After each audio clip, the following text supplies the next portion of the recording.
Mr. Speaker, I rise to present to the Assembly the estimates of revenue and expenditures of Guyana for the financial year 2022. Thank you very much, sir. Mr. Clerk. Reports from committees. Oral questions without notice. Questions and notice. Statements by ministers, including policy statements. Personal explanations. Requests for leave to move the adjournment of the National Assembly on definite matters of urgent public importance.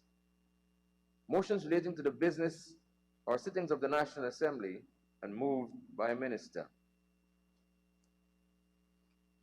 Honorable Minister of Parliamentary Affairs and Governance. Thank you, Mr. Speaker. I wish to present the following motion to the House. Suspension motion. Be it resolved that Standing Orders number 10, subclause 2, and Standing Order 38, subclause 9A, be suspended to enable the Senior Minister in the Office of the President with responsibility for finance to complete uninterrupted the reading of the budget speech for 2022 at this sitting of the National Assembly on Wednesday, the 26th of January, 2022. I therefore have proposed a motion, sir. Thank you, Honorable Minister. The motion is proposed. I now put the motion. Those in favor say aye. Those against say no. The ayes have it. The motion is carried.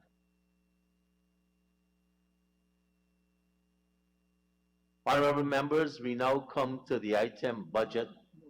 Sorry. Mr. Clerk. Introduction of bills.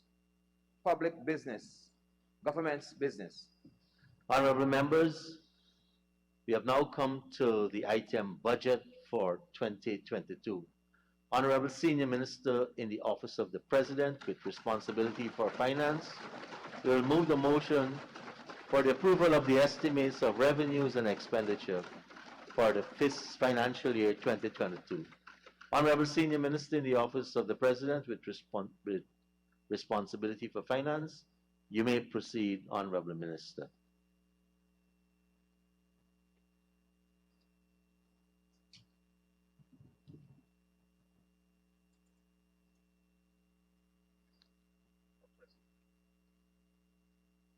Thank you very much, Mr. Speaker.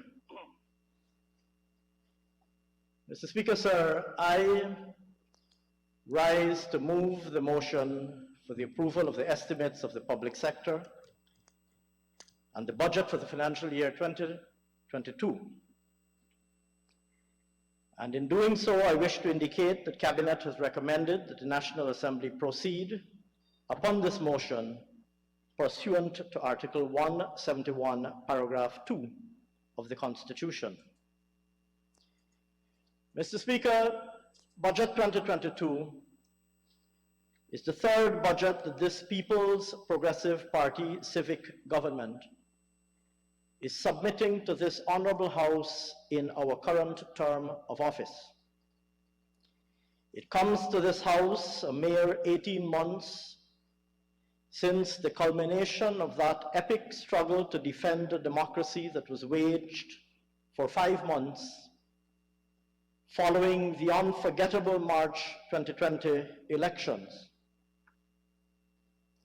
History now records it indelibly that that struggle secured the triumph of democracy over dictatorship and safeguarded the supremacy of the will of the people.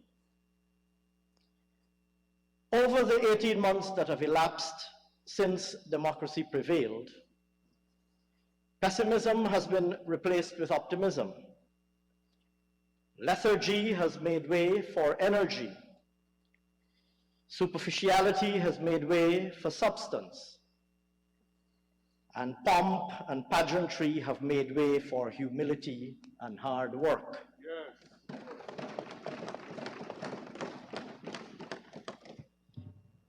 The policy void that existed then has been replaced with vision and clear direction. That's right. Institutional inertia has been replaced with dynamism. And empty rhetoric has been replaced with concrete action. Today, investors who had walked away are returning, and projects that had stalled have resumed. Where there was once economic contraction, there is now economic expansion. And where there were once job losses, there is now job creation. These developments are clear for all to see, and they illustrate amply the indisputable relationship between democratic and economic outcomes. Lest we make the mistake of taking for granted the freedoms for which so many have fought for so long and so hard, the events of 29th December 2021 in this very House provided a stark reminder of the dangers that still threaten our democratic institutions. It is indeed sobering to contemplate that the reins of government once not so long ago rested in the same hands that sought to desecrate the sanctity of this House in the manner that happened last month. Clearly, Mr. Speaker, those who are yet to learn that dictatorship is a discredited form of governance are also yet to learn that hooliganism has no place in civilized political discourse.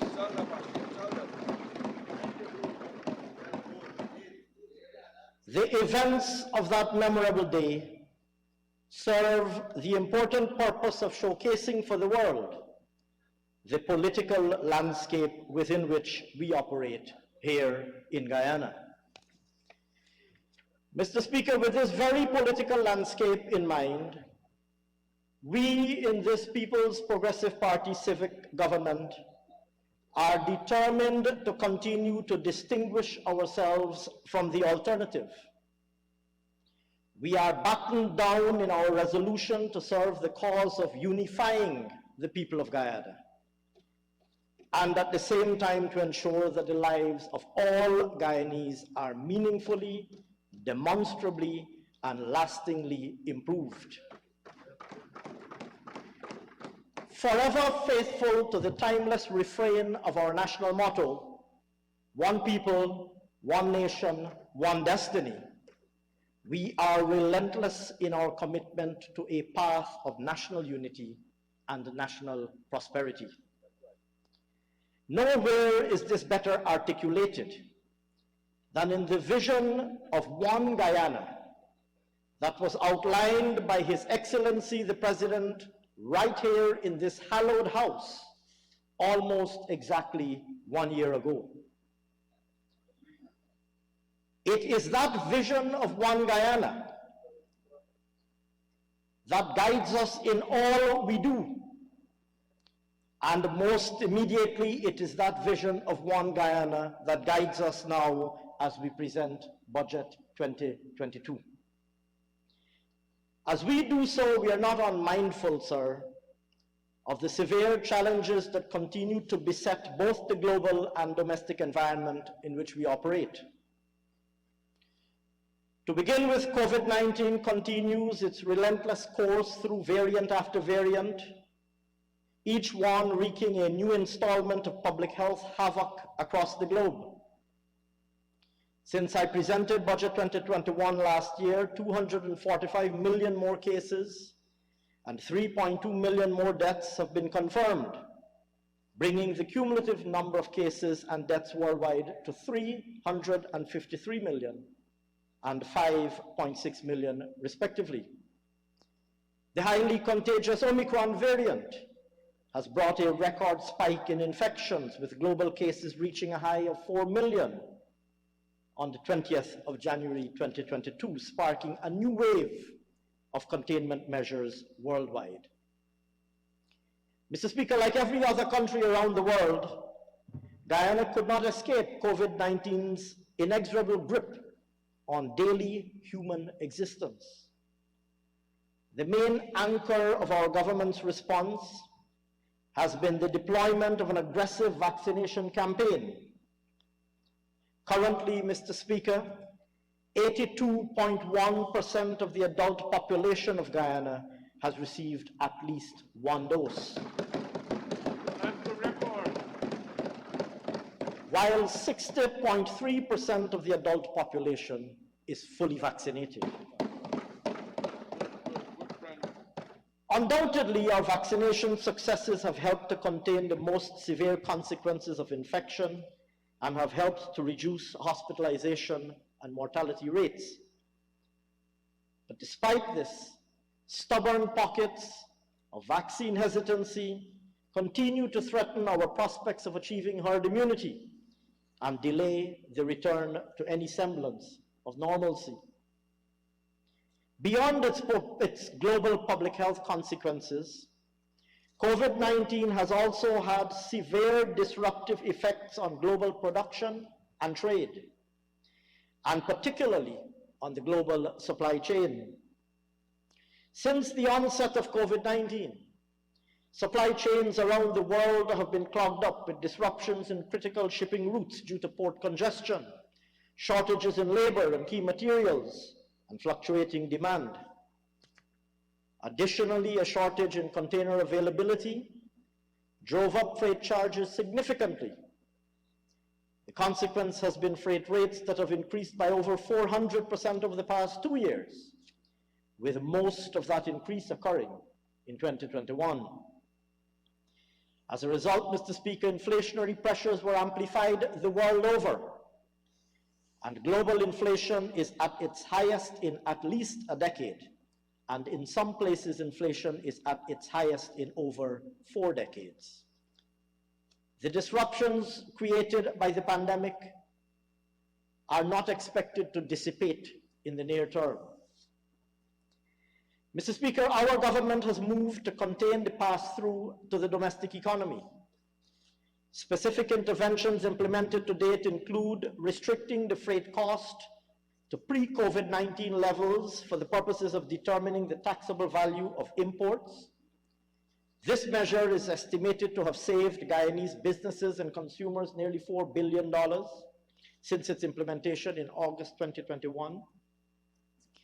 Additionally, successive reductions in the excise tax rate charged on gasoline and diesel, first in February 2021 from 50% to 35%, and then in October from 35% to 20%, also helped contain the cost of domestic transportation, which feeds through directly to prices more broadly. Mr. Speaker, as if COVID-19 were not enough, 2021 also brought the most severe floods in living memory.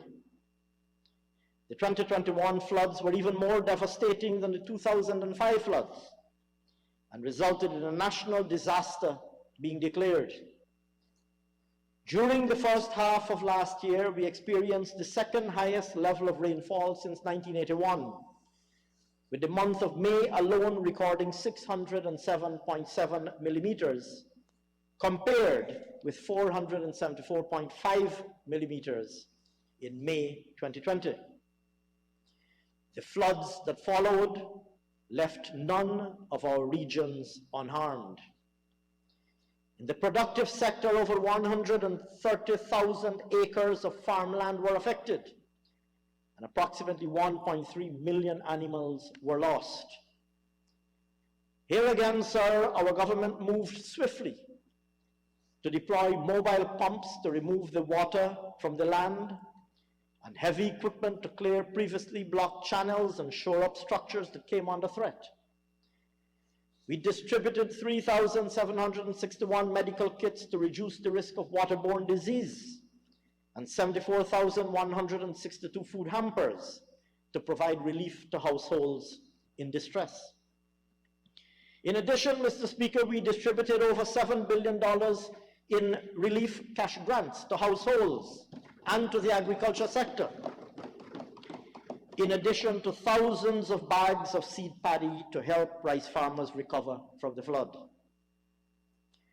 Unavoidably, Mr. Speaker, the temporary disruption to production of food items caused by the floods contributed to some price escalation in the domestic marketplace.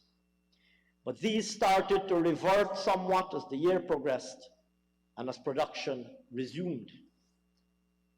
The immediacy of our interventions helped to facilitate a quick recovery from the floods.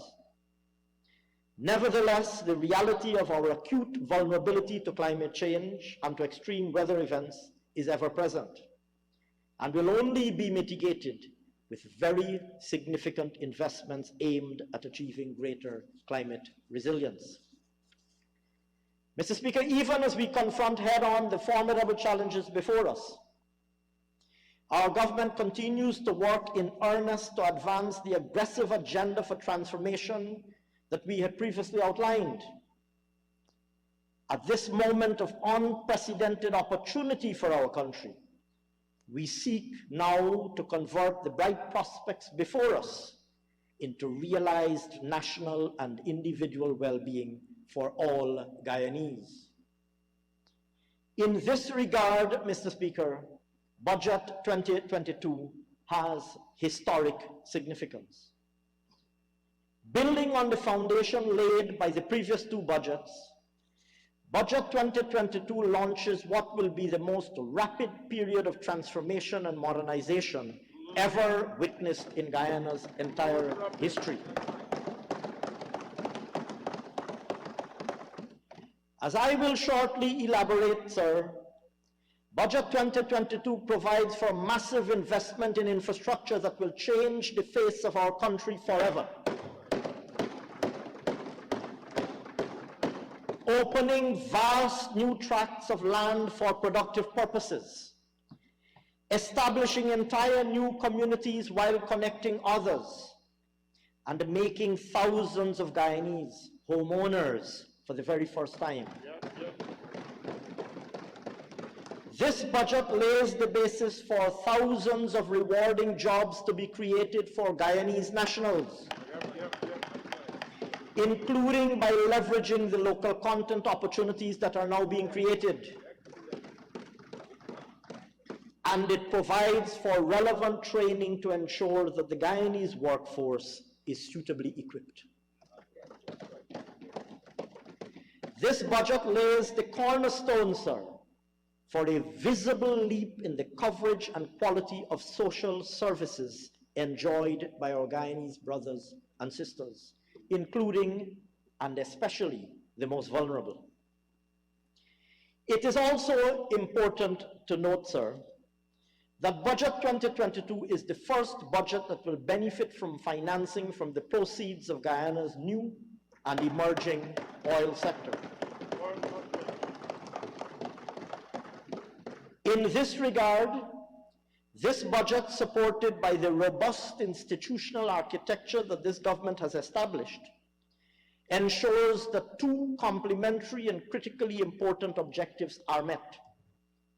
First, that the urgent development needs of the country are met in the shortest possible time, while secondly and simultaneously, that the long-term economic well-being of the country is protected and safeguarded at all times. Mr. Speaker, we must never take for granted the challenges and risks that lie before us. They are real and formidable. At the same time, we must be cognizant of the vastness of the opportunities that beckon us as a nation. And we must have the vision and courage to convert those opportunities into a positive and lasting reality, remaining faithful always to the oneness of our country. Budget 2022 does precisely this. And it is therefore presented under the theme, steadfast against all challenges, resolute in building our one Guyana. I will now review the global and regional economic context within which Budget 2022 comes to this Honorable House.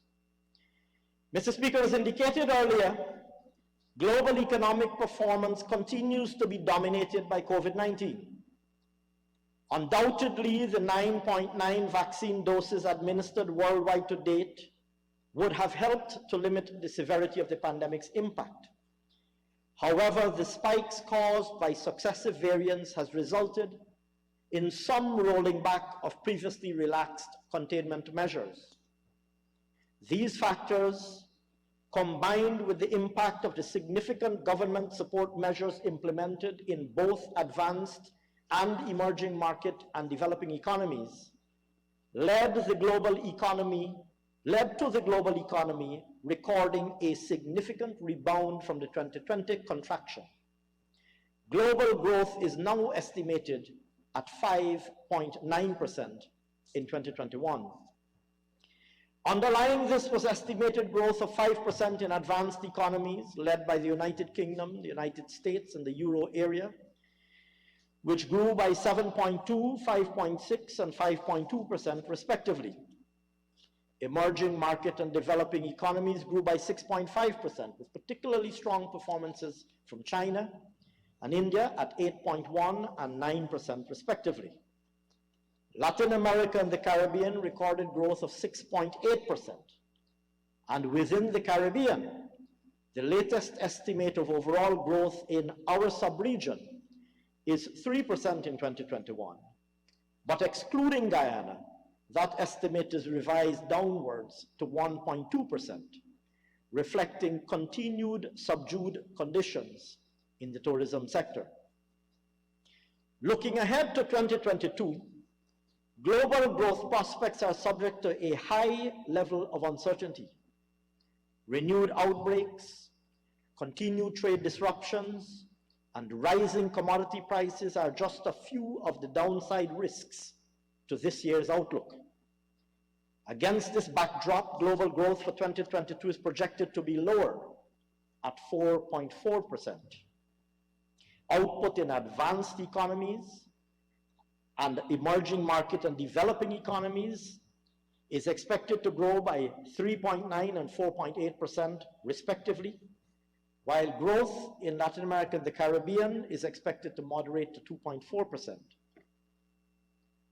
Meanwhile, the Caribbean is expected to grow by 11% overall, but by 6.1% if Guyana were to be excluded.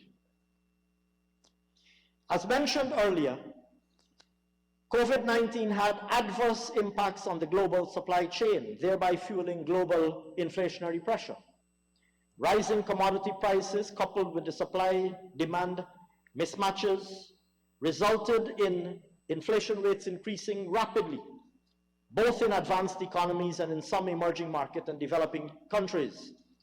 In the advanced world, the UK saw the highest inflation since 1992, while the US has reported a 7% 12-month inflation rate at the end of 2021, the fastest consumer price increases since 1982. Similarly, in Canada, annual inflation reached 4.8%, the highest level since 1991. Prices also soared in the Euro area and in Latin America and the Caribbean, with growth in consumer prices estimated at 5% and 9.3% respectively. Mr. Speaker, like all commodity exporting nations, Guyana remains particularly susceptible to global price fluctuations as evidenced by significant swings in our export earnings across some commodities in 2021. Across our main exports, rice and logs recorded an overall drop in prices. The average world market price of rice fell by 7.8% to $458.3 per metric ton on account of increased supply in large producing countries. Similarly, the average price of logs decreased by 2.7% from $278.9 per cubic meter. The average world market price for sugar, on the other hand, rose by 37.6% at the end of last year to an estimated 39 cents per kilogram. With respect to precious metals, the average price for gold increased by 1.7% to $1,799.6 US per troy ounce. And similarly, there was a significant increase in aluminum prices, which grew by 45.1% in 2021 to $2,472.8 US per metric ton. With respect to crude oil, prices rose by 66.5% to an average of $70.4 US per barrel in 2021. This increase resulted from supply disruptions and the global energy crunch, the latter resulting from unprecedented growth in demand combined with dwindling supplies. Mr. Speaker, in 2022, prices are expected to taper for most of our export commodities. The price of rice is expected to decline further by 12.7% to $400 US per metric ton.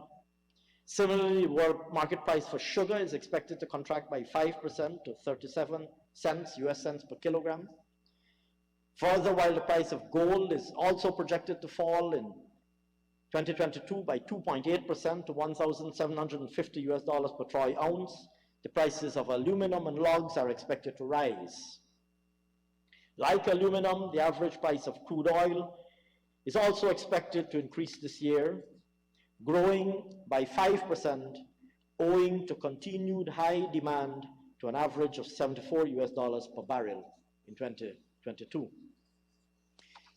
Mr. Speaker, I will now review developments in the domestic economy in 2021. In this regard, sir, real gross domestic product in Guyana is estimated to have grown by 19.9%, while non-oil GDP is estimated to have grown by 4.6% in 2021.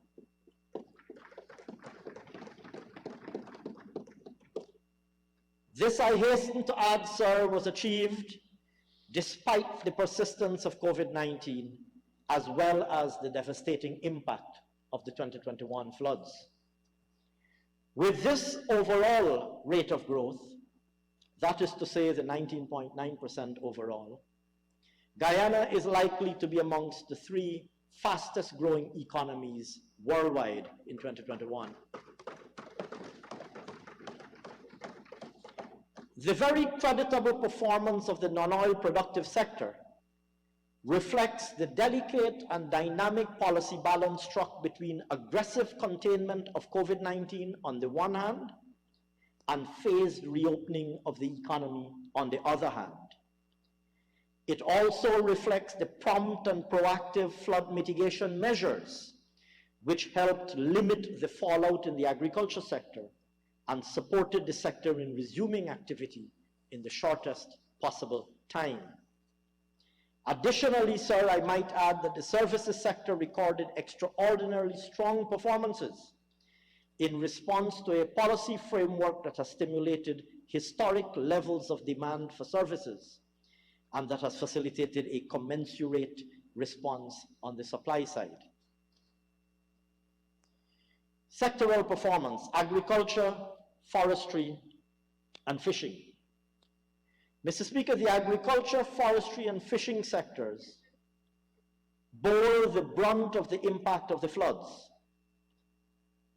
and are estimated to have contracted by 9.1% in 2021. This position is largely on account of reducing output in the sugar growing, rice growing, and other crops subsectors, which outweighed improved performance in the forestry, fishing, and livestock subsectors. Mr. Speaker, despite the devastation caused by the flood, the sugar growing subsector managed to contain the reduction in its value added to 34.7% in 2021 and delivered total sugar production of 58,025 tons. This reflects the destruction of some 4,300 hectares of cane in inundated fields in the first half of 2021. It is estimated, sir, that approximately 35% of the standing cane for the second crop was lost as a result of the floods.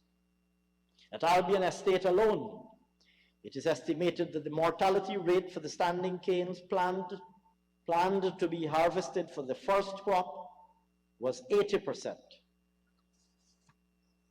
Having drained some 4.5 million tons of water off the lands, the industry was only able to save some of the surviving cane.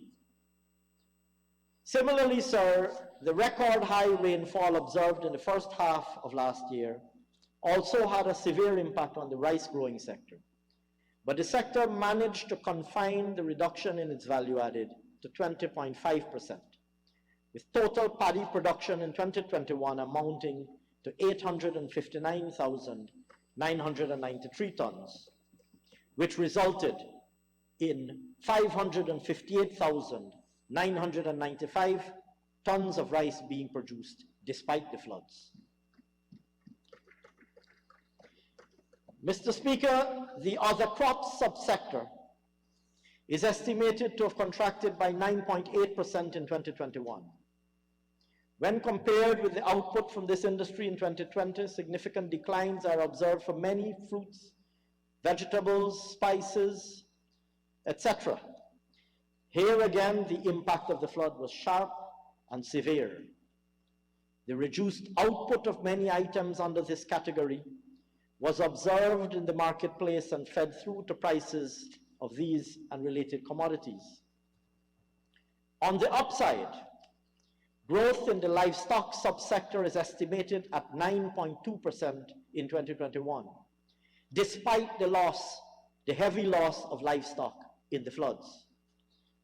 This increase is on account of growth in the production of poultry meat, beef, pork and mutton, all of which rather are estimated to have expanded by 16.5, 13.9, 23.6, and 21.3% respectively. These more than offset the estimated declines in the production of eggs and milk. The increase in production reflects the growth in demand which followed the relaxation of COVID-19 restrictions on restaurants and other food establishments, combined with very strong demand in the oil and gas and mining sectors.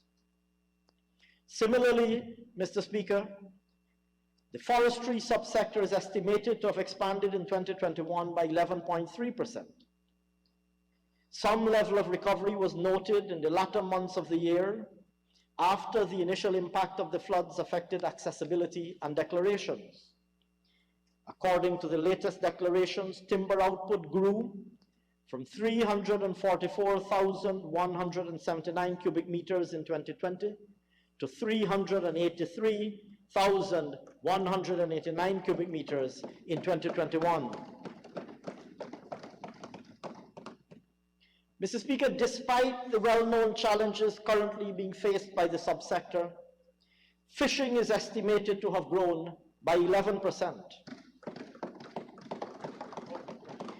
Having shown signs of recovery in the latter half of 2021, which resulted in some 15.7% growth in fish production. Notable increases were observed in production across all fish products, with the most significant growth observed for industrial finfish, which grew by 235.4%. Undermining the subsector's overall performance was a 13.5% decline in the production of shrimp as a result of declines in catches of white belly and industrial sea bob shrimp. These declines outweighed increased catches of artisanal sea bob shrimp and prawns. The extractive industries.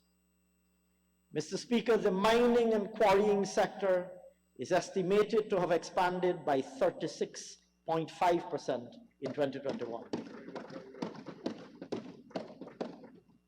Driven mainly by an expansion in the oil and gas and support services subsector, which, when combined with the estimated growth in the other mining and quarrying subsector, outweighs the contraction in the gold and bauxite mining subsectors. A total of 42.7 million barrels of oil were produced in 2021, compared with 27.2 million in 2020. This level of output was supported by the remedying of the mechanical issues initially encountered, as a result of which the oil production rate for 2021 is now estimated as approximately 116,900 barrels of oil per day. The increased level of production resulted in the subsector's value added increasing by an estimated 46.5%. Output in the bauxite mining subsector is estimated to have declined by 3.8% in 2021. In the latter half of the year, along with the effects of the continuous rainfall on the condition of access roads and on mining operations in some locations, one of the large operators faced mechanical issues with some of their machinery, thereby resulting in output falling by an estimated 12.7% below their 2020 performance. This outweighed the 155% growth in output recorded by the other operator, who is somewhat smaller. Mr. Speaker, the gold mining subsector is estimated to have contracted by 14.8% in 2021, driven by lower output from both large and small and medium-scale producers. On account of technical, financial, and administrative challenges, the combined output from the large operators declined by 31.7% in 2021 to 68,268 troy ounces. Further, the small and medium-scale operators declared 11.3% less ounces in 2021, taking total 2021 output to 499,054 troy ounces. In contrast, in the latter half of 2021, output from the other mining and quarrying subsector, which comprises diamond, sand, and stone mining, continued its upper trajectory. The subsector is estimated to have expanded by 81.6% in 2021. Diamond declarations grew by an estimated 82.2% to 45,106 metric carats last year. Sand extraction and stone production are estimated to have grown by 132.8% and 15.9%, respectively, largely supported by heavy emphasis of construction activity in the government's public sector investment program, PSIP, as well as rapid expansion in private sector construction activity. Manufacturing. Mr. Speaker, the manufacturing sector is estimated to have grown by 3.5% in 2021. While rice and sugar manufacturing are estimated to have declined by 16.1% and 34.7% respectively, the other manufacturing sector is estimated to have expanded by 20.7%.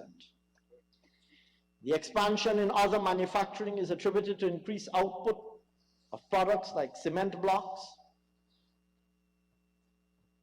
fabricated metal products, beverages, chemical products, and other food, electricity and water supply and sewage. Mr. Speaker, electricity supply is also estimated to have grown in 2021 by 4.7%, while the water supply and sewage sector is estimated to have declined by 6.4%, partly on account of loss reduction efforts. Total water production amounted to 162 million cubic meters in 2021. Construction. Mr. Speaker, as indicated above in relation to production of sand and stone, investment in critical infrastructural projects by both the public and private sectors is driving and will continue to drive significant growth in construction activity. Current estimates show that the construction sector grew by 29.8% when compared with 2020. This, as I indicated, sir, is underpinned by both the major public infrastructure build-out that is currently underway, as well as the increased private sector activity in industrial, commercial, and residential construction. Mr. Speaker, growth in the services sector is estimated at 11.9%. This is largely the result of significant expansion in wholesale and retail trade and repairs, transport and storage, financial and insurance activities, and administrative and support services, which are estimated to have grown by 32.9%, 31.8%, 10.3%, and 7.4% respectively. Growth in wholesale and retail trade and repairs was primarily driven by heightened demand for consumption goods and construction materials. With respect to transport and storage, there was observed growth in the land transport sub-industry through cargo movements and increased passenger transport attributed to relaxed COVID-19 restrictions and the wider growth in the economy. The administrative and support services industries expanded on account of increased activities related to the rental and leasing of machinery and equipment used in the construction industry, rising customer care service activities, and an increase in demand for security services due to business expansion countrywide. Mr. Speaker, I now turn to the balance of payments. The overall balance of payments recorded a surplus of 130.2 million at the end of 2021, 24.4% higher than the surplus in 2020.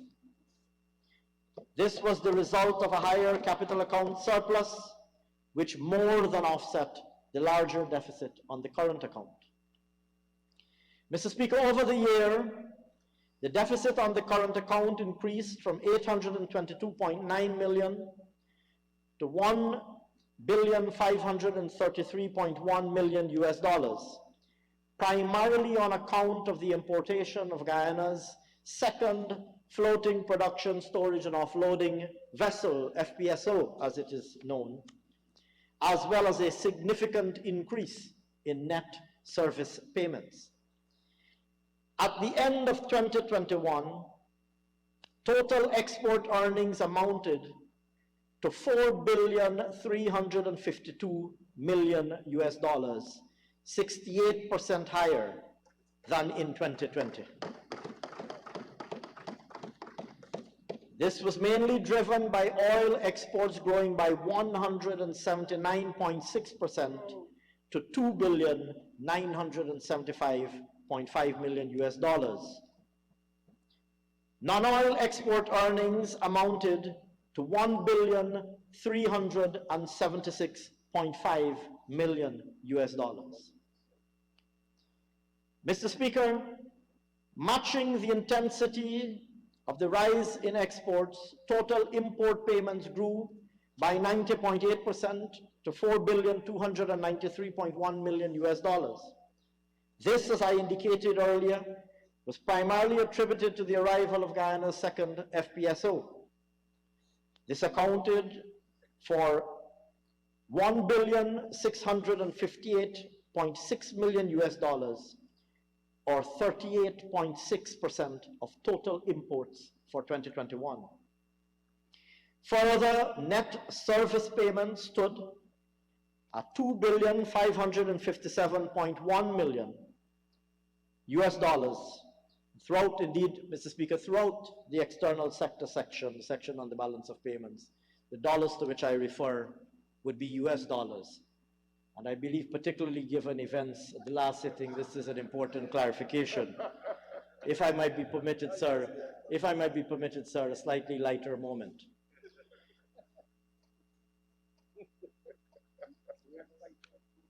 Mr. Speaker, net service payments stood at, as I was saying, $2,557.1 million US dollars at the end of 2021, rising 40.4% above the end 2020 position. This resulted from payments for non-factor and factor services growing by 40.1% and 60.8% respectively.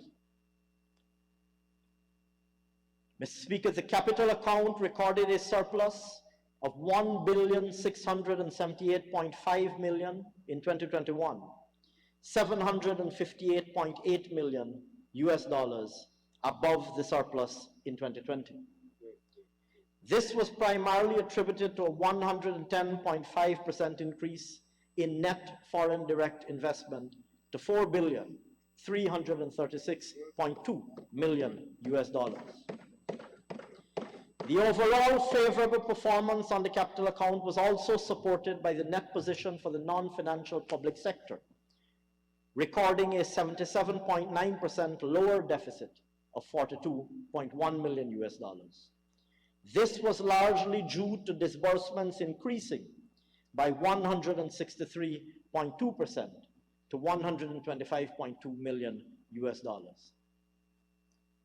Mr. Speaker, the balance of payments surplus resulted in the Bank of Guyana's external reserve position increasing to $810.8 million US dollars at the end of 2021, up from $680.6 million at the end of 2020.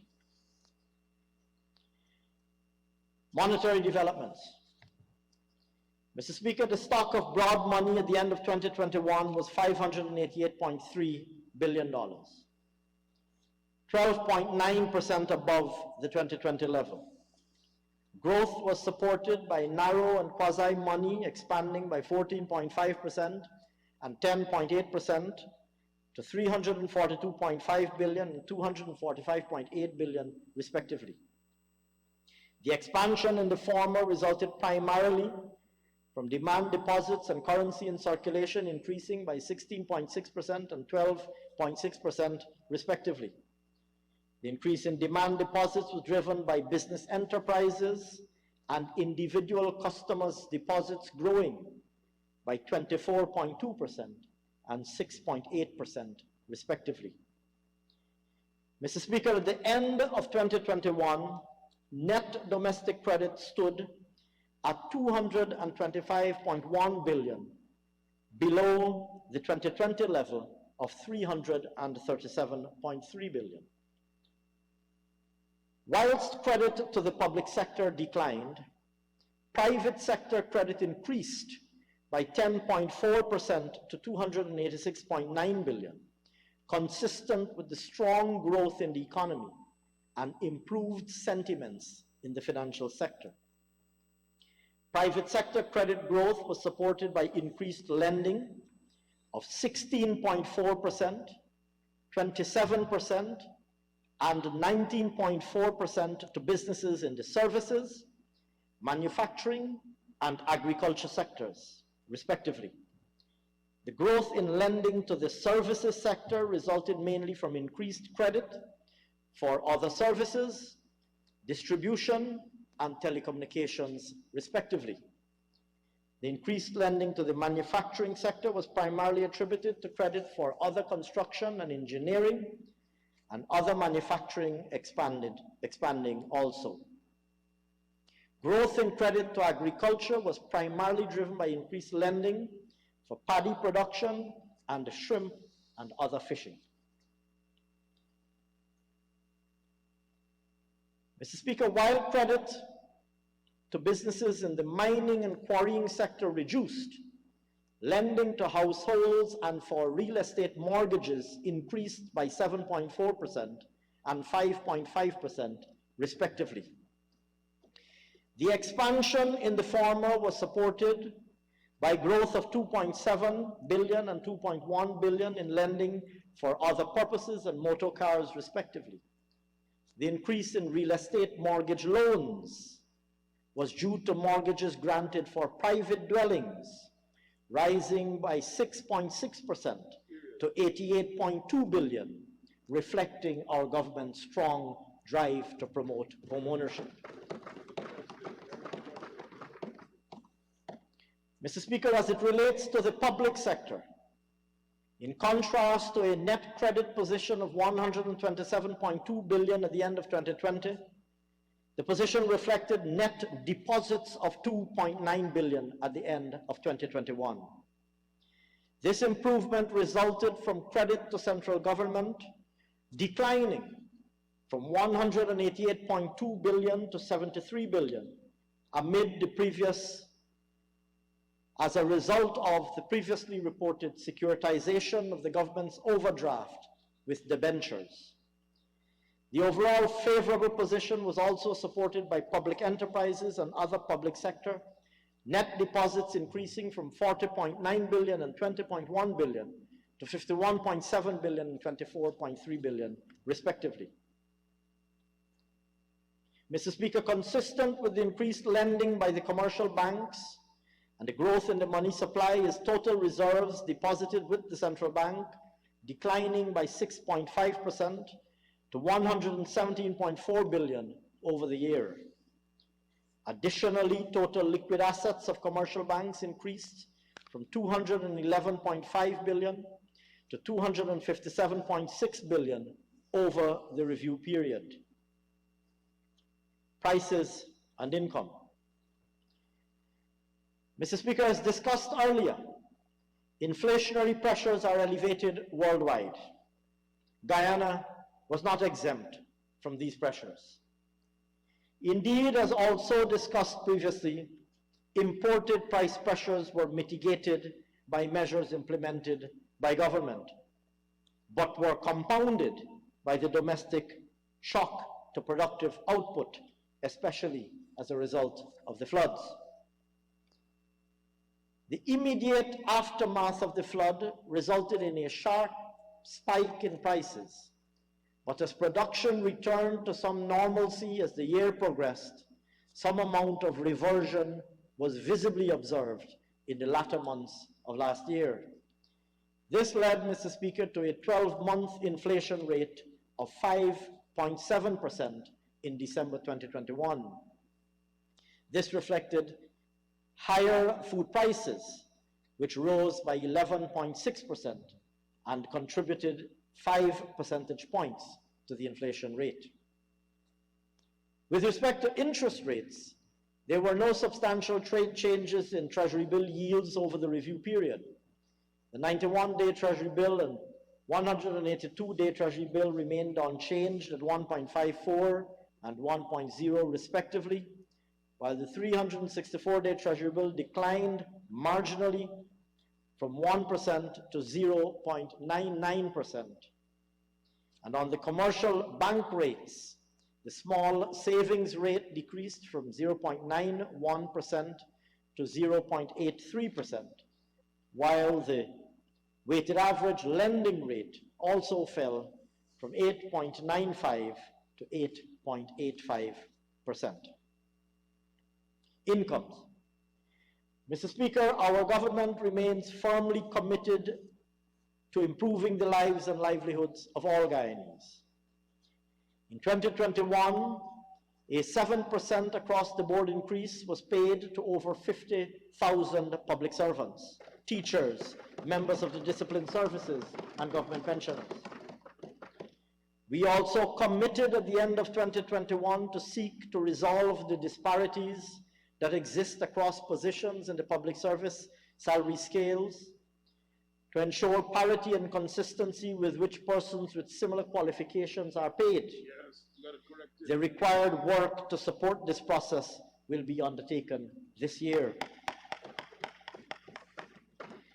Additionally, in recognition of the tremendous efforts of our health workers across the country, who have continued to confront the challenges of the COVID-19 pandemic, a special tax-free bonus equivalent to 2 weeks' salary and amounting to more than $600 million was paid to 9,200 health workers. Further, in fulfillment of our manifesto promise, our government restored the 1-month bonus to the members of the disciplined services,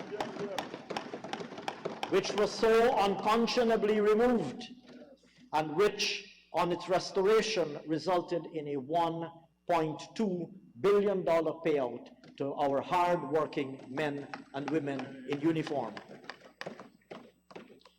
Mr. Speaker, government also paid a $250,000 one-off cash payment to nearly 5,300 sugar workers who were so callously severed from the Enmore, Skeldon, Rosehall, and Wales sugar estates. This injected over $1.3 billion into these communities.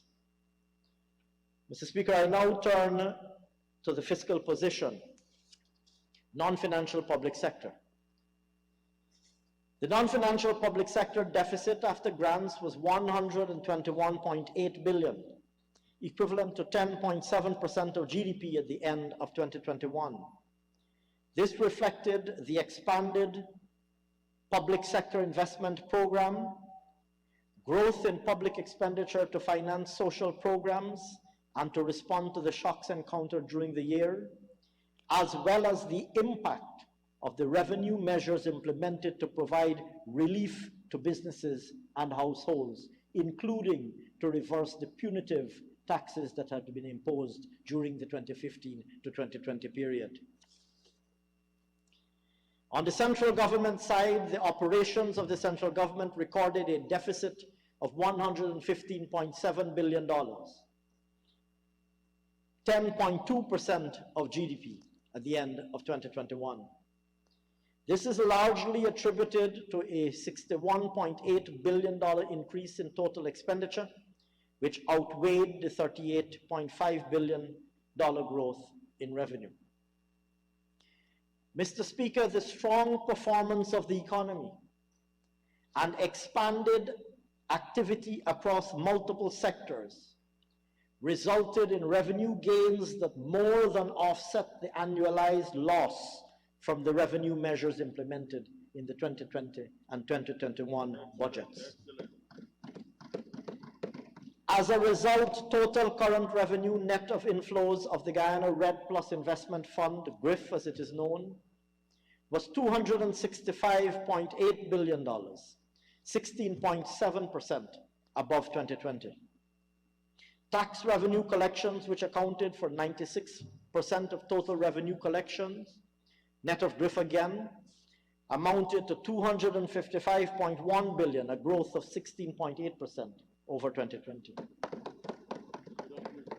Internal revenue collections increased by $20.1 billion or 17.8%, or by $20.1 billion or 17.8% over 2020. This was driven largely by higher increases of personal income tax, PAYE, private sector corporation taxes, and withholding taxes. The increase in personal income tax of $8.2 billion was driven by higher remittances by employers in both the public and private sectors. Collections of private sector corporation taxes grew by 22.6% due to higher payments by companies within the retail trade, which we will recall performed extremely well on the in the productive sector side, telecommunications, and manufacturing of beverages sectors, amongst others. Withholding taxes grew by $4.8 billion, largely on account of collections from the oil and gas sector. Mr. Speaker, the value-added tax, VAT, and excise tax collections increased by $10.9 billion or 13.1%. And underlying this performance is a very interesting set of facts. Excise tax collections grew by $12.5 billion, above the $33.9 billion in 2020, as a result of higher tax collections from the importation of motor vehicles and petroleum products. Collections from the importation of motor vehicles grew by $6.7 billion above 2020, reflective of the budget measure in 2020 that removed the punitive restriction prohibiting importation of vehicles above 8 years. And what this demonstrates, sir, is that the removal of that restriction unleashed demand for motor vehicles. Those were people who wanted to import motor vehicles and could not import motor vehicles during 2015 to 2020. But they became a motor car owner. They became a motor car owner in 2021. On the downside, collections from VAT, net of refunds, totaled $48.4 billion, $1.5 billion below the level in 2020. This was primarily attributed, sir, to the zero rating of several previously standard rated goods and services, giving back to the people of Guyana. It would be recalled, sir, that this People's Progressive Party civic government under the leadership of His Excellency, the President Dr. Mohammed Irfan Ali, committed even prior to our assumption of office that we will roll back those punitive taxes, and immediately upon assuming office, within weeks brought an emergency budget in 2020 and delivered on our promise. This is the direct result, sir.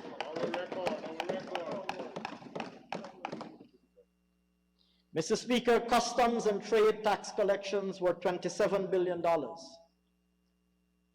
$5.7 billion increase above 2020, resulting from higher collection of import duties, of $5.1 billion from goods imported within the wholesale food, beverages, and tobacco category, and retail sales of hardware, paints, glass, automotive fuel rather, household appliances, and furniture, all reflecting the resumption of economic activity and growth in disposable incomes.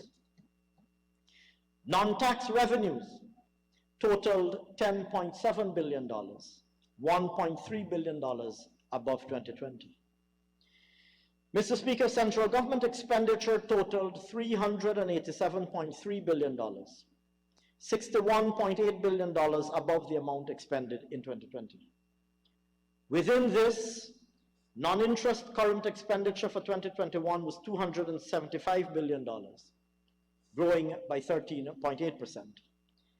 This was primarily driven by growth in other goods and services of $17.8 billion and transfer payments of $9.6 billion. The higher expenditure within the goods and services category was attributed mainly to the more than $7 billion in payments to farmers and households for flood relief assistance to recover from the floods. There was also higher spending on COVID-19 vaccines due to the countrywide rollout campaign. The growth in transfer payments resulted from such factors as the restoration of the grants to parents of children attending school, as well as the extension of that program to private school students for the very first time. It also reflected increased in training expenditure on training, such as through the provision of 6,000 online scholarships under the Guyana Online Academy for Learning program, or the GOAL program. Mr. Speaker, capital expenditure grew by $28.3 billion to $104.4 billion on account of the ramped up public sector investment program to support critical infrastructure development, including transport infrastructure, such as roads and bridges, as well as the social sector, such as schools and public healthcare facilities. A significant contributing factor was also the resumption of the government housing program. Mr. Speaker, the public enterprises at the end of 2021 recorded a deficit of $6.2 billion. Total receipts were $140.3 billion, 20.2% higher than 2020, and total expenditure was $146.5 billion, 24.1% above 2020. A significant contributory factor was higher operational costs at GPL due to increased oil prices. Public debt management. Mr. Speaker, over the last year, our government has continued its well-established track record of prudent public debt management, despite global and domestic shocks which constrained economic activity, affected government revenue, and necessitated increased government spending to curb the social and economic ramifications. In executing Guyana's public debt management functions, we have stuck steadfastly to the tried and tested strategy of contracting development financing in a manner that is conducive to both cost minimization and risk mitigation. Consequently, we have succeeded in preserving the sustainability of Guyana's total stock of public and publicly guaranteed debt, which amounted to $3.126 billion at the end of last year, equivalent to 38.7% of GDP. And it will be noted, sir, that that represents one of the lowest debt to GDP ratios in this entire hemisphere. The end 2021 stock of public and publicly guaranteed debt represented a 20.6% increase from 2020, primarily driven by growth of domestic public debt for reasons I will shortly outline. At the end of last year, domestic public debt, at the end of 2021 that is, domestic public debt totaled $1.731 billion, 36.4% higher than at the end of 2020, mainly due, sir, to two factors. The first is an 81% increase in the stock of treasury bills to $702.7 million, reflecting this government's commitment to finance fiscal operations by recourse to the market instead of perpetuating the inherited malpractice of overdraft accumulation at the Bank of Guyana. The second factor, sir, responsible for the higher domestic debt is the issuance of debentures to the central bank in June 2021 for a total value of $959.2 million. These debentures were issued primarily to securitize and regularize the inherited overdraft. The issuance of these debentures restored a positive balance on public deposits at the central bank and also restored the integrity of Guyana's fiscal accounts. The stock of external public debt grew by 5.5% over the last year to US $1.392 million. This increase was largely influenced by positive net flows from creditors. Mr. Speaker, total public debt service payments amounted to $121.9 million in 2021, mainly as a result of debt service on the increased domestic debt stock to which I have just alluded.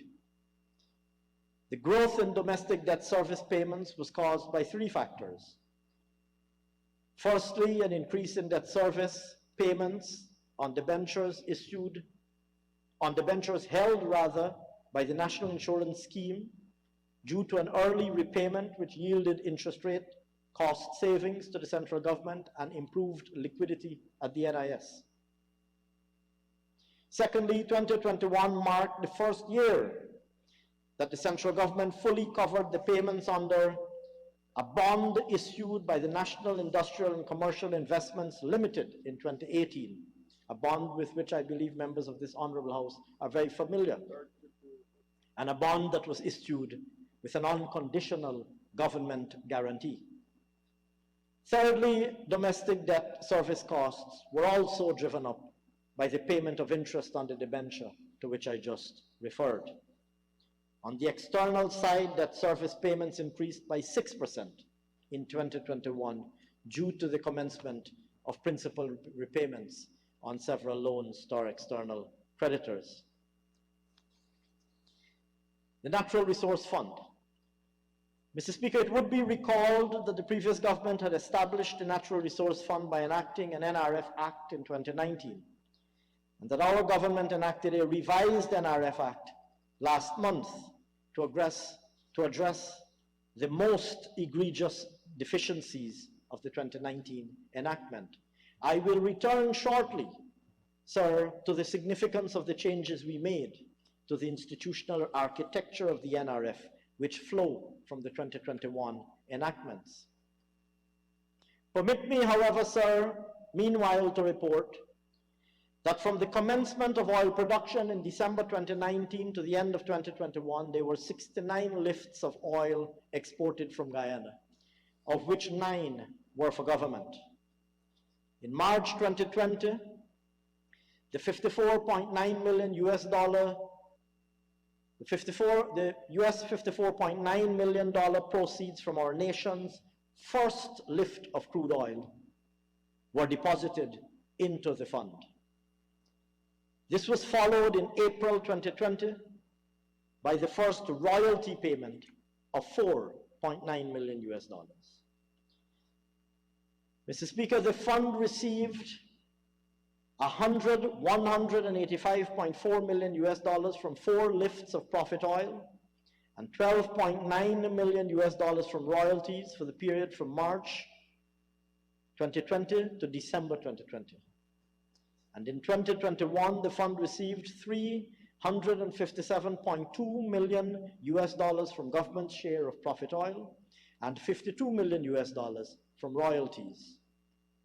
As a result of which, sir, at the end of 2021, the fund's cumulative balance stood at $607.6 million US. Mr. Speaker, consistent with our government's commitment not to use any of the proceeds of the oil sector until the deficiencies of the highly defective 2019 Act were corrected, no withdrawals have been made from the fund to date.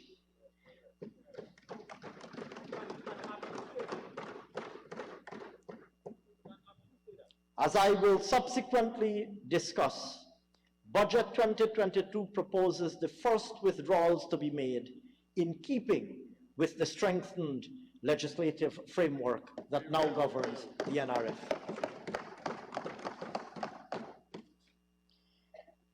Mr. Speaker, I now turn to sectoral developments on our agenda for 2022. Firstly, sir, by way of introduction, and if I might be permitted to set the context. Mr. Speaker, this government, led by His Excellency the President, Dr. Mohammed Irfan Ali, is guided by the contract we have with the people of Guyana, the manifesto on the basis of which they elected us. Our 2 previous budgets were guided accordingly, and so is Budget 2022. Our priorities continue to be to ensure that, 1, our economy is growing rapidly but sustainably, based on a diversified, competitive, and resilient productive base. 2, that rapid economic growth translates into abundant employment and entrepreneurial activity for the Guyanese people.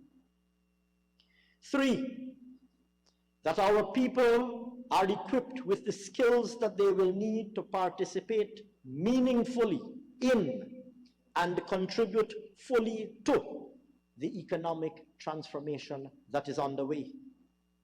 4, that the infrastructural prerequisites for rapid transformation to a modern Guyana are in place, with special focus on energy, transport, and climate-resilient sea and river defenses. 5, that our people have access to the highest standards of social services, including education, healthcare, water, and sanitation.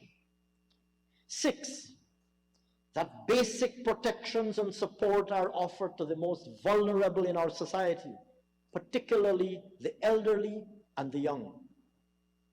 And 7, that our institutions are strengthened to ensure a peaceful, safe, harmonious society, and one where our citizens enjoy the highest quality of service and the highest standards of living throughout the country. Mr. Speaker, this is the essence of what we committed to deliver to the people of Guyana. And this is the essence of what Budget 2022 contains and will deliver. I should add, sir, that we are also guided by the global and regional goals to which we have subscribed. These include, of course, the Sustainable Development Goals agreed under the auspices of the United Nations in Agenda 2030. All of our national and sectoral strategies are guided by our aspiration to realize the eminently relevant objectives and targets of this globally shared agenda to which we are firmly committed and with which we are proud to associate ourselves. Similarly, sir, we continue to be proud of our place as the seat of the Caribbean community, and we have resumed our rightful place in that community. It would be recalled, sir, that since this People's Progressive Party government returned to office in 2020, and since His Excellency President Ali assumed the presidency, Guyana was restored to its historic place as holding the cabinet, the portfolio responsibility for agriculture and food security in the CARICOM quasi-cabinet arrangement.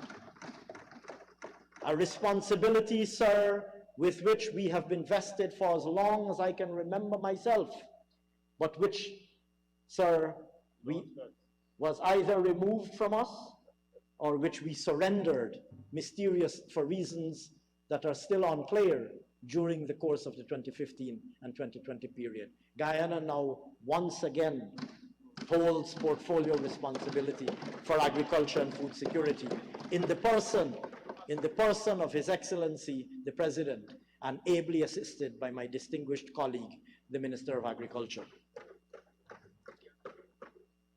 I mention this, sir, because foremost amongst the regional agendas and strategies to which we are committed is the agenda styled 25 by 25. This, sir, is a regional commitment or a regional agenda for action which calls for the region to reduce its extra-regional food import bill by 25% before 2025. We embrace fully this objective, not least, sir, because it coincides fully with our objective to ramp up agricultural production, agro-processing, and agribusiness as a major productive sector going forward.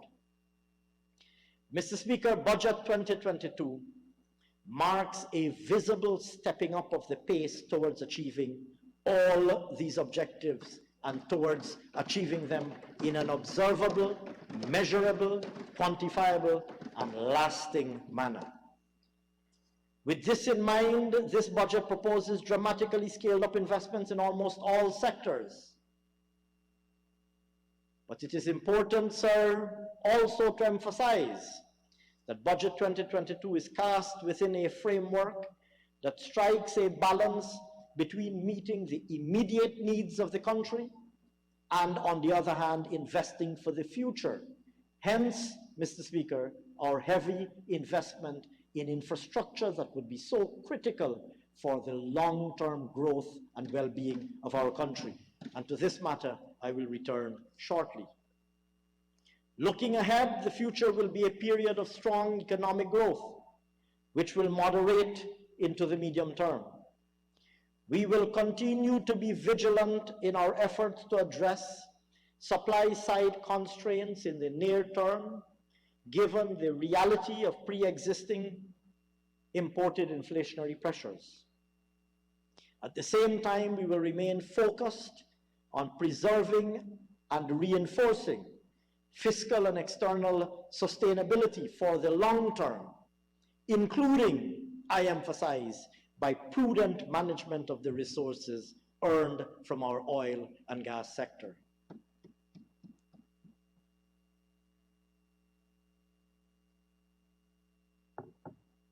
Mr. Speaker, I turn to our low-carbon development, our overarching low-carbon development strategy. As a new oil and gas producer, it becomes doubly important for Guyana to maintain and demonstrate our strong global credentials on climate issues. For generations, Guyanese have discharged more than our fair responsibility in the global fight against climate change, while at the same time, we have been bearing the brunt of climate vulnerability. Our country has championed the global effort to recognize the value of standing forests in fighting climate change, in particular under the distinguished leadership of now Vice President and former President, Dr. Bharat Jagdeo. Mr. Speaker, at the heart of our original and pioneering LCDS was a mechanism to monetize the value of forest climate services. And under that strategy, Guyana was able to earn, or was eligible rather, to earn up to $250 million under a partnership concluded with the government of Norway. Mr. Speaker, regrettably, during the period from 2015 to 2020, despite all the talk about green and green state, over $135 million of the revenues earned under that strategy, well over a half of what had been earned, was ignored and left unallocated. Just left sitting there. Other programs that had started before 2015 slowed down and were effectively stopped. Moreover, work to integrate with global carbon markets did not advance at all. Mr. Speaker, since we resumed office, the task of repairing these failures and recovering from those lost years has begun. In Budget 2021, we unblocked, indeed there were lost years for so many reasons and in so many respects.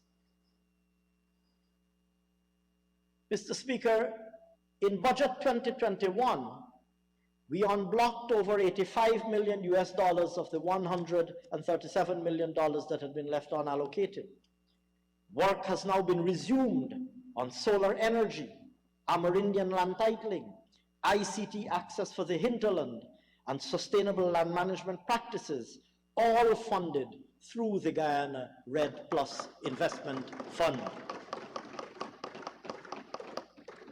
And that fund itself was a pioneering structure, an innovative and pioneering structure designed by Guyana, and in particular, like I said earlier, under the leadership of our then president. Mr. Speaker, the benefits of all of these investments in those areas to which those areas that I've just mentioned the benefits of all of these investments will fully materialize over the course of 2022 and early 2023. And these benefits will last long into the future, bringing economic and social benefit to tens of thousands of Guyanese. In 2022, we will also allocate the balance received from Norway currently sitting in the GRIF. When combined with investment income, this totals to just around $54 million, US dollars that is. Alongside the requisite institutional strengthening, the majority of this sum will be invested in building out major new outfall channels in regions 5 and 6, similar to the Hope Canal, to strengthen our climate resilience.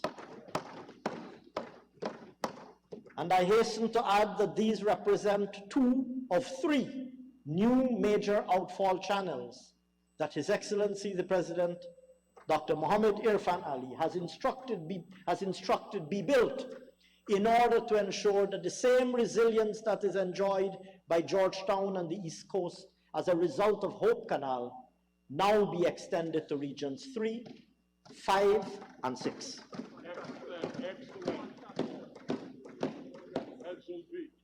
This final allocation of the amount earned through the Guyana-Norway partnership means that this year will see the first phase of that pioneering and historic LCDS draw to a close. It also means that Guyana can now pivot away from catching up and repairing damage done during those very lost years. And instead, we can refocus to a vision for the future. In line with that goal of focusing on the future, sir, His Excellency the President launched in October 2021 the updated and expanded Low Carbon Development Strategy, the LCDS 2030. This has as its core 4 objectives. First, integrating Guyana's forest climate services with emerging global carbon markets. Second, supporting Guyana's economic transformation through cleaner and cheaper energy. And this is a subject to which I will return shortly. Third, investing in adaptation to climate change and building resilience so that the extreme impact of floods, droughts, and other weather events can be lessened in the future. And fourth, contributing to the global effort to address climate change and biodiversity loss, both in terms of managing our natural resources responsibly, including our forest resources, as integration with carbon markets advances, and also in relation to management of our oil and gas sector. Mr. Speaker, underpinning the entire draft LCDS 2030 is the need for it to be responsive, or is the objective and the conviction that we have that it must be responsive to the needs of all Guyanese. This is why the strategy is currently undergoing a national consultation, and already hundreds of persons have taken part in the consultation, with many more contributions anticipated in the weeks ahead. The feedback received in the consultation will lead to the preparation of the final LCDS 2030, which will then be tabled in this very House. And at that point, sir, the financing modalities for transitioning away from GRIF while Guyana integrates with carbon markets will be fully specified.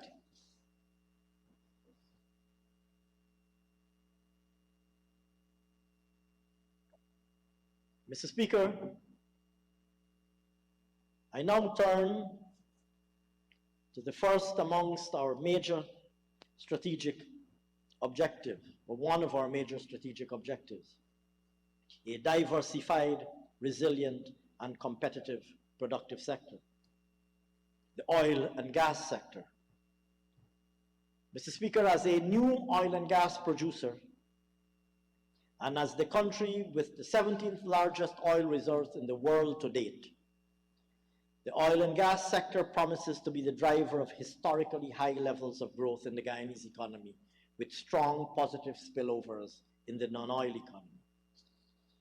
This is already observed in our economic performance over the last 2 years, and the external environment remains supportive, with demand for oil anticipated to exceed pre-pandemic levels in 2022 and to maintain a very positive outlook going forward. Ongoing exploration activities have continued to yield positive results, with 28 commercially viable oil discoveries to date in the Stabroek block and an estimated recoverable resource of over 10 billion oil equivalent barrels, merely 6 years after first discovery. The Stabroek block currently has 3 identified production areas: Liza 1, Liza 2, and Payara. Production capacity is currently at 120,000 barrels per day, with the Liza Destiny FPSO in operation. The coming into operation of the Liza Unity FPSO, which arrived in Guyanese waters in October 2021, and which will come into operation early in 2022, will raise capacity to 340,000 barrels per day.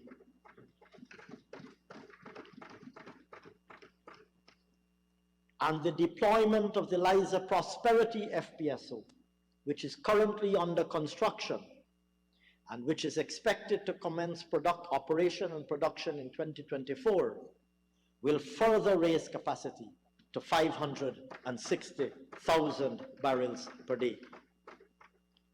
Mr. Speaker, with the anticipated 4th production area, Yellowtail, estimates are poised to reach 810,000 barrels per day by 2026-2027. And additional developments under consideration could see us reaching 6 FPSOs producing 1 million barrels per day by 2030. That's it. Move it. Guyana going places. Guyana going places.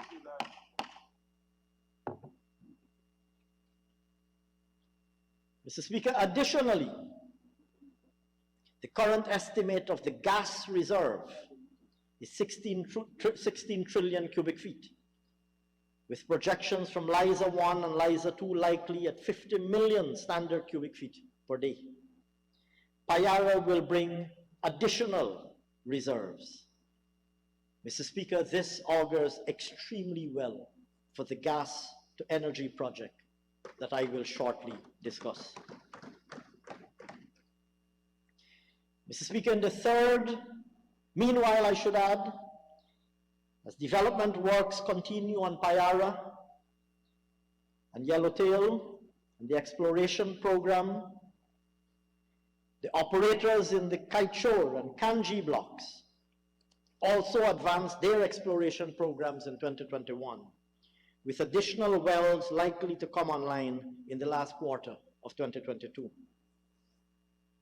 Exploration activities will also continue in the Kanuku block. Mr. Speaker, in the third quarter of this year, our government will be holding auctions and bidding rounds for available acreages offshore, for additional available acreages offshore.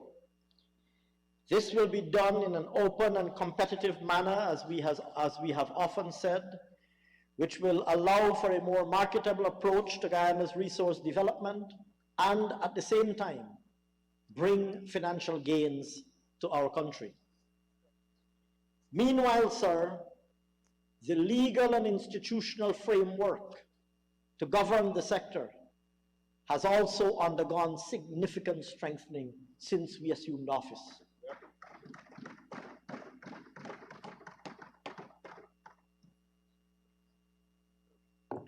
Mr. Speaker, the historic Local Content Act 2021 was enacted just last month. We started work on this, it would be recalled, sir, as soon as we assumed office, in striking and stark contrast, sir, to those who occupied office for 5 years and did absolutely nothing. Those very last years, sir, did absolutely nothing to bring local content legislation to the Parliament.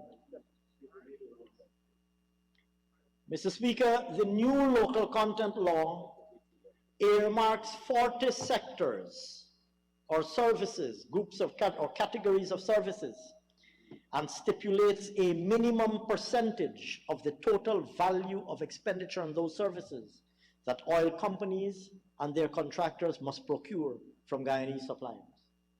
And in some cases, those percentages are quite high.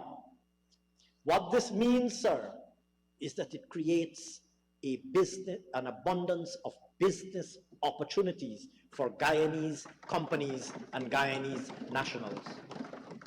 That, sir, is the direct result of our Local Content Act. That act, sir, provides an enabling framework for the development and expansion of Guyanese companies. And it articulates a supportive administrative structure, including the establishment of a local content secretariat.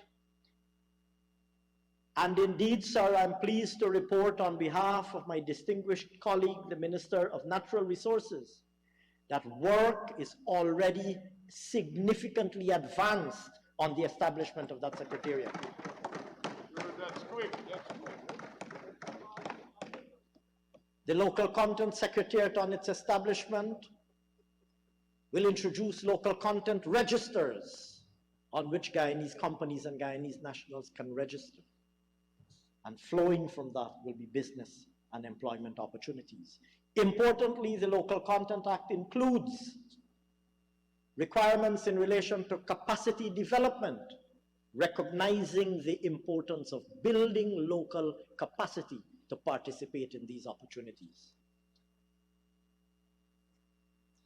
Relatedly, sir, and returning to a matter to which I mentioned earlier, in order to ensure sound management of the revenues from our oil and gas sector, we repealed, or this Honorable House rather, repealed the highly deficient Natural Resource Fund Act of 2019.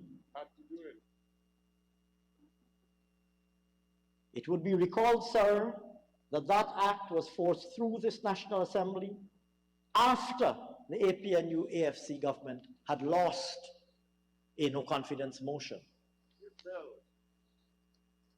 But beyond that fundamental defect that would have arisen, beyond the fundamental defect that would have arisen from the timing with which that act was considered by this House, the contents of that act also reflected very significant and indeed fatal deficiencies. I will mention, sir, some of these, and I will speak of how they were repaired. They included the most offensive and egregious of deficiencies included fundamental weaknesses in the governance arrangements, including a high concentration of powers. Indeed, a high is perhaps a mild word. A full concentration of powers and responsibilities in the hands of the Minister of Finance. The complete absence of a board of directors or any similar governing body as is explicitly required by the Santiago Principles. A blatant lack of transparency, including an opaque and unnecessarily complicated formula for determining the ceiling on withdrawals from the fund, and which was open to manipulation by the Minister of Finance because the minister determined the economically sustainable amount and the fiscally sustainable amount, subject entirely to the caprice of the Minister of Finance, whims and fancies. But disguised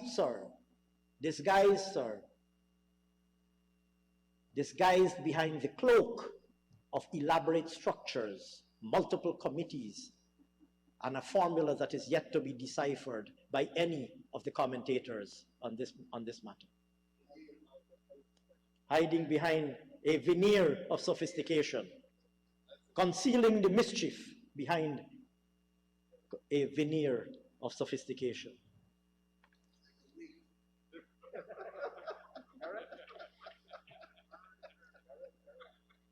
In addition, sir, that 2019 Act allowed for expenditure to be met directly from that Act without prior approval of the Parliament. It referred to all manner of expenditure that could be a direct charge on the fund without coming to the Parliament for prior approval. We, sir, have repaired all of those. One of those defects, sir, would have been fatal, but they are many in number. We repaired them, sir, while not casting out in its entirety the 2020 Act. We endeavored our very best to retain some parts of the Act, but we repaired the most offensive sections. We scaled back the excessive powers of the Minister of Finance. We established a board of directors for the first time. We vested in that board the powers that were previously concentrated in the hands of the minister. We removed the possibility of any expenditure from the fund being met without prior parliamentary approval. Hence, we're coming today. We strengthened transparency by requiring publication and parliamentary tabling of notification of every single receipt into the fund. Mr. Speaker, these amendments constitute major improvements to the framework for managing the revenues for our oil and gas sector. And it is within that context, sir, and against that background, that Budget 2022 now proposes to deploy these resources in the cause of national development.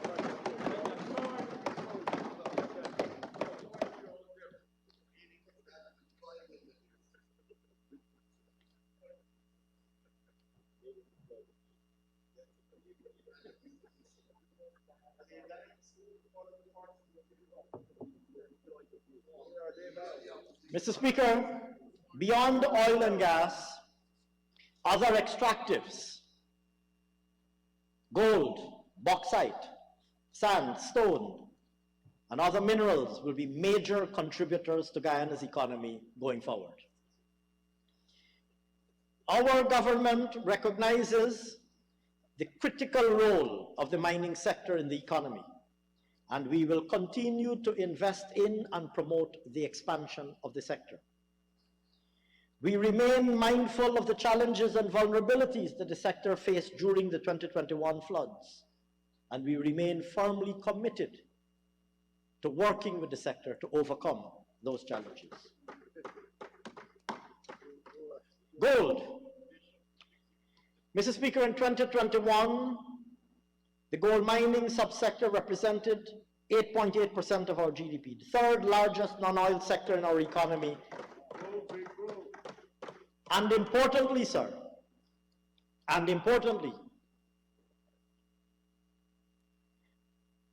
more than 60% of our total non-oil export earnings. Such is the importance of the gold sector. The vision for gold mining lies with the continued support for exploration to uncover new discoveries that can potentially transition to mining projects.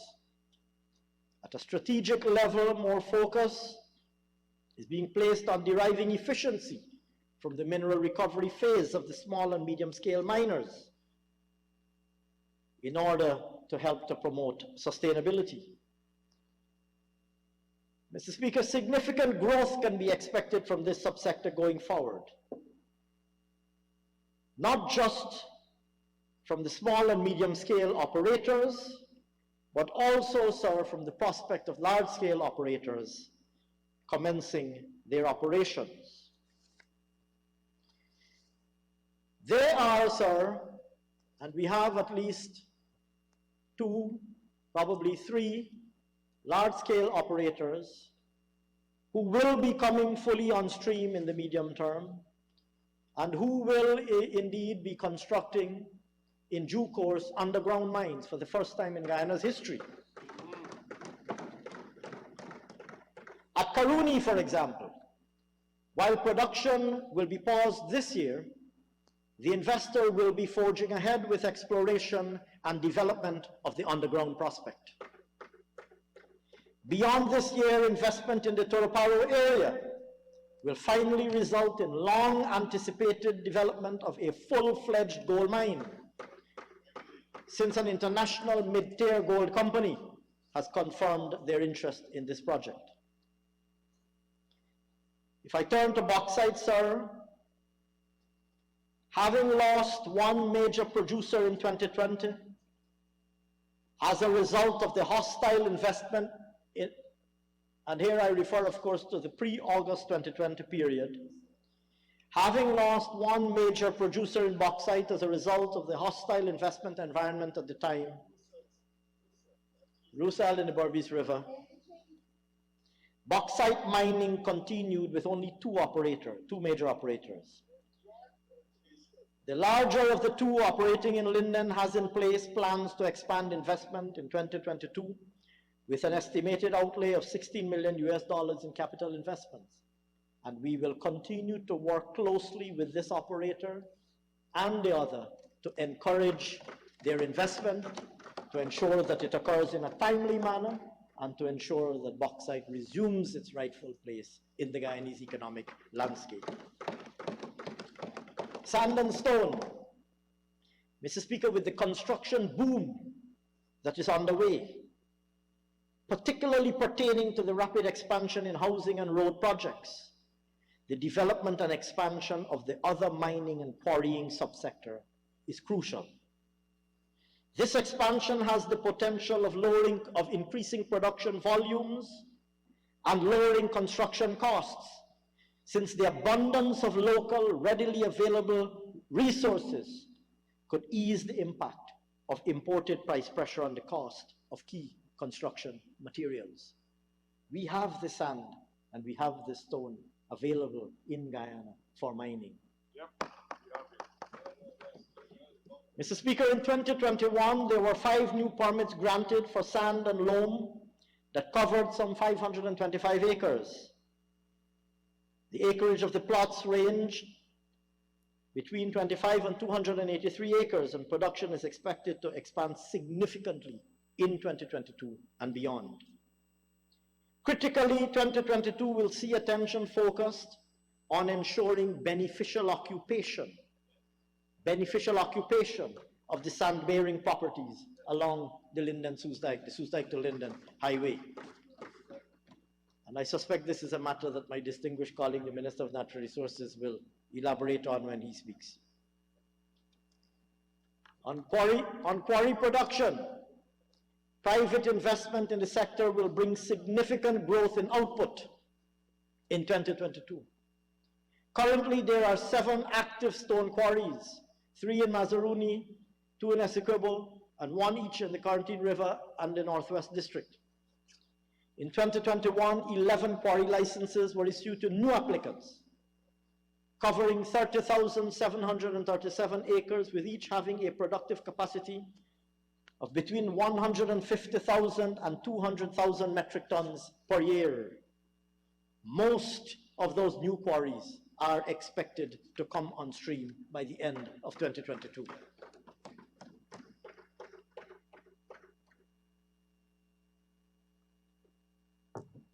Indeed, we are assured, sir, that many are likely to come on stream way before. Manganese.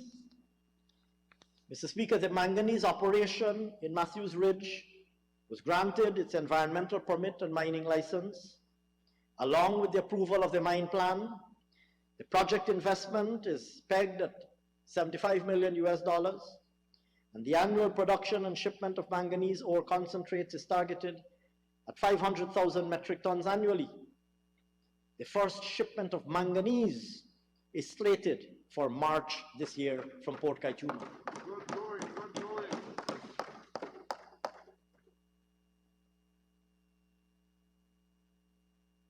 I turn now, sir, to forestry.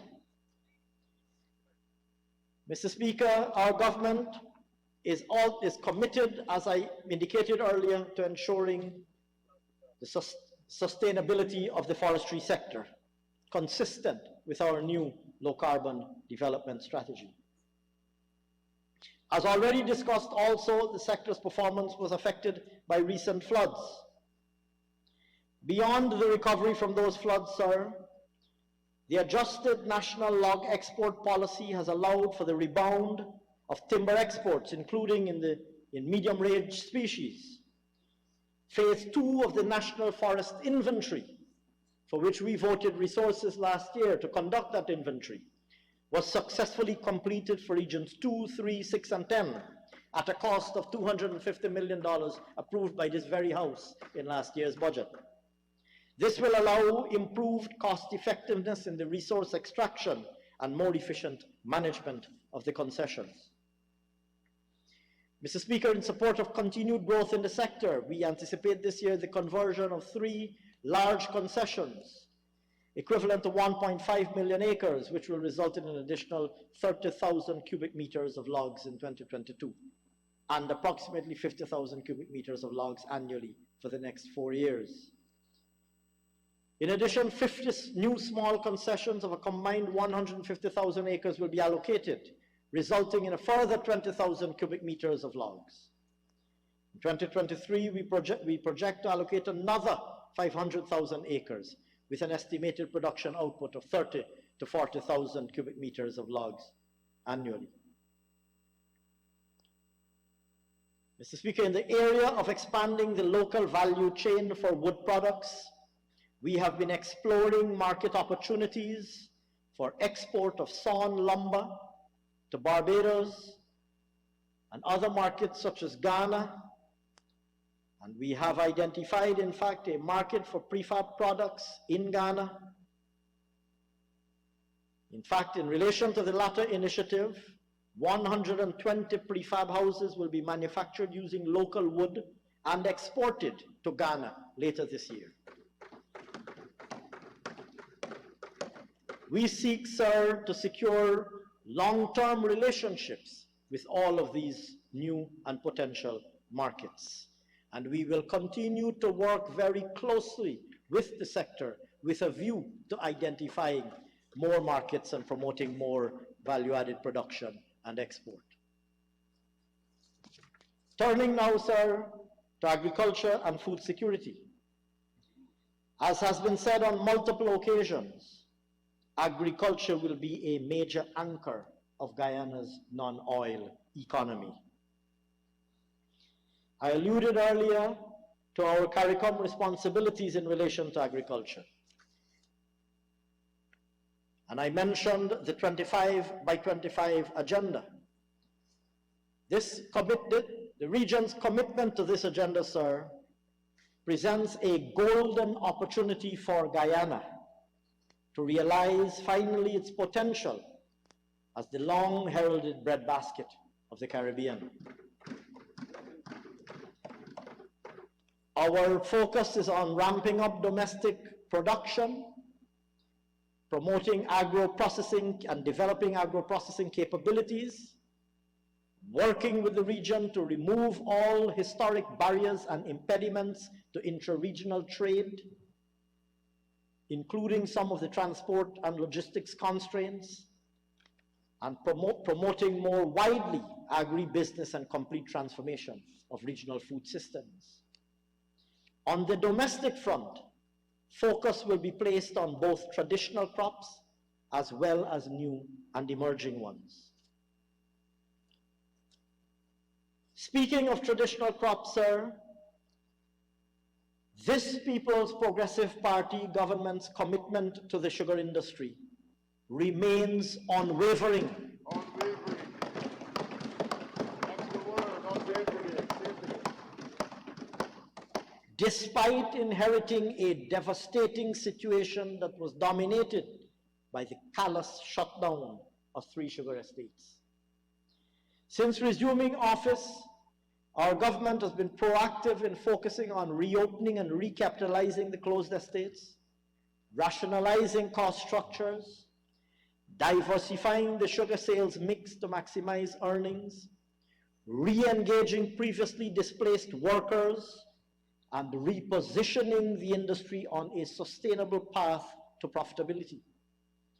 Since taking office in August 2020, the focus has been on rehabilitation of assets and retooling of the estates.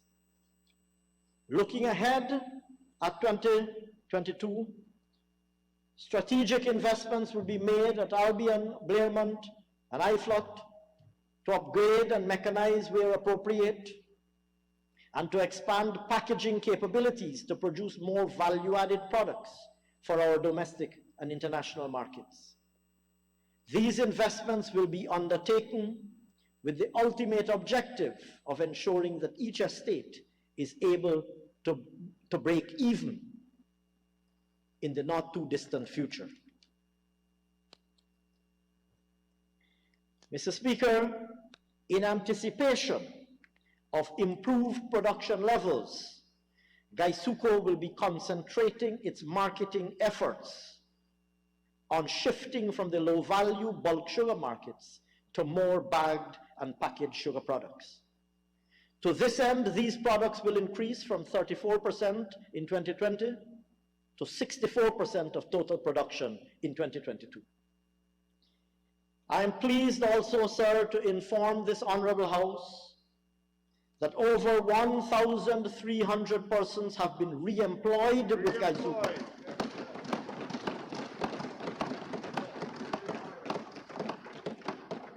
1,300 persons who were callously and unconscionably fired by the APNU-AFC government, despite, prior to 2015, making all manner of lofty promises to sugar workers, came into government and promptly proceeded to close estates and put people out of work.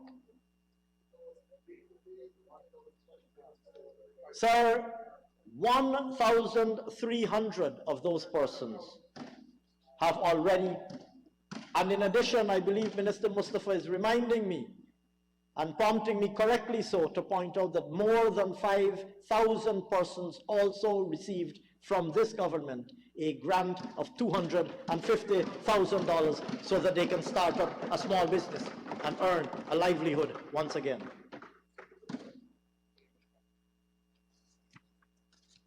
Mr. Speaker, I am pleased to announce that in Budget 2022, this People's Progressive Party civic government has allocated $6 billion to support Gaisuco's ongoing investment in field and factory operations to turn around the industry, while we continue to consider the possibility of engaging investors in some of the estates also. I turn now, sir, to rice. Rice remains a mainstay of our agriculture sector, and rice cultivation continues to be the main source of economic activity in many rural farming communities. We see rice maintaining and expanding its importance and increasing its contribution in the economy going forward. Our government's immediate priority is to help our rice farmers recover from the aftermath of the 2021 floods, and then to continue to expand cultivation and production, including more value-added varieties and products. In 2022, a total of 185,000 hectares is slated for cultivation, with plans to expand by 8,000 hectares by 2026. Focus in 2022 will see improved drainage and irrigation to mitigate losses, expanded research on new high-yielding varieties, and seed production. In that regard, soil testing facilities were made available to farmers through the construction of a soil laboratory at the Burma Rice Research Station, and a value-added laboratory for rice and rice products was completed. Mr. Speaker, I am pleased to announce that in 2022, GRDB will expend over $300 million in plant breeding, agronomy, plant pathology, entomology and value-added products as part of its research and development thrust. An additional $20 million is budgeted for the procurement of a seed dryer for blackbush polder, which will benefit more than 600 farmers in the area. In addition, a mini testing mill or polisher will be acquired to analyze the quality of cargo rice and paddy. In anticipation of expanded production, 6 drying floors in regions 2, 3, 5, and 6 were constructed in 2021, and this year 2 additional drying floors will be added in regions 3 and 4. Moreover, sir, efforts to secure new markets will continue with the British Virgin Islands, Estonia, and Slovenia secured recently.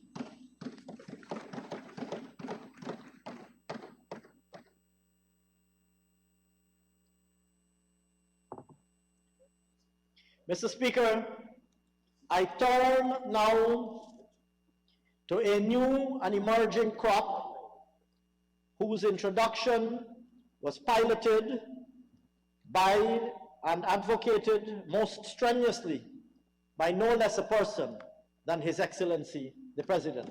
I refer here to the corn and soybean project. Mr. Speaker, historically our livestock feed supplies have largely been imported, with our poultry industry consuming approximately 113,000 tons annually. Given that livestock feeds typically comprise 60% corn and rice and 30% soybean, the recent global supply chain problems have transmitted this vulnerability to our domestic food chain.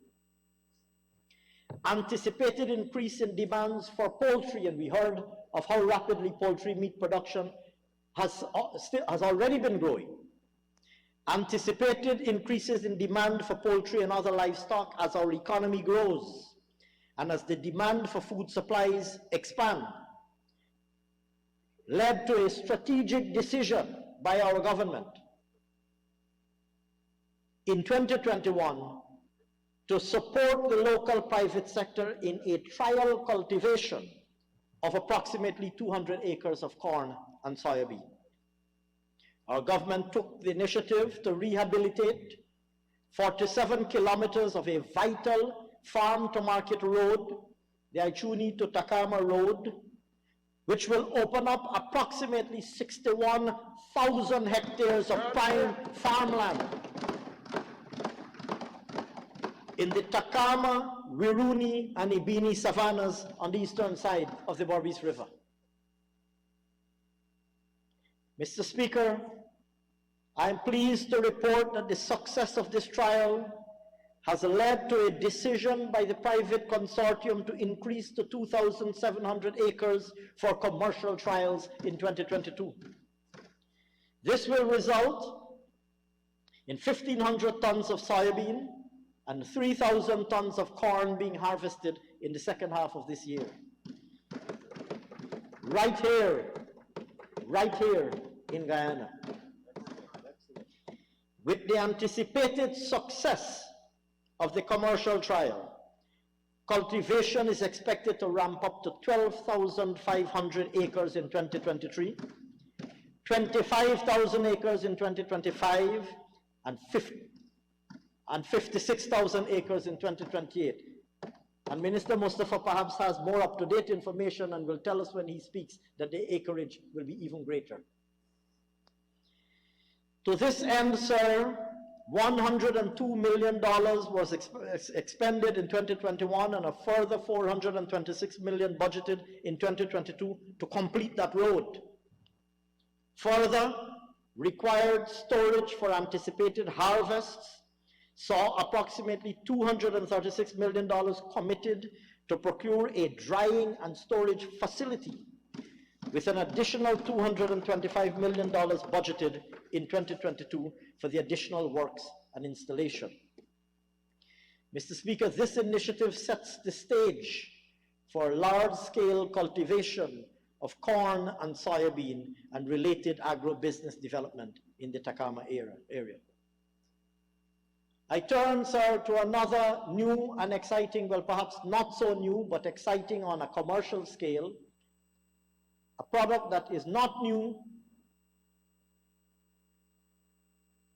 but from the point of view of commercial production, can perhaps be regarded as new or large-scale production, and I refer here to coconuts. Mr. Speaker, in support of the expanding market for coconut water and coconut-based products, our government has allocated $66 million in 2022.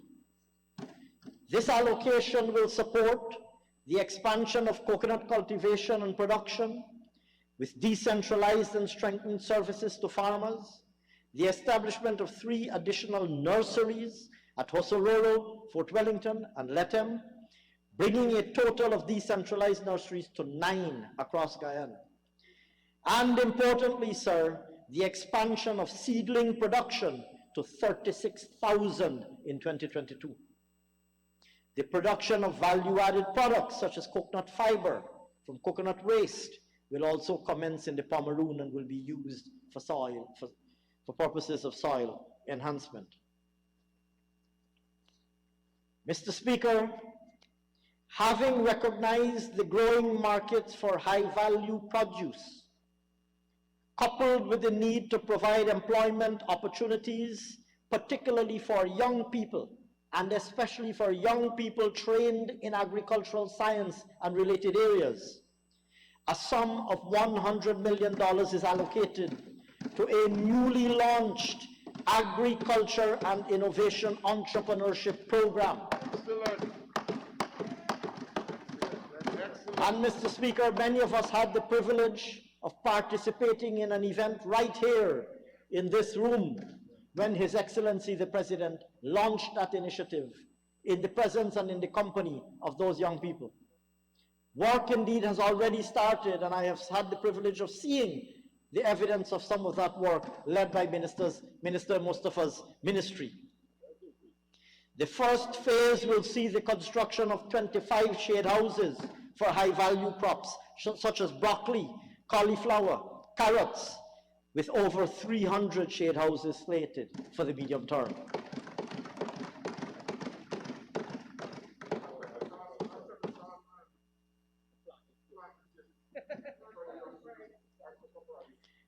Mr. Speaker, and these are young Guyanese people. In fact, these are young graduates of the Guyana School of Agriculture, young Guyanese graduates of the Guyana School of Agriculture. Mr. Speaker, it is recognized that government's intervention in the agro-processing industry is critical for business viability and the development of private sector capacity in post-harvest options. To this end, in 2021, we established a one-stop agri-business incubator and cold storage and agro-processing facilities, all of which are interventions that will improve value added in the agriculture sector. In 2022, the Guyana Marketing Corporation, under the purview of the Ministry of Agriculture, is aiming to decentralize the one-stop agri-business incubators in regions 3, 5, 9, and 10 in areas such as Parika, Fort Wellington, St. Ignatius, and Watuka. The sum of $96.5 million has been allocated in Budget 2022 to equip the Sophia, Parika, and Mabaruma agro-processing and packaging facilities. These facilities, along with supportive market research, will assist producers in meeting the international market protocols for their products and enable access to new markets. I turn now, sir, to livestock. In response to the floods last year, government provided cash grants totaling $421 million to livestock farmers and distributed 71,594 breeding stock, to be followed by another 80,104. Government also provided technical support to assist with recovery of the sector, and we will continue to focus on the recovery of the industry and help farmers build resilience in especially vulnerable situations.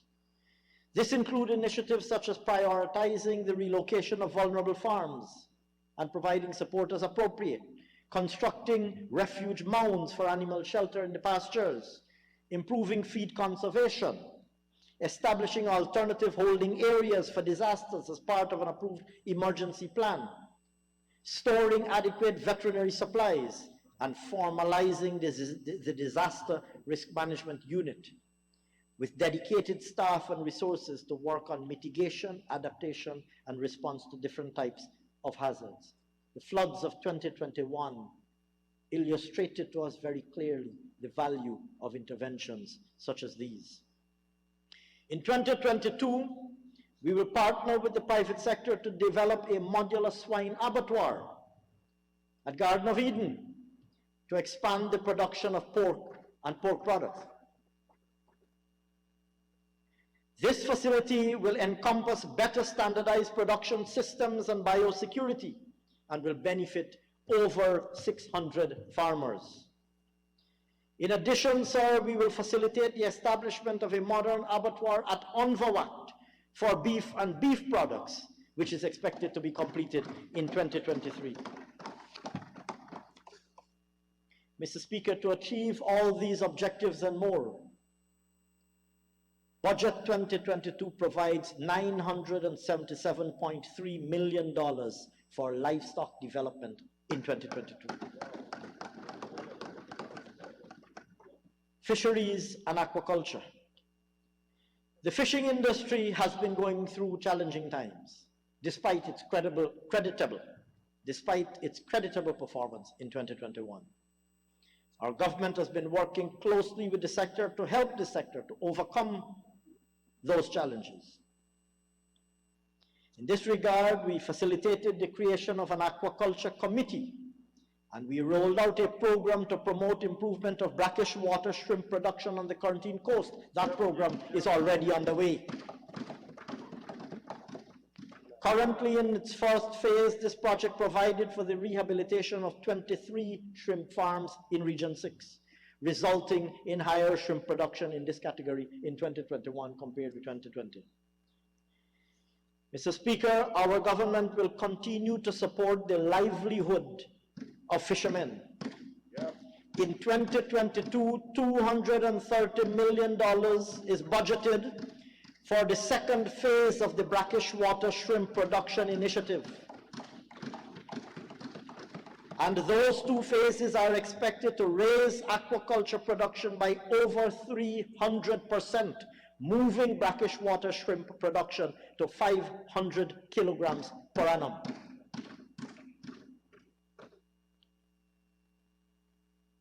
If that were not enough, sir, in 2022, we will pioneer an innovative solution new to Guyana to promote important and valuable alternative production modalities for Guyana's fisherfolk. Here, sir, I refer to an allocation of $200 million in Budget 2022 to introduce and develop marine cage fishing, which will enhance the production of prawns and tilapia on coastal Guyana. Additionally, sir, we will continue to improve the supportive infrastructure for the fisheries industry. In 2022, the greenhouse at the Satyadeo Saw Aquaculture Station will be upgraded for the promotion of aquaponics as a climate-smart option for food production. Research will also be undertaken in indigenous high-value species and the use of low-cost feed ingredients into aquafeed development. Mr. Speaker, in total, for the promotion of the fisheries and aquaculture sector, Budget 2022 provides $743.7 million.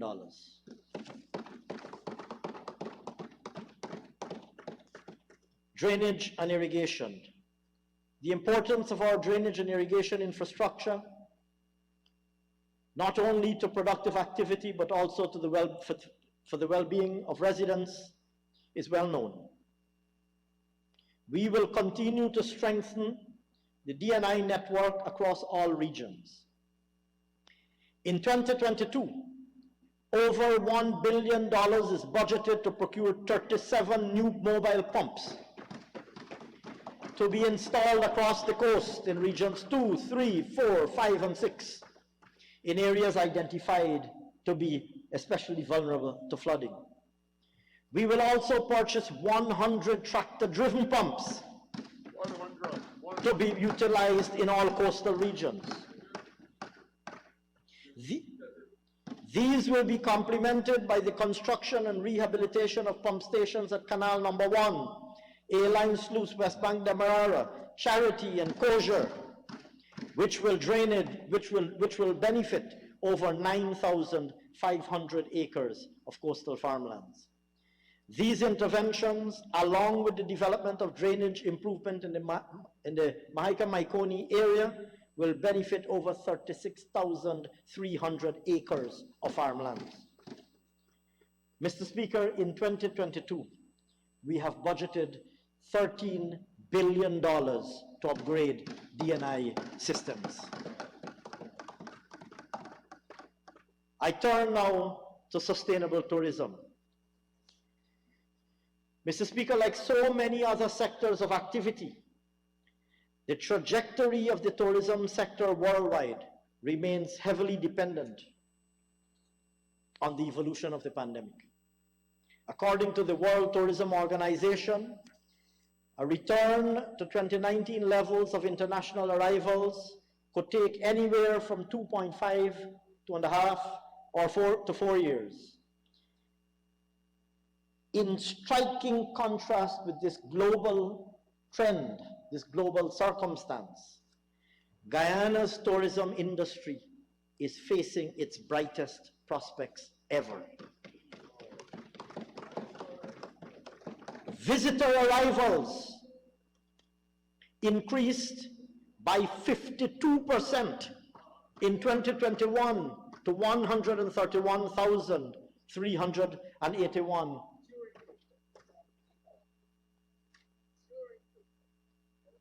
Indeed, during a continuing and pervasive pandemic. Mr. Speaker, amongst other things, this reflects the captive business traveler, resident expatriate market, as well as the very resilient diaspora market, who remain very loyal to Guyana and very attached to Guyana.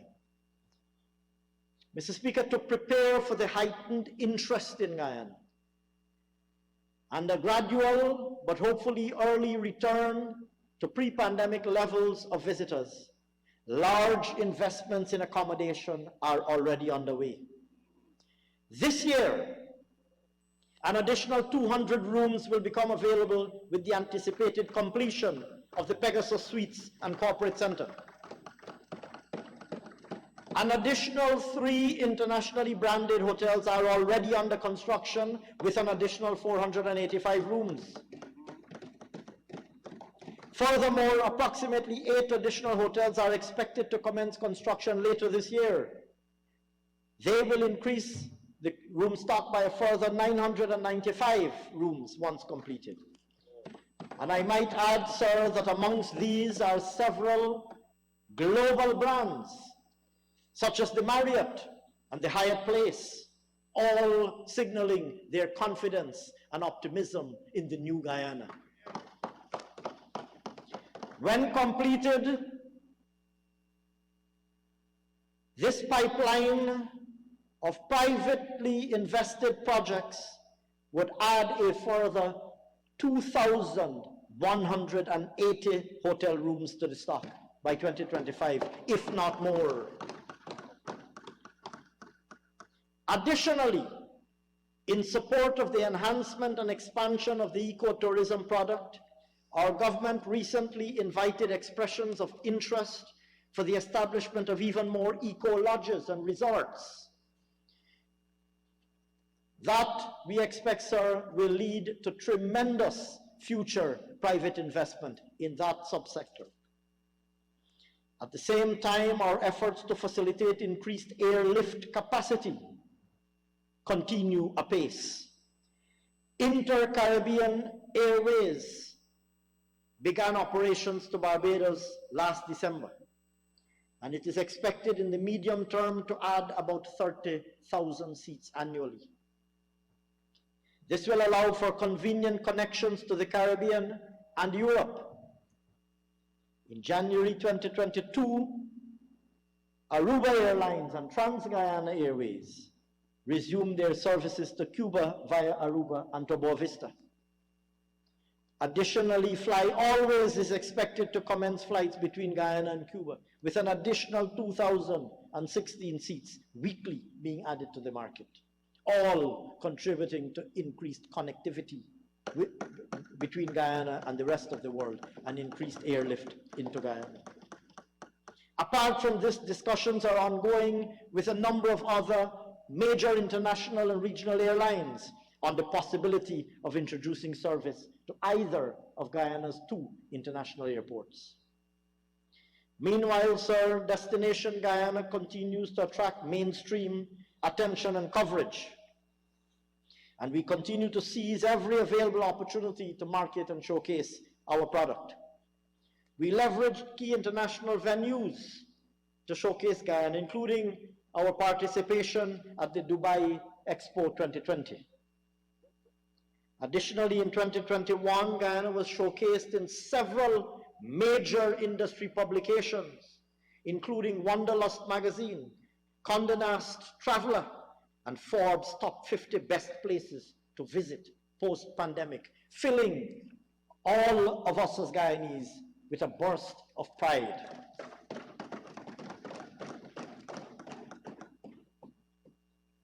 Mr. Speaker, looking ahead, strong emphasis will be devoted to human resource development in the sector. Work has begun on the design of the new Tourism and Hospitality Institute, as well as the preparation of draft curricula, and construction is anticipated to commence this year. Additionally, we have secured a partnership with the government of Barbados arising out of a visit by His Excellency the President to Barbados, where he was accompanied by the distinguished Minister of Tourism. And under that initiative, over 6,000 Guyanese nationals will be trained in various areas within the hospitality sector.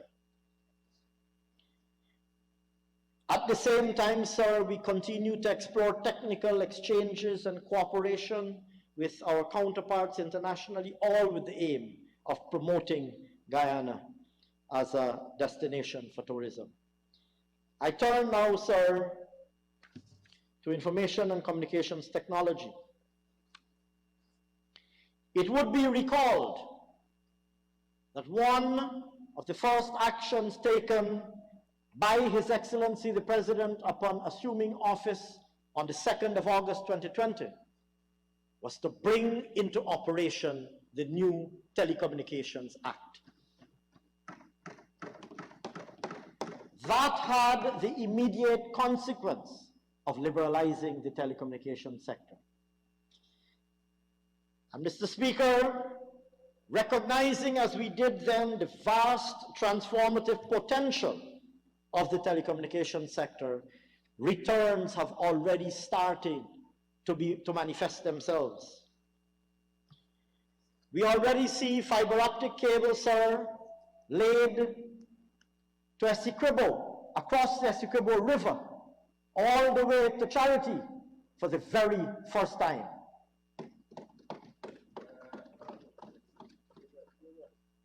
New cables are being laid, sir, all the way to Corriverton and all the way to Linden by private investors. Additionally, and as a consequence, we have supported and facilitated the growth of the business process outsourcing sector,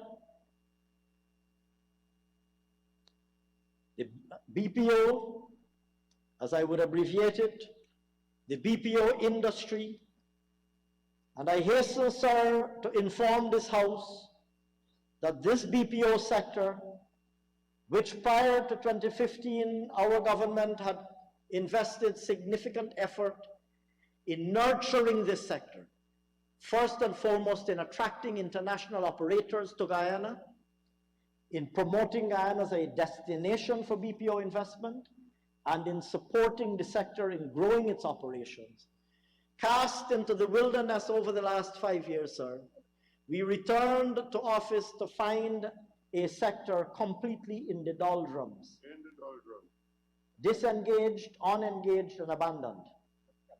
We resumed our engagement with the sector, sir, working closely with them, encouraging their expansion, particularly recognizing the labor-intensive nature of their operations. And I'm pleased to report now, sir, that the BPO sector has created between August 2020 and the end of 2021 no less than 1,131 jobs. Jobs. That's pretty hard. Sir, it is opposite to note, sir, and to cite the example of the call center in Linden, which had existed under a partnership between government and a private operator, and which, for reasons unknown, and when I say which, I refer here, of course, to the investor for reasons unknown had to close up shop shortly after 2015. Close up shop, putting more than 100 young Lindeners out of work. Sir, with no effort made to protect and preserve that investment, with no regard for the jobs that that investor had created for young Lindeners. Immediately on our return to office, sir, we identified a strategic investor, and in this case, a strategic Guyanese investor, I'm proud to say, a young Guyanese person, engaged with this investor on resuscitating that call center. And sir, I am pleased to report that within the space of months, the call center in Linden was reopened. Today, sir, that call center employs 125 persons going to work every day and earning an income every day in Linden, and that call center, sir, is poised to employ within the first half of 2022 another 100. So that's going to be 225, if not more. 225, if not more, young people in Linden, and by extension, families in Linden who now have an income.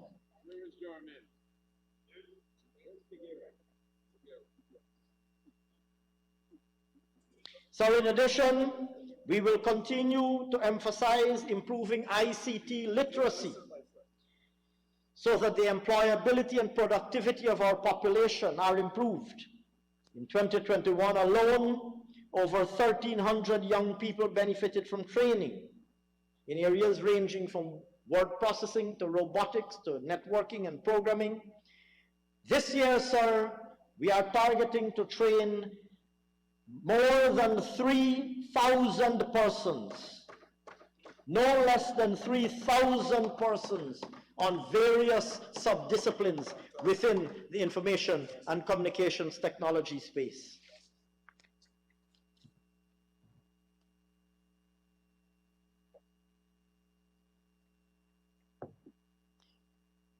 Small business support. Mr. Speaker, small businesses have the potential to strengthen communities, local economies, and the economy as a whole. We have seen this in our own communities throughout the length and breadth of Guyana. For this reason, we have always supported and will continue to support small businesses through various initiatives, including small business development grants, training opportunities, and incubator centers. Mr. Speaker, in 2021, the Small Business Bureau successfully distributed 746 small business development grants at a value of $329 million. Mr. Speaker, we also introduced the country's first ever small business one-stop shop in Region 2, which rendered assistance to 111 persons, helping them to register their business, helping them to secure NIS compliance, and helping them with all of the other startup processes that are associated with establishing a business. Mr. Speaker, I'm pleased to announce that in 2022, the budget provides $300 million for the replenishment of the Small Business Development Fund. That represents, sir, $300 million that will be going to small businesses in Guyana through the Small Business Bureau. Furthermore, sir, training will be provided to small business owners in areas including business management, record keeping, business plan writing, amongst others, all of which will enhance the capacity of small business owners to effectively develop and manage their businesses. We will also establish, and work has already commenced to establish, an e-commerce marketplace, sir, for small businesses to market goods and services using technology, using the internet, which will no doubt help to support their resilience, avoid them necessarily having to have a physical shop where their products and services can be accessed, and of course helping to maintain and increase revenue. Mr. Speaker, as part of our ongoing efforts to enhance small business support, 6 small business one-stop shops across regions 1, 5, 6, 7, 8, and 9 will be held in 2022. And we will also continue our efforts to improve the ease of doing business and to assist small businesses in navigating the processes, making those processes simpler and helping businesses to navigate the processes to license and establish their business. On that note, sir, the question of improving the ease of doing business, the design of an electronic single window for trade will commence in 2022. This initiative will result in the development and deployment of a single entry point to fulfill all trade-related transactions, bringing together all of the agencies involved in trade transactions, including, foremost amongst which would be the Guyana Revenue Authority, but of course there are other agencies all involved in licensing and permitting depending on the nature of item being traded. This single window will bring together all of the agencies involved in trade transactions and facilitate a single, easy, efficient, and technology-based solution. Concomitantly, sir, we are currently undergoing a comprehensive review of the business processes related not only to trade transactions, but other aspects of citizen and business interaction with the state, with the government, with a view to mapping those processes out, identifying ways of simplifying them and making them more efficiently, and making them more citizen and client friendly. That work, Mr. Speaker, has already commenced. On the question, sir, of establishing of businesses and access to industrial estates, a matter that I know is of great interest to the private sector, a sum of $245 million has been budgeted this year to facilitate the establishment of new industrial estates in regions 2 and 10.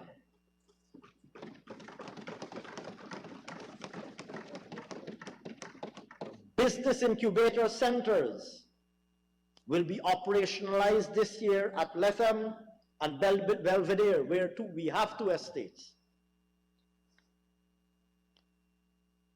These will have 16 pods combined between them, and these pods will provide access to shared light manufacturing facilities, operational space, and training and coaching suitable for small businesses. They will also allow for small businesses to produce value-added agricultural products, including things like coconut oil, indigenous flour, and processed fruits. Mr. Speaker, furthermore, to assure confidence in our private sector and locally produced goods and services, a national standard strategy for the development of priority standards will be pursued in consultation with stakeholders. In addition, we are examining the establishment of a traceability system which would address trade barrier issues to the benefit of our growing private sector. And we expect also this year work to be advanced on the construction of a new laboratory at the Guyana Bureau of Standards under the National Quality Infrastructure Project.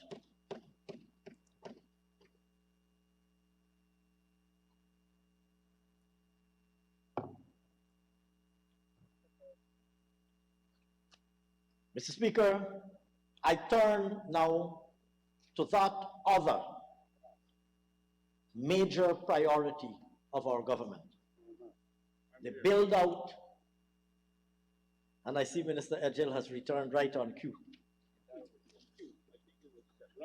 the build out of transformational infrastructure, energy expansion and diversification. Mr. Speaker, inadequate, unreliable, costly, and environmentally unfriendly energy has been the bane of Guyana's industrial development as well as of our citizens' daily existence for as long as any of us can remember. As has often been said, had the Amaila Falls hydropower project not been derailed by those on the other side of this honorable house, that project would have been meeting the needs of the national grid today. Right now, right now. Be that as it may, the time for fixing this problem is overdue. Mr. Speaker, following a public expression of interest in September 2021, our government issued an advertisement for the pre-qualification of firms interested in the transformational gas-to-energy project, recognizing the potential of natural gas as a transition fuel. This project will allow us to phase out the use of expensive, heavy fuel oil, and is targeted to reduce costs substantially below the current level. This project encompasses the establishment of a power plant at the Wales Development Authority to generate 300 megawatts of power, as well as a natural gas liquids plant that will cover domestic demand.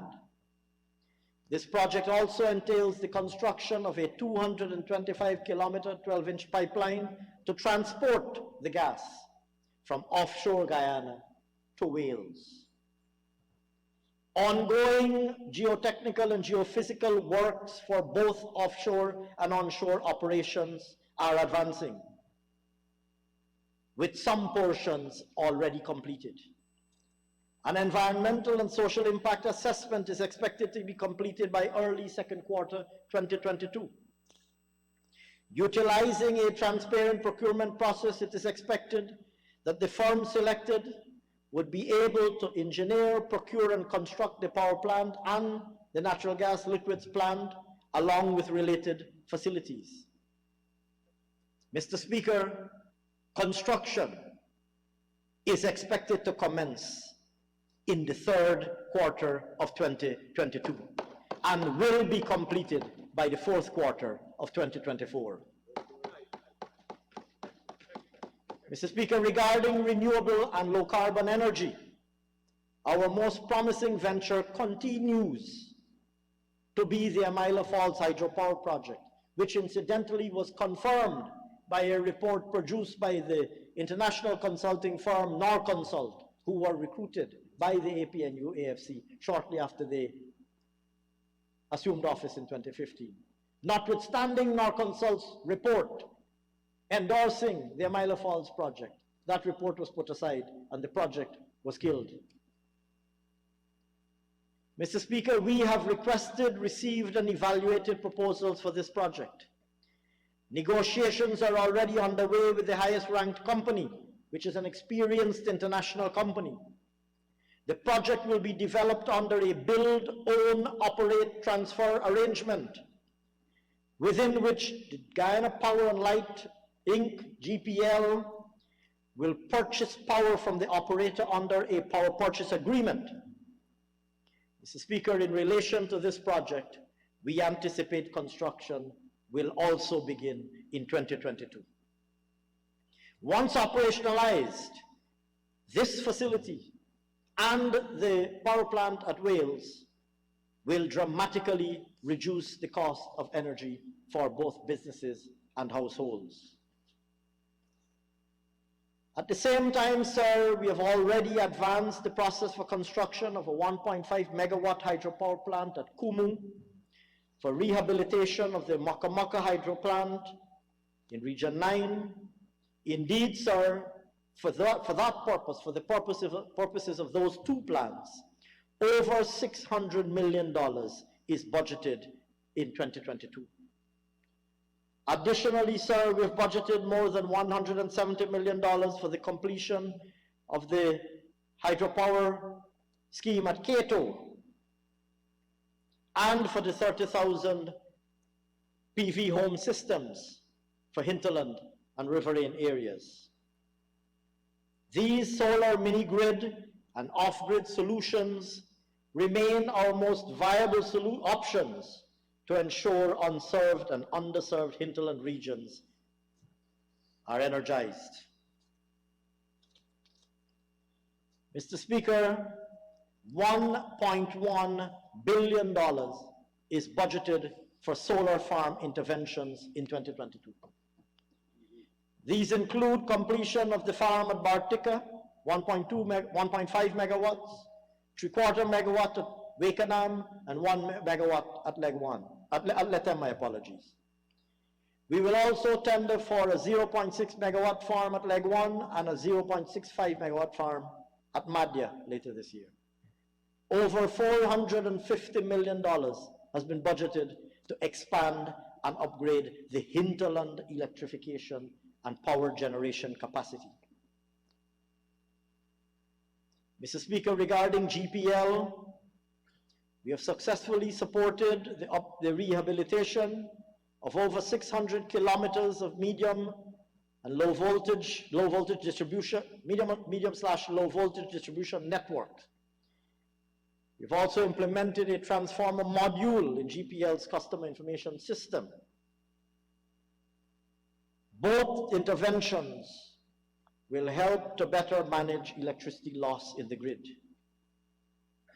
Mr. Speaker, in 2022, $1.6 billion is budgeted for the construction of a parallel transmission line linking the Kingston and the New Sophia substations, the upgrade of the existing L5 transmission line, and other works aimed at reducing transmission losses and maintaining desired system voltage levels.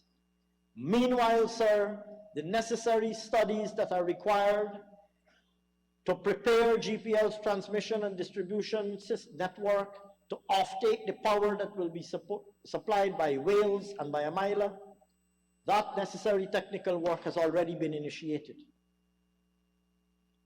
And we expect, sir, that will include, once ultimately implemented, it will include the introduction of a smart grid, replacing GPL's existing grid with a smart grid.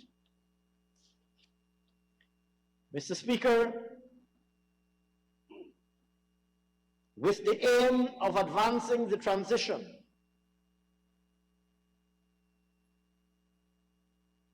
with the aim of advancing the transition to cleaner sources of energy, while ensuring that we meet the growing demand for electricity and reduce the cost of electricity by at least 50% over the next 5 years. Budget 2022 allocates $29 billion to the energy sector. Major allocations within this amount include $20.8 billion for the gas to energy project and $1.4 billion for the 33 megawatt solar farms for Berbice, Essequibo, and Linden. Transport infrastructure.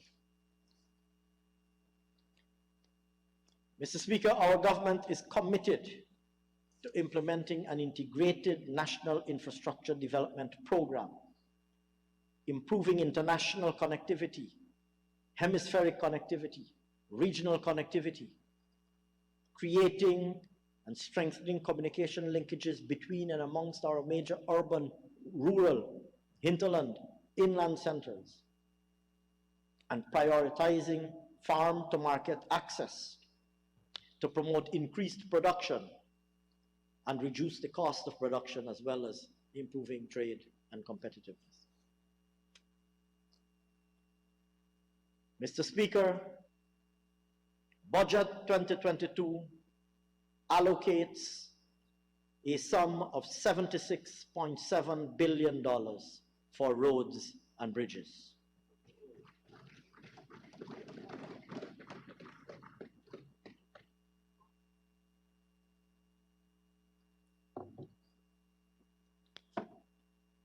Of that sum, $49.2 billion will be spent on roads and $27.5 billion on bridges. In relation to roads, key allocations include provisions of $8.3 billion for the rehabilitation of the Quarantine Main Road from Palmyra to Crabwood Creek, $6 billion for the construction of the Linden to Mabura Rohill Road, $3.4 billion for hinterland roads, $2.6 billion for the rehabilitation of the entire Soesdijk to Linden Highway, $2.3 billion for the East Bank to East Coast Demerara Road between Ogle to Eccles, $1.1 billion to complete Sheriff to Mandela, and in addition to that, sir, $15.2 billion for the construction and rehabilitation of additional urban and community roads.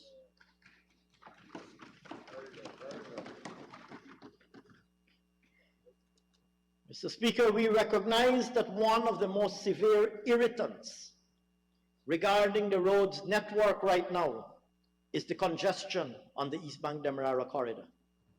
We have committed to resolving this. To this end, we have already constructed and operationalized a 3.7 kilometer inter-community road link between Maka Arcadia and Diamond. Additionally, a new 4-lane highway linking Mandela Avenue to Hards Bosch is currently under construction and will be completed in the first quarter of 2022. Construction of the 4-lane Ogle to Hards Bosch Road will also commence shortly, creating another road access which will further reduce the chaos and congestion along the East Bank. Furthermore, sir, work will commence to widen and pave the East Bank Highway from Grove to Timeri, for which $2.1 billion is allocated in 2022. Preparatory work has also been initiated in relation to the widening of the East Coast Highway from Annandale to Mahaika, the upgrade of the railway embankment from Sherry Street to Orange Nassau, and the construction of the new 4-lane superhighway from Sconard to Parika.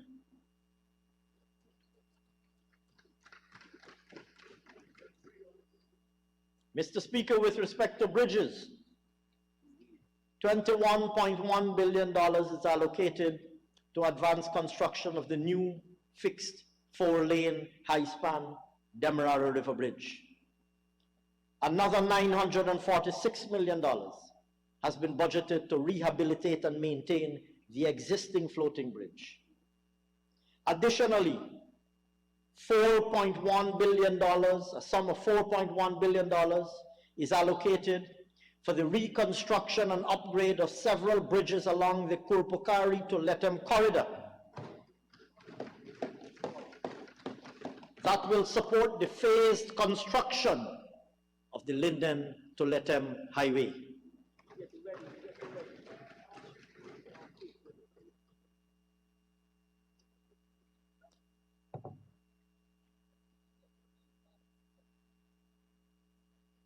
In addition, sir, another 173.9 million is budgeted for construction and rehabilitation and maintenance of bridges in a number of other areas. Mr. Speaker, another extremely important intervention included in Budget 2022 is an allocation of $3.3 billion to finance improvement and enhancement of the aesthetics of the environment across major areas in our coast. Yep. Beautifying while we develop. With a particular focus, sir, on the capital city, it would be recalled that no less a person than His Excellency the President himself spearheaded a major cleanup campaign in Georgetown just over 1 week ago. I believe it was 2 weekends ago.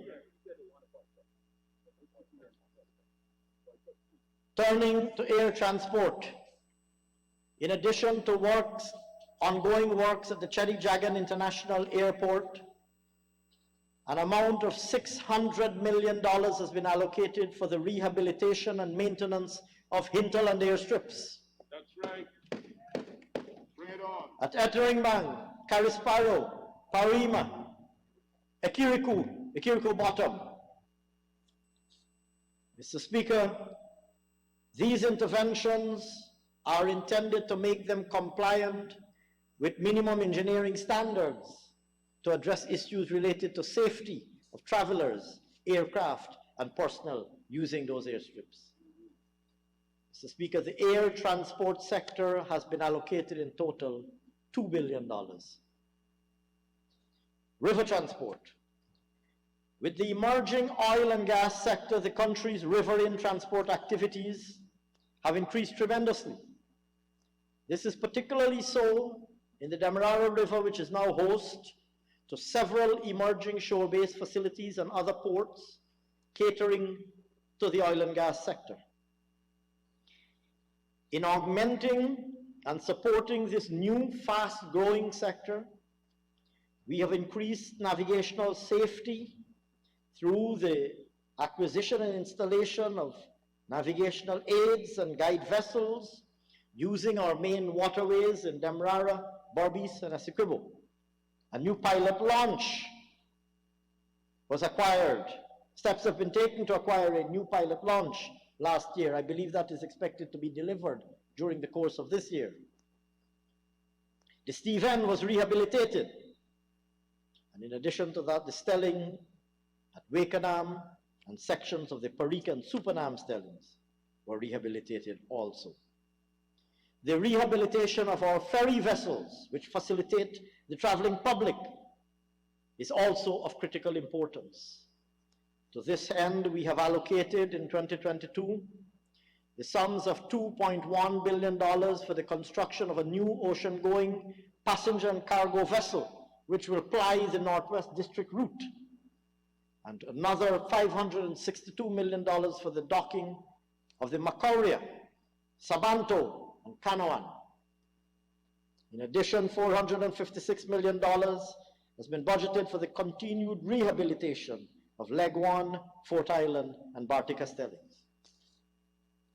Mr. Speaker, the new vessel for the Northwest District route is expected to be completed and operationalized in the second half of 2022.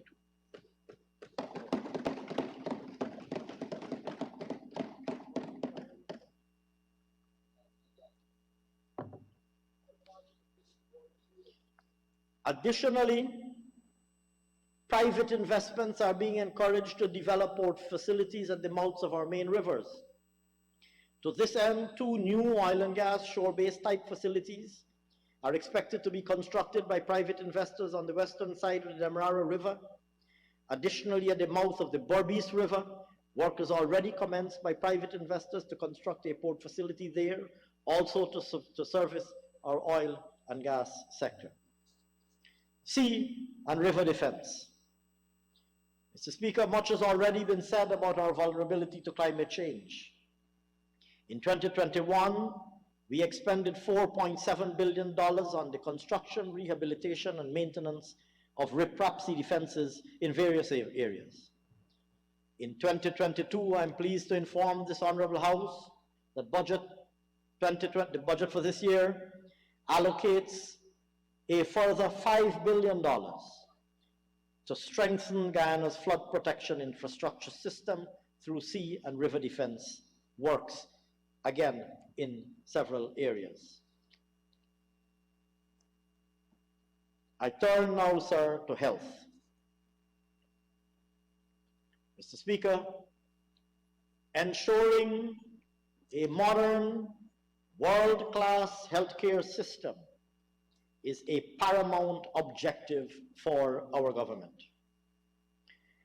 To this end, we will leverage existing and soon to be built new public healthcare facilities, private investment in the sector, as well as public-private partnership arrangements, all with the aim not only of meeting the needs of our citizens and residents, but also to be able to offer medical treatment as an export service through medical tourism.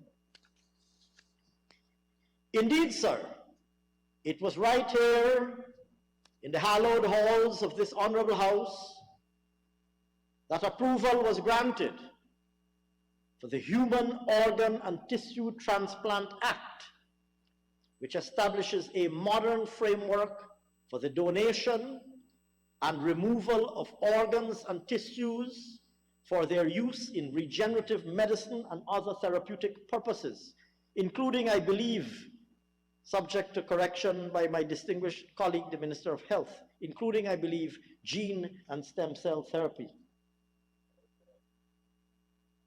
And the Minister informs me that I am not mistaken. At the same time, we continue to battle the most immediate challenges before us, foremost amongst them, of course, the ongoing COVID-19 reality. We will continue to manage the pandemic, even as we prioritize investments to modernize the sector and improve service delivery. Mr. Speaker, to achieve these objectives, amounts totaling $73.2 billion have been budgeted for the health sector. A total of $16.1 billion has been budgeted to launch a major expansion in public health care facilities. Of the amount allocated, $12.4 billion will be used for the design and construction of a major state-of-the-art pediatric and maternal hospital, upgrading of the West Demerara and Bartica regional hospitals, and the construction of six brand new modern regional hospitals at Amerindian, Tushen, Diamond, Enmore, Bath, and number 75 Village, Quarantine.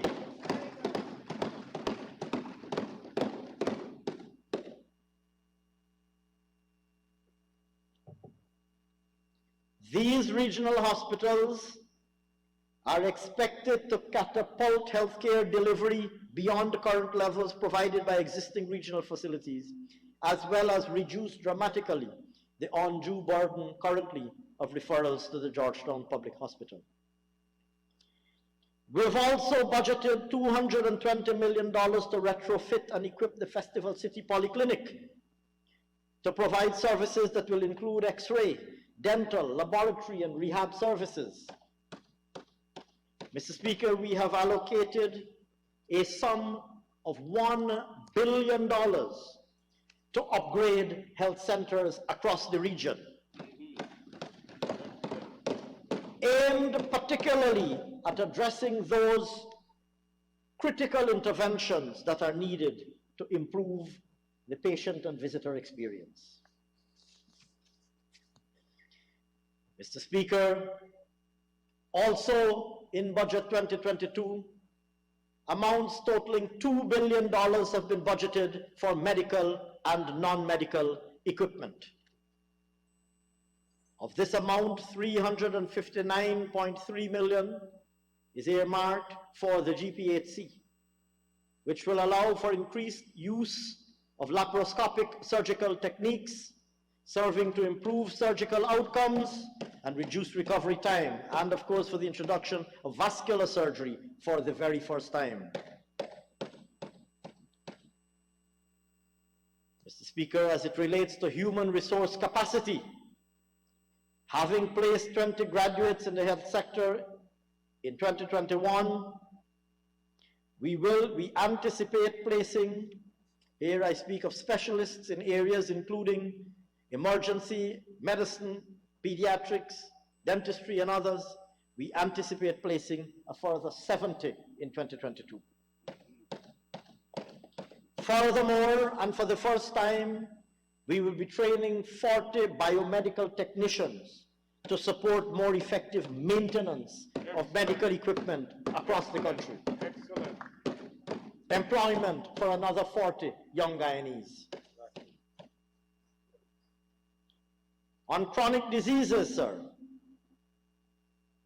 despite the pandemic, we still managed to screen over 25,000 persons in 2021 for major non-communicable diseases, chronic diseases, and we plan to continue and support strong early screening. In 2022, we target screening a further 27,000 persons. And in the specific area of diabetes, we have made significant progress towards the construction of a specialized diabetic clinic at Lusignan, which will be completed this year and is intended to be a one-stop shop for diabetic patients. Once operationalized, this clinic will be able to provide specialist services, including eye screening, diabetic wound care, and cardiovascular screening. In emergency medicine, sir, we will continue to equip and upgrade our emergency medical services program this year with the acquisition of 2 additional ambulances. Other priorities include, of course, mental health. I spoke already of COVID-19, maternal and child health. Mr. Speaker, in 2022, we will be pursuing strengthened engagement and partnerships with traditional birth attendants, strengthening health facilities with related equipment, and expanding family planning services. We also anticipate that the maternal waiting homes at Maruka and Cato, as well as the maternity ward at the New Amsterdam Hospital, will be substantially completed this year, all of which are expected to improve maternal and child health. In the area of adolescent health, to reduce adolescent pregnancies, government will pursue the Safe Space Initiative in schools to facilitate peer interaction and counseling, as well as partner with local medical teams and community organizations to address comprehensive education in schools. Another initiative that will help to reduce unplanned pregnancy is the expansion of the contraceptive program, which will benefit from an allocation of $154 million this year. Mr. Speaker, in support of adolescent health, Budget 2022 also provides an amount of $50 million for the advancement of the program led by the distinguished leadership of the Office of Her Excellency, the First Lady, on promotion of menstrual hygiene. Excellent. This program, sir, will benefit over 30,000 adolescent girls.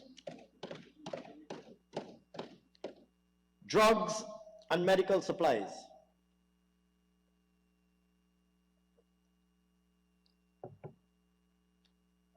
Mr. Speaker, this government intends to eliminate we intend to eliminate incidences of drug shortages by 2023. Yeah, we gotta do it. We intend to eliminate.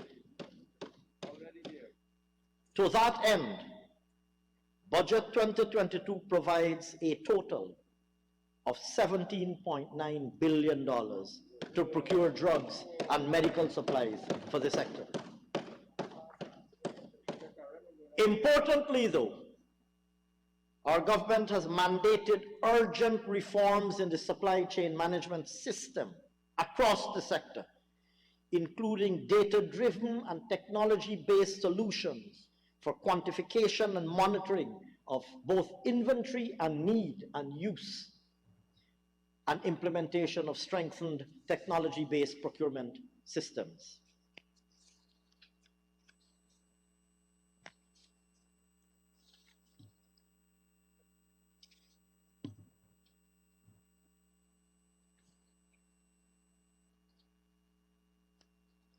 Mr. Speaker, I turn now to the education sector.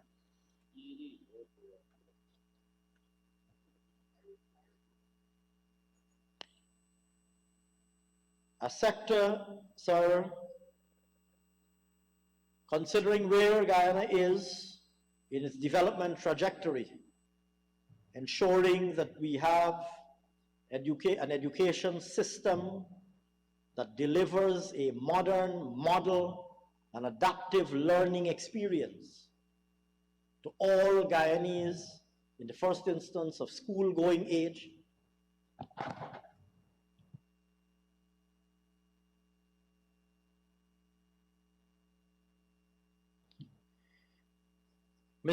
Mr. Speaker, and then, of course, to address issues of lifelong learning, ensuring that we have a system that will equip young and not so young Guyanese persons with the tools and skills that are needed to meet the needs of the Guyanese economy of tomorrow.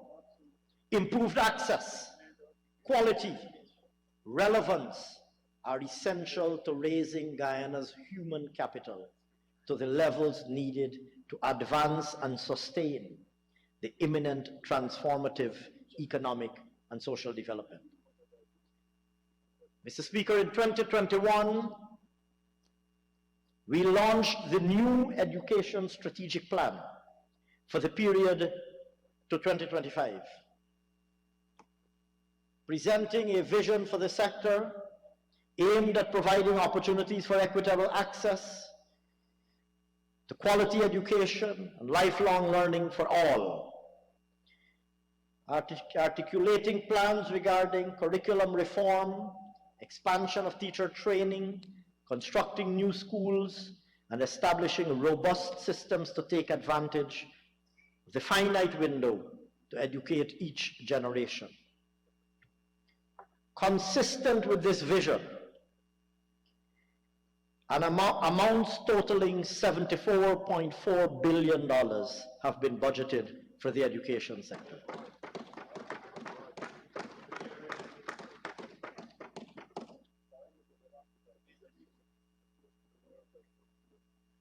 Improving school building infrastructure. Mr. Speaker, in 2021, $5.4 billion was spent on the construction, extension, rehabilitation, and maintenance of educational facilities. In 2022, we have allocated a further $6.6 billion towards the construction, rehabilitation, extension, and maintenance of our education facilities.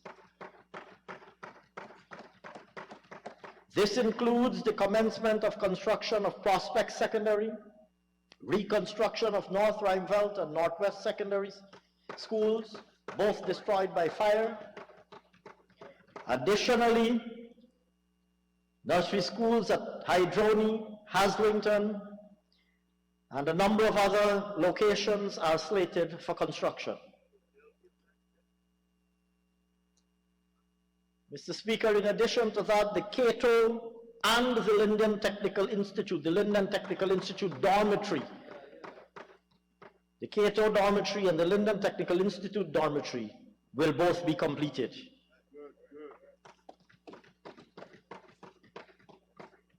Mr. Speaker, it is well known that the cash grant to children of school age, parents of school-going children, was callously discontinued during the 2015 to 2020 period. We reintroduced that cash grant in 2021, as a result of which 174,000 public school students received cash grants totaling $3.3 billion. And we further extended that program to include private students, students attending private schools rather, and another 15,000 students attending private schools benefited to a total amount of $284.8 billion. I wish, sir, to address the matter of school feeding to support access and student performance. Mr. Speaker, to address the nutritional intake of our children and improve their attentiveness, we will restructure and expand the National School Feeding Program.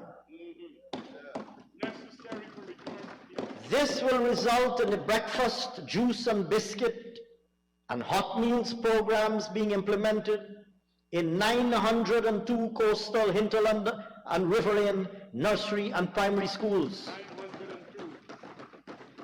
Mr. Speaker, the sum of $2 billion has been allocated to implement this school feeding initiative in 2022. And it will benefit a total of 85,773 students. Incorporating ICT in the education sector. Mr. Speaker, the pandemic illustrated to us the importance and urgency of accelerated implementation of digital solutions in all that we do. In response, sir, we will be equipping 300 primary school teachers and 125 secondary school teachers with laptops and computing devices. Approximately 11,000 tablets and flash drives loaded with teaching materials will be provided to students at these levels, while the number of smart classrooms, we recall those smart classrooms, the number of smart classrooms will be expanded. This initiative, sir, is budgeted at a total cost of $295.7 million.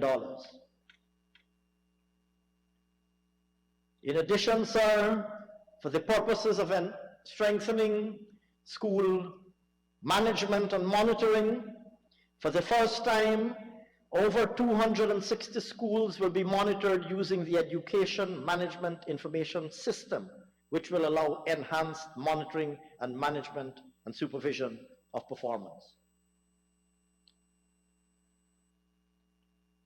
Mr. Speaker, in 2020, still on 2022, on the subject of textbooks, a sum of $1.2 billion is earmarked to procure textbooks.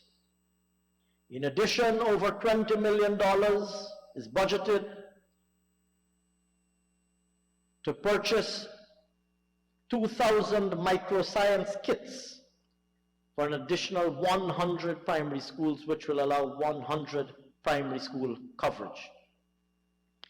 Reforming teacher training.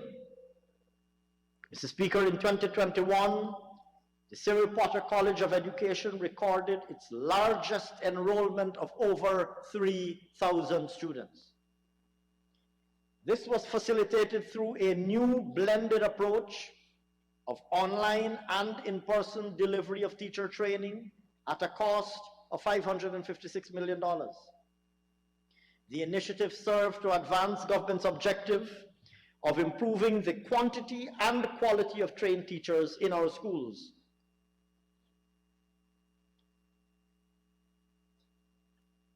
Mr. Speaker, in addition, or rather an additional 511 trained teachers were added to the sector in the 2021-2022 academic year.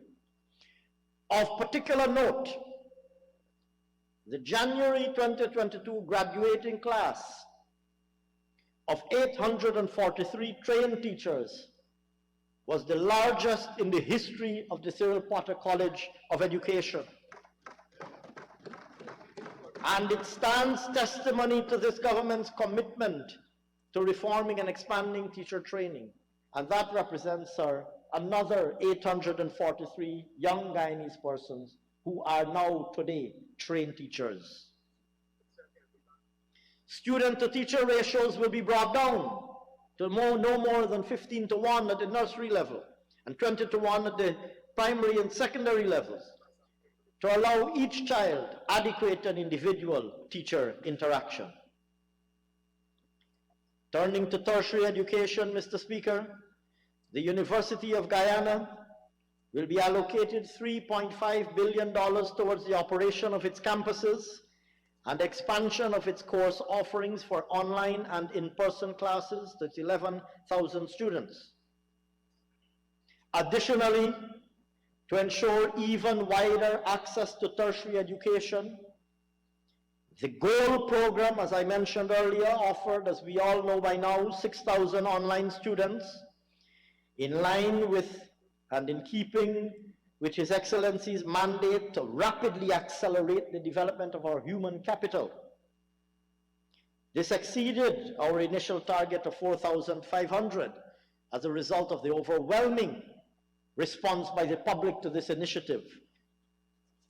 Mr. Speaker, in 2022, an amount of $1.3 billion is budgeted to meet the cost of another 4,500 scholarships, as well as 2,726 continuing students.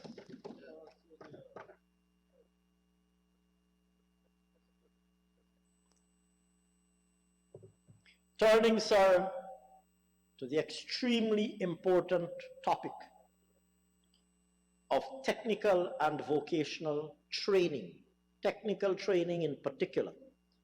Given what was said earlier and what has been said elsewhere, outside of Parliament, including by His Excellency the President, Vice President and others, the question of ensuring that the Guyanese workforce is equipped with the skills that are needed for the direction in which the economy is going, and at the same time ensuring that we have an adequate supply of skilled labor. So creating jobs for people, equipping them with skills, but also ensuring on the demand side, on the recruiting side, that there is a sufficient market pool of skills from which to recruit. This is essential to achieving our local content objectives. And so on that note, sir, I would say the following, that our rapid development trajectory requires a skilled, qualified, and innovative workforce. We have identified human capital development through technical and vocational skills as one of the most critical inputs if our development objectives are to be met. In this regard, sir, we will partner with the private sector to provide relevant training immediately, even as we streamline the national skills training programs that exist across agencies to ensure that they are coordinated and fit for purpose. In the latter regard, the technical and vocational training programs, the various technical and vocational training programs that we have across the country and institutions that we have across the country, must be tailored to be responsive to the labor market needs of the sectors across the economy today and tomorrow. In this regard, we plan to undertake early an analysis of the institutions offering skills training with the aim of streamlining them and modernizing their curriculum to make them more relevant to contemporary needs, so that they are able to offer training to young and not so young Guyanese persons in areas that would immediately make them attractively marketable to the labor market, to the job market of today and tomorrow. Importantly, sir, we will be partnering, indeed a flagship initiative will be a partnership with the private sector to establish a Guyana Technical Training College with its campus at Port Morant, incorporating the world-famous Gaisuco Port Morant Technical Training School. And that facility, that new and enhanced facility, will include a dedicated institute established for the purposes of training persons for the oil and gas sector. That facility will also have dedicated capabilities aimed at training persons for work in the tourism and hospitality sector. An initial $260 million is budgeted to commence work at this location in 2022. Mr. Speaker, as a matter of the highest urgency, in order to ensure that we have a pool of Guyanese persons equipped to take up jobs in the oil and gas industry, our government had an engagement with the sector led by His Excellency the President and the Vice President, so that we can have a better understanding of what the highest priority needs are of the sector, what are the skills that they need, in what numbers, and so an inventory of the skills needs of the sector was compiled. And we will be proceeding, sir, to train persons and to get them certified with exactly those skills so that they can commence work immediately. Budget 2022 allocates a sum of $420.5 million to train and certify 1,000 persons in a wide range of areas, including such areas as welders. In fact, welding is perhaps the area with greatest need, and we will be training the largest number of welders amongst the different skill sets, but there are other skill sets too. Welders, stevedores, heavy vehicle operators, and many others. That's 1,000 Guyanese persons who will be trained this year so that they can enter employment with the oil and gas sector. And of course, sir, following the review to which I alluded, the review of the various institutions, all of our various technical institutes and the Board of Industrial Training will be offering significantly scaled up training programs literally for thousands of Guyanese persons with modern and upgraded curricula.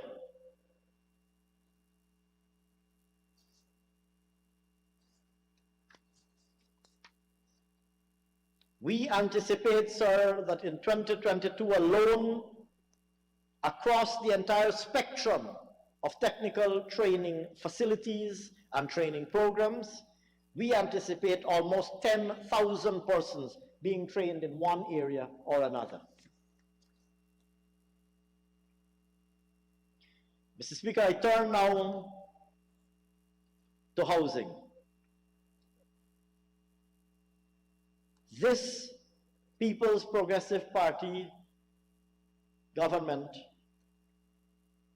we gave our commitment to ensure that affordable housing is available to the people of Guyana, and we are committed to meeting that promise. Immediately upon resuming office, We restarted the government housing program, established several new housing schemes, distributed house lots, and issued land titles, in some cases to persons who had been waiting for the entire 5 years. Mr. Speaker, we are well on track to achieving our target of providing 50,000 house lots by 2025. We are well on track. Since we took office in August, a total of 10,063 house lots were allocated to persons.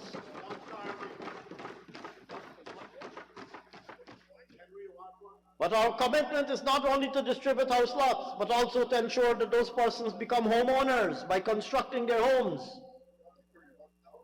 Mr. Speaker, in 2021, largely as a result of the various policies that we put in place, including our innovative low-income housing program, in which we partner with the commercial banks, and we effectively subsidize the commercial banks, offering a lower interest rate to first-time homeowners, the raising of the ceiling on loans that may be given by the New Building Society. Mr. Speaker, those policies, and of course the distribution of the lots, etc., those policies, sir, led to a $5 billion increase in real estate loans issued by commercial banks in 2021. That's another $5 billion that was lent to persons to build their own homes. That's $5 billion injected into the economy in the construction sector on the residential end. We expect, sir, this number to grow even further. Over and beyond that, we are also constructing homes for low-income households. We are constructing core homes. We are granting home improvement subsidies. In 2021, we granted 228 home improvement subsidies to a value of $114 million. We expect to grant 1,000 home improvement subsidies in 2022.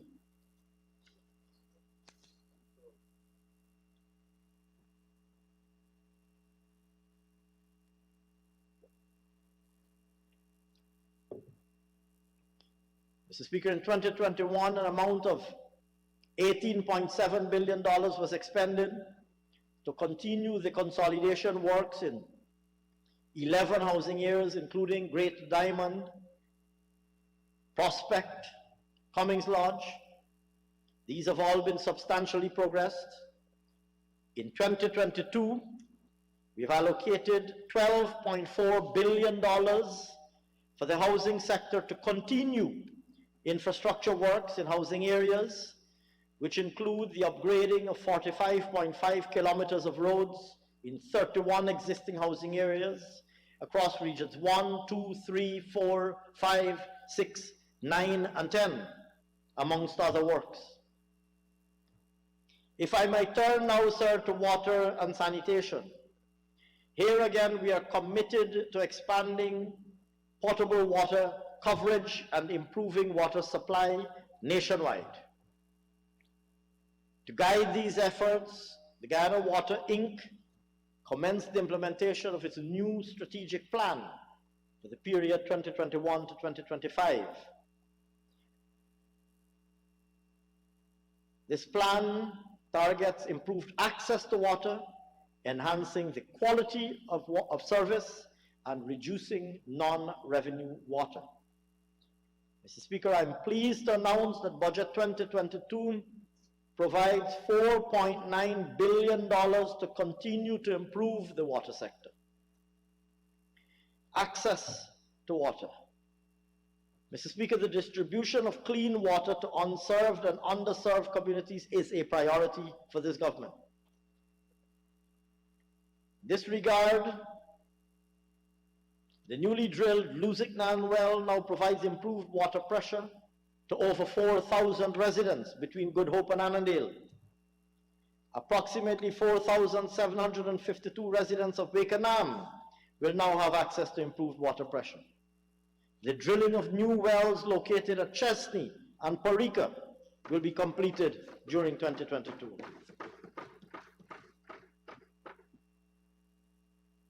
Further, Mr. Speaker, to increase coverage and provide first-time access to potable water, several projects were completed in areas including Nimes, Stanley Town, Potentia, Hydroni, Parika Backdam, Relief, Yarrow Cabra, and others.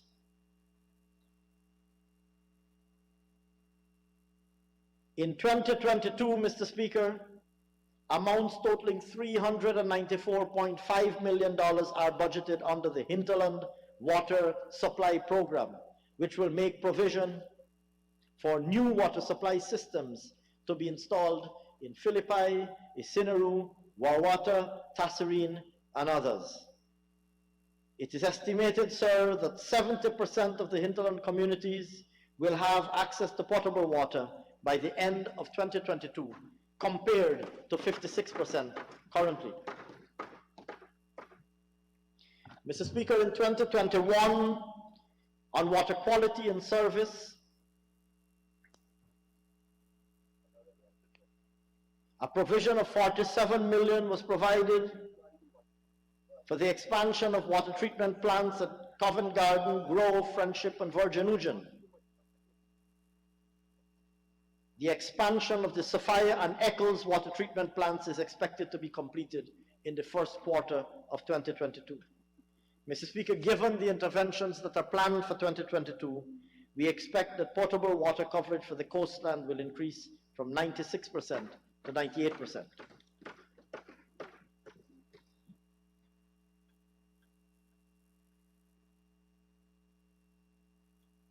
Reducing non-revenue water.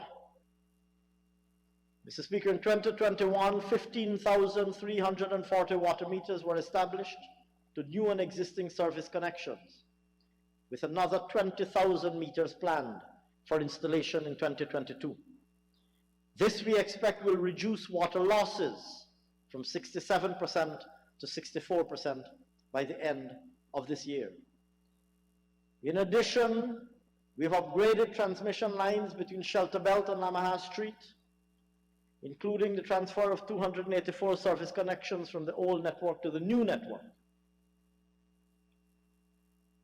Furthermore, the old existing cast iron transmission main will be replaced with new high-density pipes between Shelter Belt and Water Street to benefit approximately 100,000 persons. Mr. Speaker, the management of solid waste across the region, sanitation, turning to sanitation, has posed several rather, difficult challenges in terms of disposal. This government remains steadfast in its commitment to ensure that every citizen's health and well-being are safeguarded in a clean environment.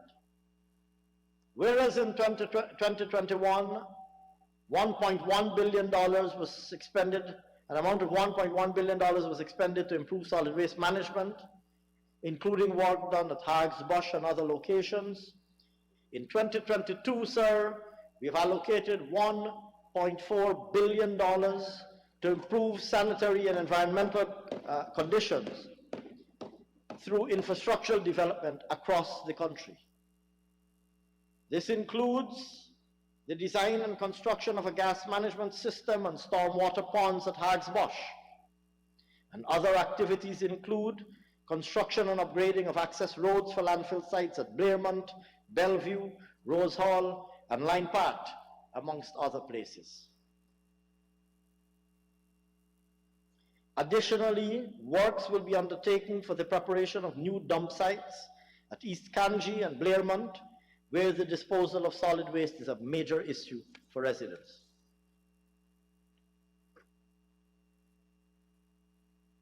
Turning, sir, to culture and the arts. Mr. Speaker, this government is committed to building a more inclusive society in which our diversity is celebrated and our people coexist in harmony. His Excellency has entreated all of us to embrace the concept of One Guyana, and this budget charges us to embark on the journey of building that One Guyana. His Excellency has also passionately stated that the development of culture requires a bottom-up approach of community engagement.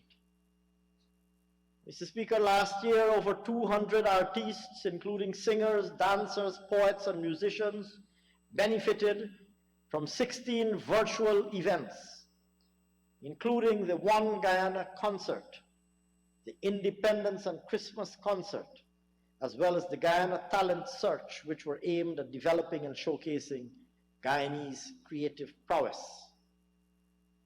This year, $157.7 million is budgeted for the hosting of these events, including the Guyana Cultural Festival. Mr. Speaker, in order to improve the showcasing of our country's arts and entertainment, government is examining various options to expand our support to our young and emerging artists. The expansion and strengthening of the arts program in schools and integrating an expanded community model is expected to benefit our young people across the school system. In 2022, we have budgeted $1.3 billion to directly support culture and the arts in Guyana, including an amount of $100 million to establish a fund dedicated to promoting culture and the arts. Sports. Mr. Speaker, the sports program aims to ensure that all Guyanese are provided with opportunities to participate in sporting activities. Last year, 25 community grounds across regions 1, 2, 3, 4, 5, 6, 7, and 10 were upgraded, and preparatory works began on the construction of the multipurpose sports facilities at regions 2, 6, and 10. Mr. Speaker, $1.4 billion is budgeted in 2022 for sports infrastructure and development, including for the completion of the synthetic tracks in regions 6 and 10, the multipurpose sports facilities, the erection of stands at the National Track and Field Center, rehabilitation of works at the National Stadium to support the Cricket Academy, construction of pavilions at regions 6 and 10, and the procurement of sports gears. Of this amount, sir, $250 million is also budgeted for the continued improvement of community grounds.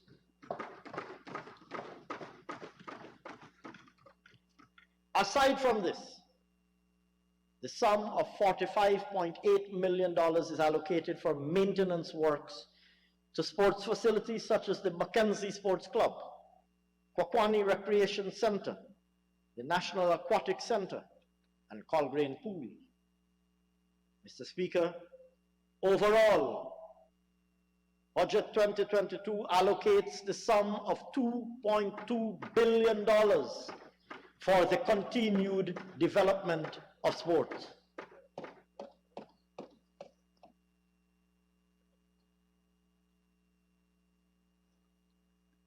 Turning to youth.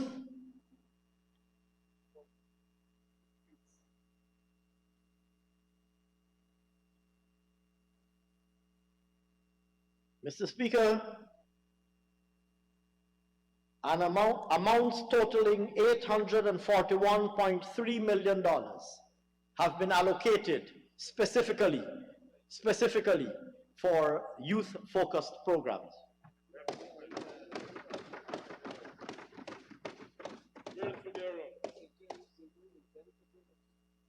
In this regard, the training programs offered by various entities within the purview of the Ministry of Youth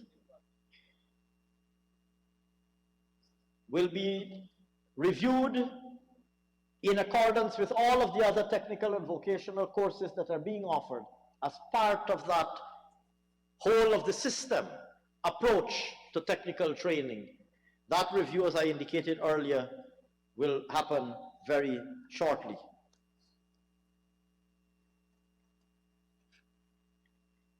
Turning, sir, to our senior citizens.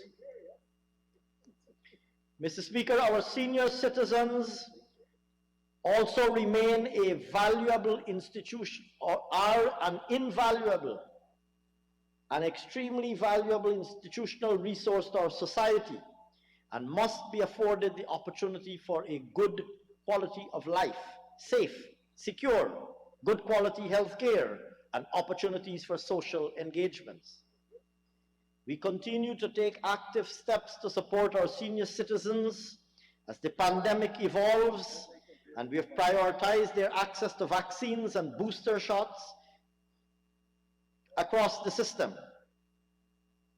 Mr. Speaker, in 2021, the old age pension was increased from $20,500 to $25,000 monthly, and a one-off cash grant of $25,000 paid in October last year.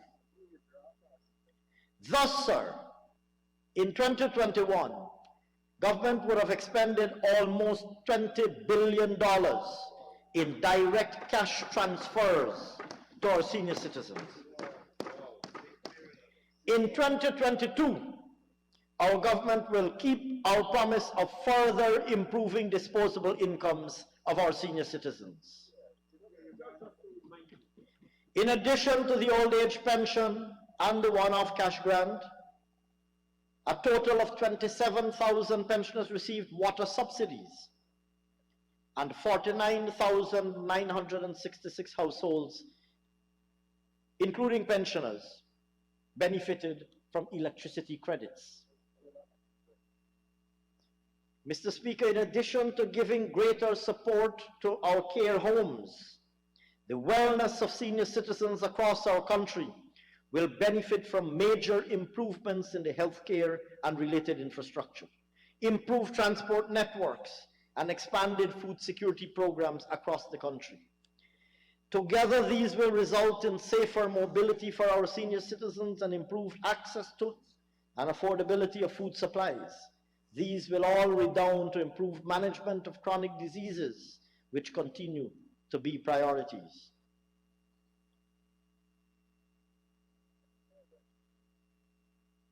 Mr. Speaker, turning to women and gender issues, our rich Guyanese diversity is enhanced by the fact that approximately 50% of our population are women and girls. Empowerment of women is therefore an imperative to achieving sustainable development, as has been recognized by this government in our manifesto. The representation of women across all spheres of society is something that this administration strongly supports. One needs only to look within this very house, sir, where 35% of our MPs are women, a number to which many countries still aspire. The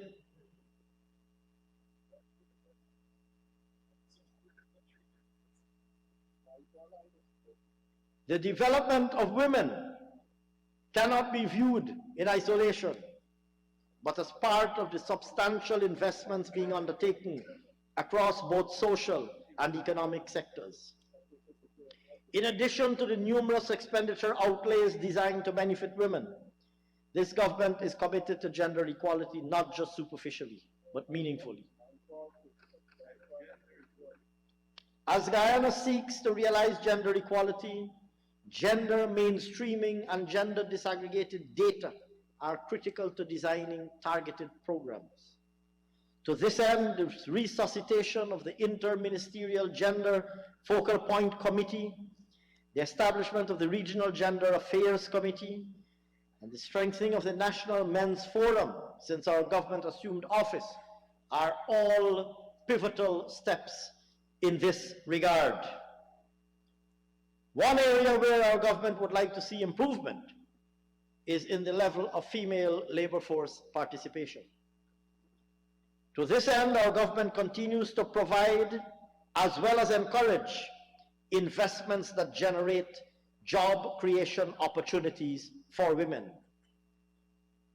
One such example is in the BPO sector, where an estimated 75% of employees are women. And as stated earlier, we continue very aggressively to advocate the further growth and expansion of this sector with the anticipation that even more jobs will be created. Mr. Speaker, in 2021, our government championed women entrepreneurs to lead, innovate, and flourish in a program entitled We Lift, which was launched early last year. A mini expo was organized to give women entrepreneurs exposure. The event benefited over 75 women-owned businesses, which were given marketing support tools, including an app in an effort to promote and expand their businesses. In 2022, similar expos will be held in at least 2 other regions.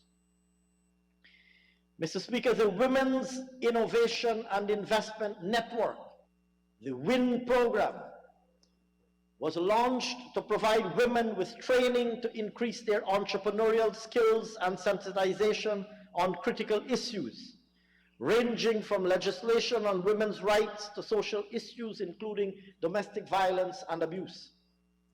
In 2022, WIN will be expanded, targeting even more women and offering additional and advanced courses in several areas. Turning, sir, to persons with disabilities. Our government here again is concerned about the well-being of persons living with disabilities, and we are making a conscious effort to bring social services to all eligible persons. In this regard, the National Commission on Disability commenced a survey to record all persons living with disabilities. In 2021, persons living with disabilities received training, psychosocial support, and public assistance. In 2022, our government will be collaborating with the Tolmy Reid Rehabilitation Center to develop a national classroom for autistic children. In addition, the civil works will continue on the Center for Disability, and the construction of a new care center at the Mahaika Hospital for children living with disabilities will commence. Additionally, 2 wheelchair buses will be purchased to aid in the transport of residents from the Mahaika Hospital and Training Complex. Mr. Speaker, to ensure that persons with disabilities achieve their full potential, we must begin care and support from early childhood. Currently, there are approximately 500 children enrolled in our special education needs schools, and we will continue conducting assessments to identify other children through the education system who might need special education needs services. Our government will continue to work to destigmatize special education needs and encourage our parents and children to access these services. Further, we have worked to improve pedagogy in the area of special education needs, and to this end, over 2,200 teachers have been trained to provide appropriate instructions. Additionally, over 100 teachers are enrolled in higher education training via the GOAL program. Their upskilling will surely serve to improve the learning outcomes of our special ed program to the benefit of our children. Victims of domestic violence. Mr. Speaker, abuse of any form is unacceptable within our society and is a social issue that cannot be ignored. Our government continues to pursue initiatives to prevent domestic violence. In this regard, the Inter-Ministry Gender Focal Point Committee was reconstituted, as I mentioned earlier. In addition, domestic violence training is now part of the curriculum of the Police Training College, and the Guyana Police Force has established domestic violence units and special rooms at identified police stations to receive reports in more suitable environments.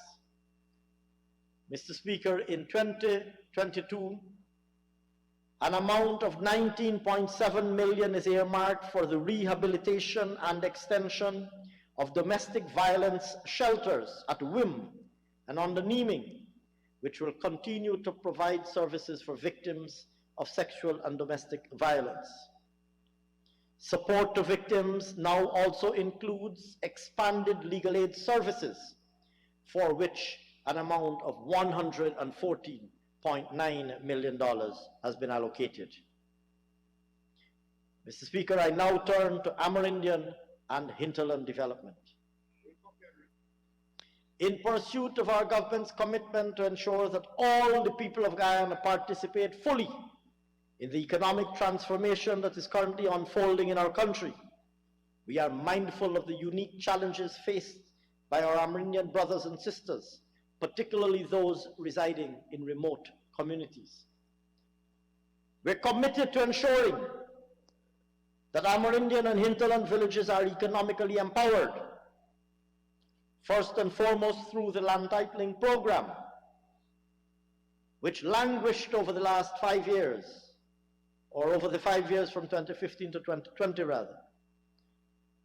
And secondly, through development of the Amerindian village community. We are also committed to ensuring that all of the country's best educational and training opportunities are as available to our hinterland brothers and sisters as they are to those on the coast. And we are committed to ensuring that the quality of social services delivered to all villages is improved markedly. Mr. Speaker, in 2021, a total of 5 demarcations were completed. The certificates of title for these demarcations are currently being issued, and our Amerindian brothers and sisters who reside within Kapui village would have been the first of these 5 villages to receive their certificate of title. In 2022, our government will continue to support the rights of our indigenous peoples by accelerating the land titling program at a cost of $561.6 million, allocated in this budget to achieve a target of 20 certificates of title.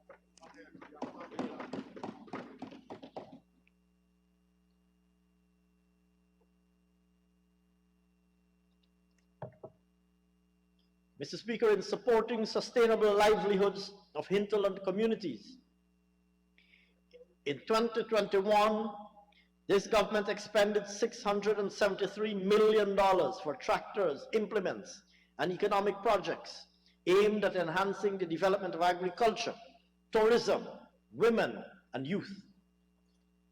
This saw 112 tractors and trailers, along with implements distributed to Amerindian communities to help promote village agriculture, as well as for use in transport.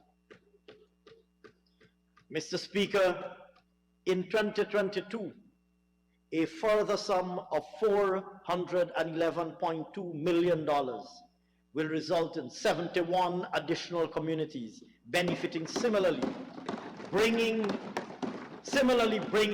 the total number of communities to 183 since this government took office.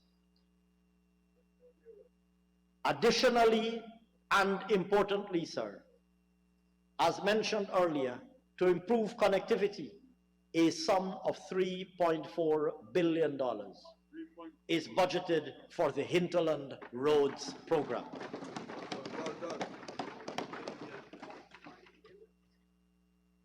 Mr. Speaker, in 2021, $666.5 million was expended on stipends to engage 2,000 community service organizations. It would be recalled, sir, that these 2,000 CSOs were summarily terminated during the 2015, immediately upon the APNU AFC assuming office in 2015, sent home. We committed then that immediately on returning to office, we will resume this program and bring once again 2,000 young Amerindian persons, 2,000 young Amerindian Guyanese persons back into the workforce. And we did it. We delivered on that commitment. We also trained the CSOs.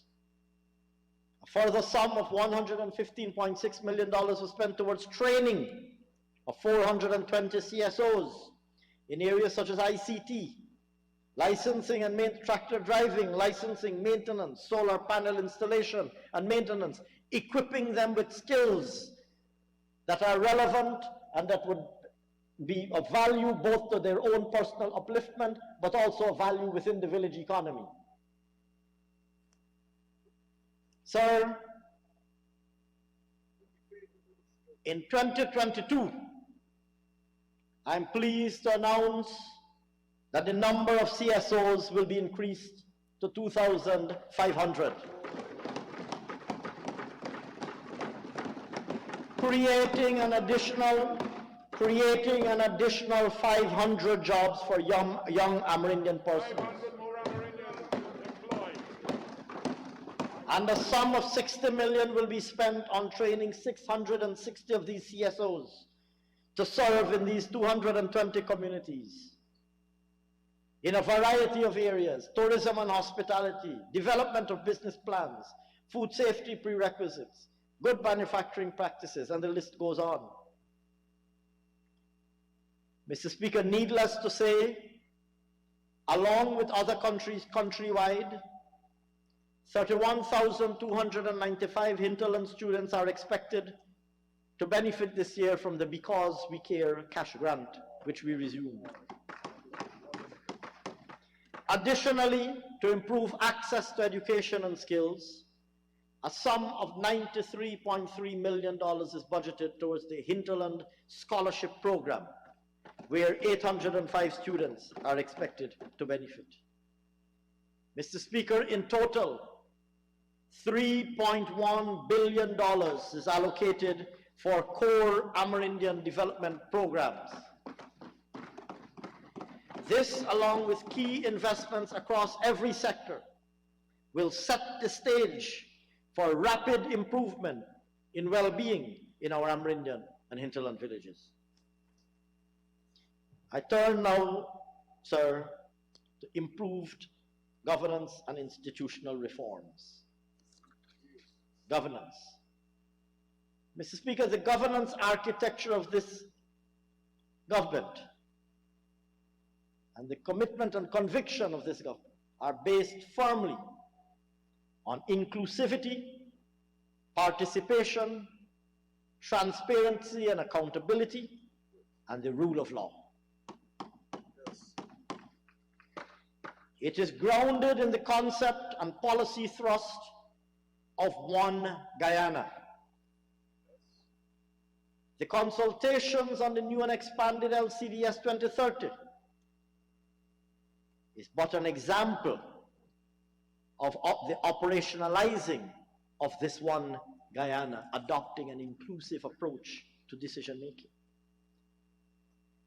A major development that will occur in 2022, sir, will be the establishment and operationalizing of the One Guyana Commission It would be recalled, sir, that His Excellency the President, at his inaugural address at the opening of this National Assembly last February, I believe it was, spoke of the intention to bring a law to introduce the One Guyana Commission with specified objectives to be headed by no less a person than the Honorable Prime Minister. It is our intention, sir, to establish that One Guyana Commission and to start its extremely important work in pursuit of its extremely important mission. It is our intention to have that work start in 2022.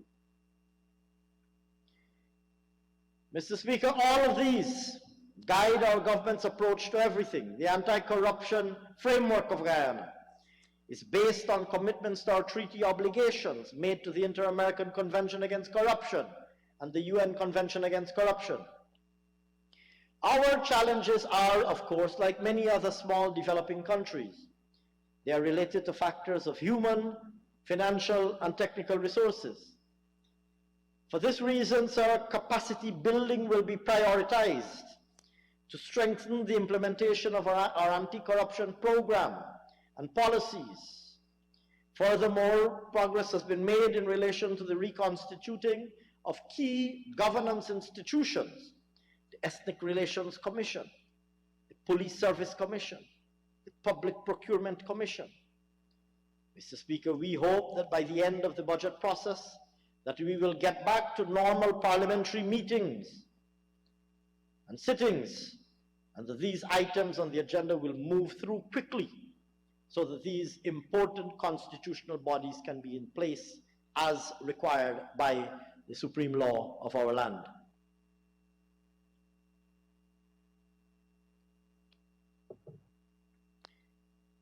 Mr. Speaker, we hear from time to time much about exclusion and discrimination by many on the other side of the House. However, this government's track record of ensuring a wide consultative process is one of our strong points, unlike our friends on the opposite side of the House. We remain committed to inclusion and participation of our citizens in the areas of government policy and legislative reform. Inclusive governance is also demonstrated by the fact that our programs are accessible to all.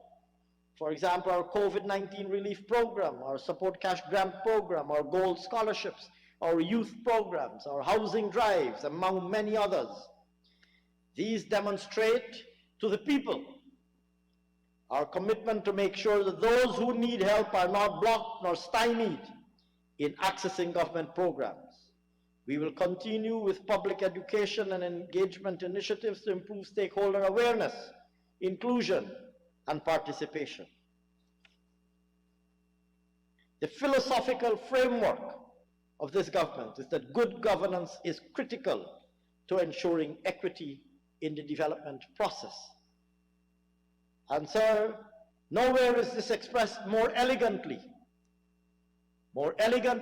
and indeed eloquently than by His Excellency the President when he said that we must strive and ensure that we avoid becoming a rich country of poor people. It is for that reason, sir, that I began my presentation by saying we are committed to national unity and national prosperity. Turning, sir, to justice sector reform. Mr. Speaker, the government recognizes that the stability and strength of the justice sector are paramount to public trust and to investor confidence. We have always supported and will continue to support the implementation of reforms in order to enhance and modernize our judicial system, while at the same time maintaining the highest respect for their constitutional independence. Our government has allocated $4.7 billion in 2022 to build on the important work and advancement of the justice sector in Guyana.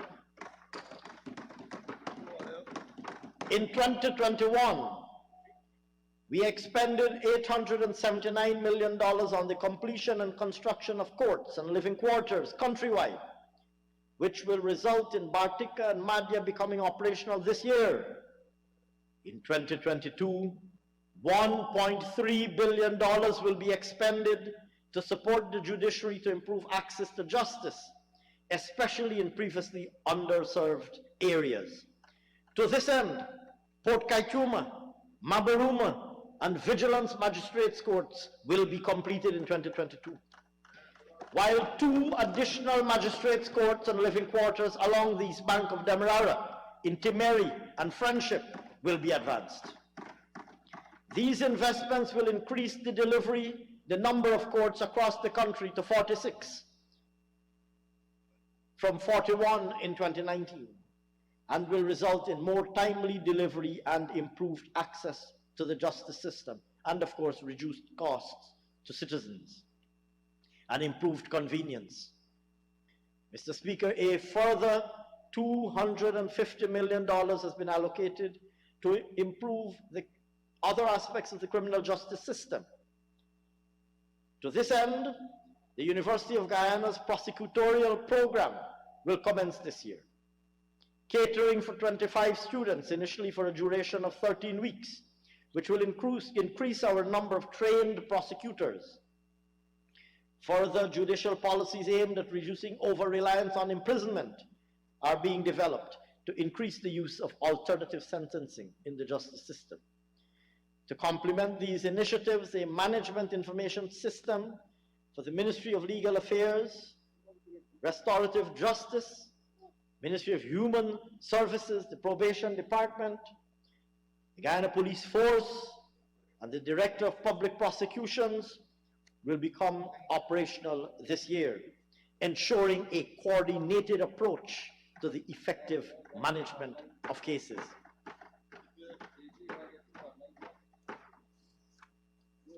Mr. Speaker, I turn now to public safety and security. Our law enforcement agencies will continue to work to preserve public trust and uphold the rule of law. Initiatives such as strengthening community engagements and partnerships, increasing and improving the deployment of resources in all police regional districts, enhancing leadership, professional development, heightened crime-fighting capabilities are all elements, critical elements of our strategy. Concomitantly, technology will be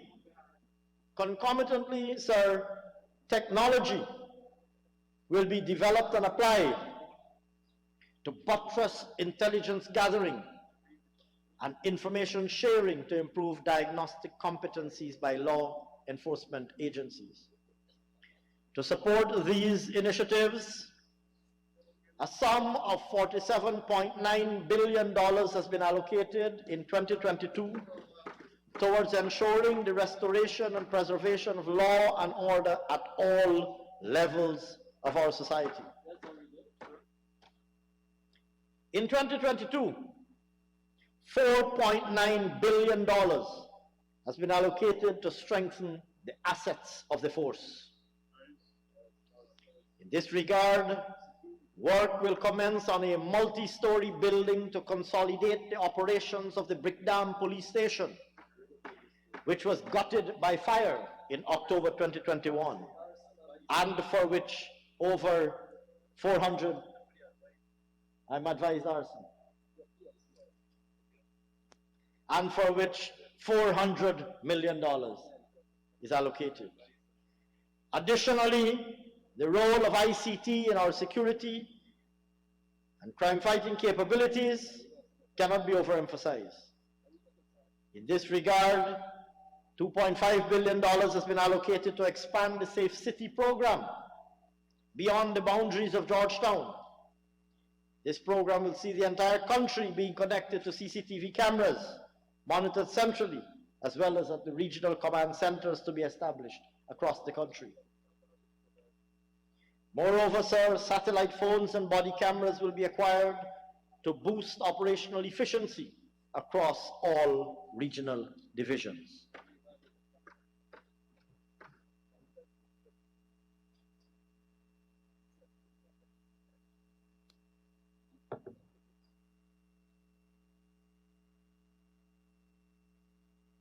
Mr. Speaker, to support the efforts of the Guyana Police Force, in 2021, we promised to resuscitate community policing groups nationally. At the end of 2021, 176 of those groups were active, and we're targeting to resuscitate another 175 in 2022. To this end, we have allocated $99 million to support these groups, who have proven to be extremely effective across many rural and hinterland communities. Mr. Speaker, training is also a key strategic imperative of the Guyana Police Force.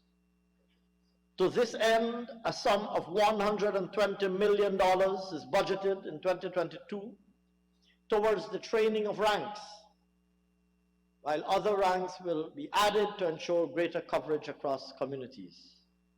Training in the areas of crime and traffic management will continue to be facilitated, both locally and in partnership with international institutions.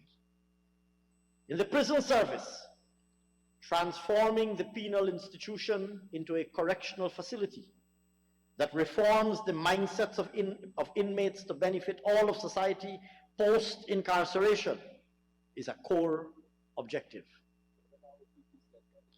During 2021, over $2 billion was expended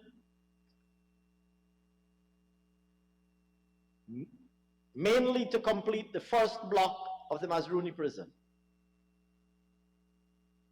and to commence construction of 3 prison blocks at Lusiknan.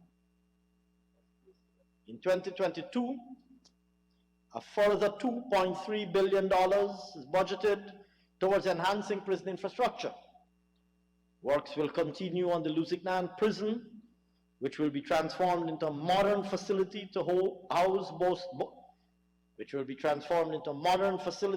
both male and female prisoners, including a vocational school, an infirmary annex, prison headquarters, and command center. Additionally, works will be conducted at Mazruni prison on a 2nd prison block. We will also invest in the training of 1,400 inmates in such areas as anger management, literacy and numeracy, tailoring, amongst others, at a budgeted sum of $88.9 million. In the fire service, sir, in 2021, the operational capabilities of the fire service were severely challenged. Our government reviewed the situation and took concerted action to identify interventions to arrest this challenge. In 2021, over $150 million was allocated for installation of 139 new fire hydrants in housing areas and for repairs to 51 fire hydrants. I'm pleased, sir, to announce that Budget 2022 provides an additional $100 million for additional installation in order to ensure adequate water supply in the event of a fire. To augment the capability of the fire service, especially at a time when our landscape is changing towards modern high-rise buildings, $255 million will be invested to procure a hydraulic platform to bolster our firefighting capabilities. Additionally, water bowsers, ambulances, and an all-terrain firefighting vehicle will all be procured in 2022. Mr. Speaker, turning to local government. The local democratic organs have a legacy of weak institutional and technical capacity and poor accountability. Despite this, our government remains firmly of the view that these organs have an important role to play in local governance and in local service delivery. We remain committed to supporting these organs in building capacity to perform their constitutional roles. We aim to further strengthen the institutional and human resource capacity of the LDOs to ensure accountability and better management of resources, improve sanitary and environmental conditions, and help promote infrastructural development at the local level. In 2022, Mr. Speaker, an amount of $714 million has been allocated to finance grants to the local democratic organs to help maintain infrastructure and improve services. Additionally, work will continue on the Parika and Monrepo markets to provide a safe, secure, and conducive environment for vendors and customers, as well as on the iconic Georgetown City Hall at a cost of $666.8 million. Mr. Speaker, furthermore,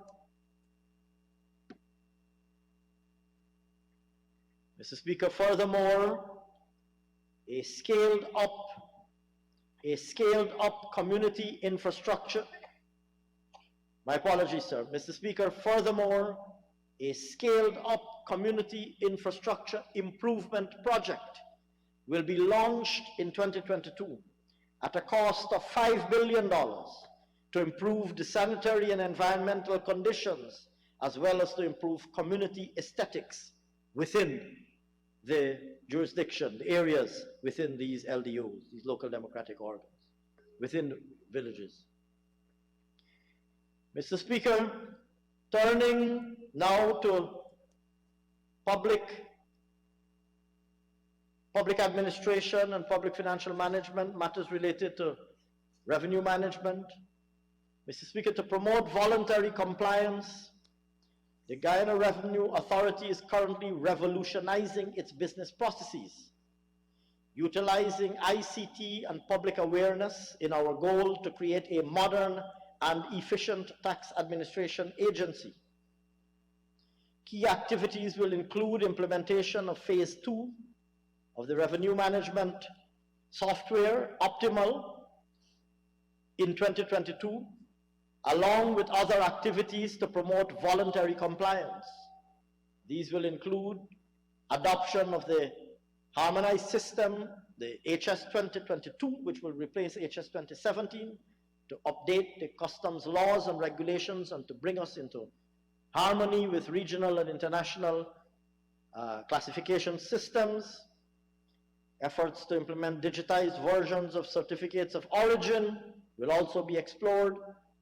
Full implementation of the single window automated system to which I alluded earlier to create a more business-friendly environment, reduce bureaucracy and red tape, and improve the ease of doing business are all initiatives that will be pursued.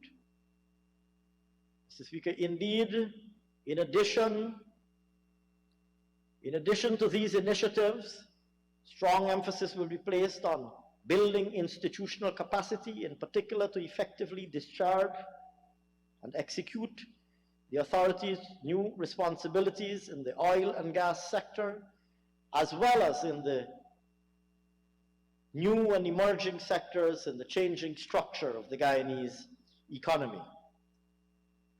To this end, sir, to meet the cost of investing in its capabilities and to finance the cost of its operations, a sum of $8.9 billion is allocated to the Guyana Revenue Authority. Mr. Speaker, in 2021, turning to payment systems. Mr. Speaker, given our government's commitment to mobilize digital solutions as far as possible in all government services, we made in 2021 significant progress in modernizing Guyana's payment system infrastructure. The real-time gross settlement system and the central securities depository systems were fully integrated with the automated clearinghouse. The new system went live during the first quarter and has already facilitated over 413,000 transactions to date, including, sir, I'm pleased to report, the payment of all government salaries and pensions except for persons living in remote hinterland communities. In 2022, we will engage our financial systems providers to further integrate our systems in central government with the national payment system. This will enhance the processing of all payments electronically, thus reducing the printing and handling of checks. When fully operationalized, all government payments as well as business-to-business payments through the banking system will be instantaneous, and the security of financial transactions will be substantially improved. Turning, sir, to the National Insurance Scheme. Mr. Speaker, the National Insurance Scheme is an extremely important national institution which has served Guyana well, but which is in need of serious reform, both from the administrative and policy standpoints. Administratively, the scheme has a long-standing reputation for inefficiency and is a major source of frustration to its contributors and pensioners alike. This government, immediately upon assuming office, committed to confront this problem. We appointed a new board of directors at the end of 2020 and mandated that board to address the long-standing administrative problems, and much has been achieved since. The scheme has rolled out innovative and easy-to-use technology-based solutions, such as its WhatsApp-based online call-in function, which is extremely popular, particularly amongst overseas-based pensioners, which allows online submission of life certificates and other transactions. Mr. Speaker, we also conducted a series of outreaches throughout the country, listening to and addressing public concerns. 10 such outreaches were conducted and 1,606 persons seen. The outreaches were proved to be extremely effective in addressing public complaints, and almost 75% of the matters raised have since been resolved. At the same time, sir, it is well known that the scheme faces serious challenges regarding its long-term viability. Its last actuarial valuation was done in 2016 and indicated the deficiency of the fund. Preliminary work has already begun to analyze the various recommendations made on the scheme over the years, with a view to identifying and implementing lasting and sustainable reforms to the institution. Turning, sir, to public procurement. Last year, sir, I conveyed our government's commitment to restoring a public procurement system that had been systematically dismantled by the APNU AFC when they were in government. Since we resumed office, our government has worked tirelessly to restore credibility, confidence, accountability, and transparency in public procurement. My apologies. Since assuming office, we have worked tirelessly to restore credibility, confidence, accountability, and transparency in public procurement. To this end, we have remodeled, modernized, and created a more user-friendly NPTAB website. We have uploaded the records of all tender openings and all contracts awarded at the NPTAB level. We have instituted a public virtual tender opening process twice weekly, whereby bidders are provided visual, voice, and text communication at the opening process from the comfort of their homes. We've issued revised, updated, new standard bidding documents for goods, works, and services, including security services. We have completed the design and development of the bidders register, and we're planning to roll this out in the first quarter of 2022. We have compiled a comprehensive training manual for procuring entities, including ministerial and regional boards, and the list, sir, goes on. Going forward in 2022, we intend to continue to adhere to the strictest of principles of transparency and good governance in public procurement, and to build on all of the gains that we have already made and to which I have just alluded. We will also focus heavily on capacity building and training, not just within NPTAB, but within ministries and amongst ministerial and regional tenders board. We will also operationalize in 2022 the bidders register on which, as I mentioned earlier, on which work to develop is considerably advanced. Finally, sir, action has been taken with a view to seeking parliamentary approval for the appointment of the members of the Public Procurement Commission. Mr. Speaker, in relation to data systems strengthening, statistical systems and strengthening of our statistical systems, our government recognizes the immense value, immeasurable value indeed, and importance of quality, timely and reliable data to inform and drive policy and decision-making at all levels.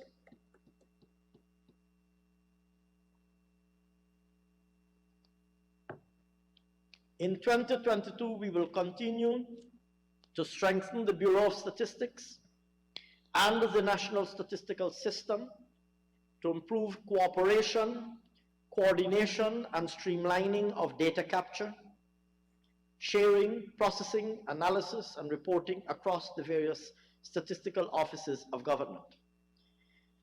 Mr. Speaker, 2022 is a significant year for statistics in Guyana and the Caribbean, as it marks the conduct of the 2020 round of the Population and Housing Census. Census 2022 will establish baseline data sets that will inform and guide policy at all levels. And for the first time, the National Census will use geographic information systems to improve mapping. The resultant census data would strengthen evidence-based development planning and support policies and programs in all areas, as well as the monitoring and updating of the SDGs. Turning, sir, now to foreign relations and the diaspora.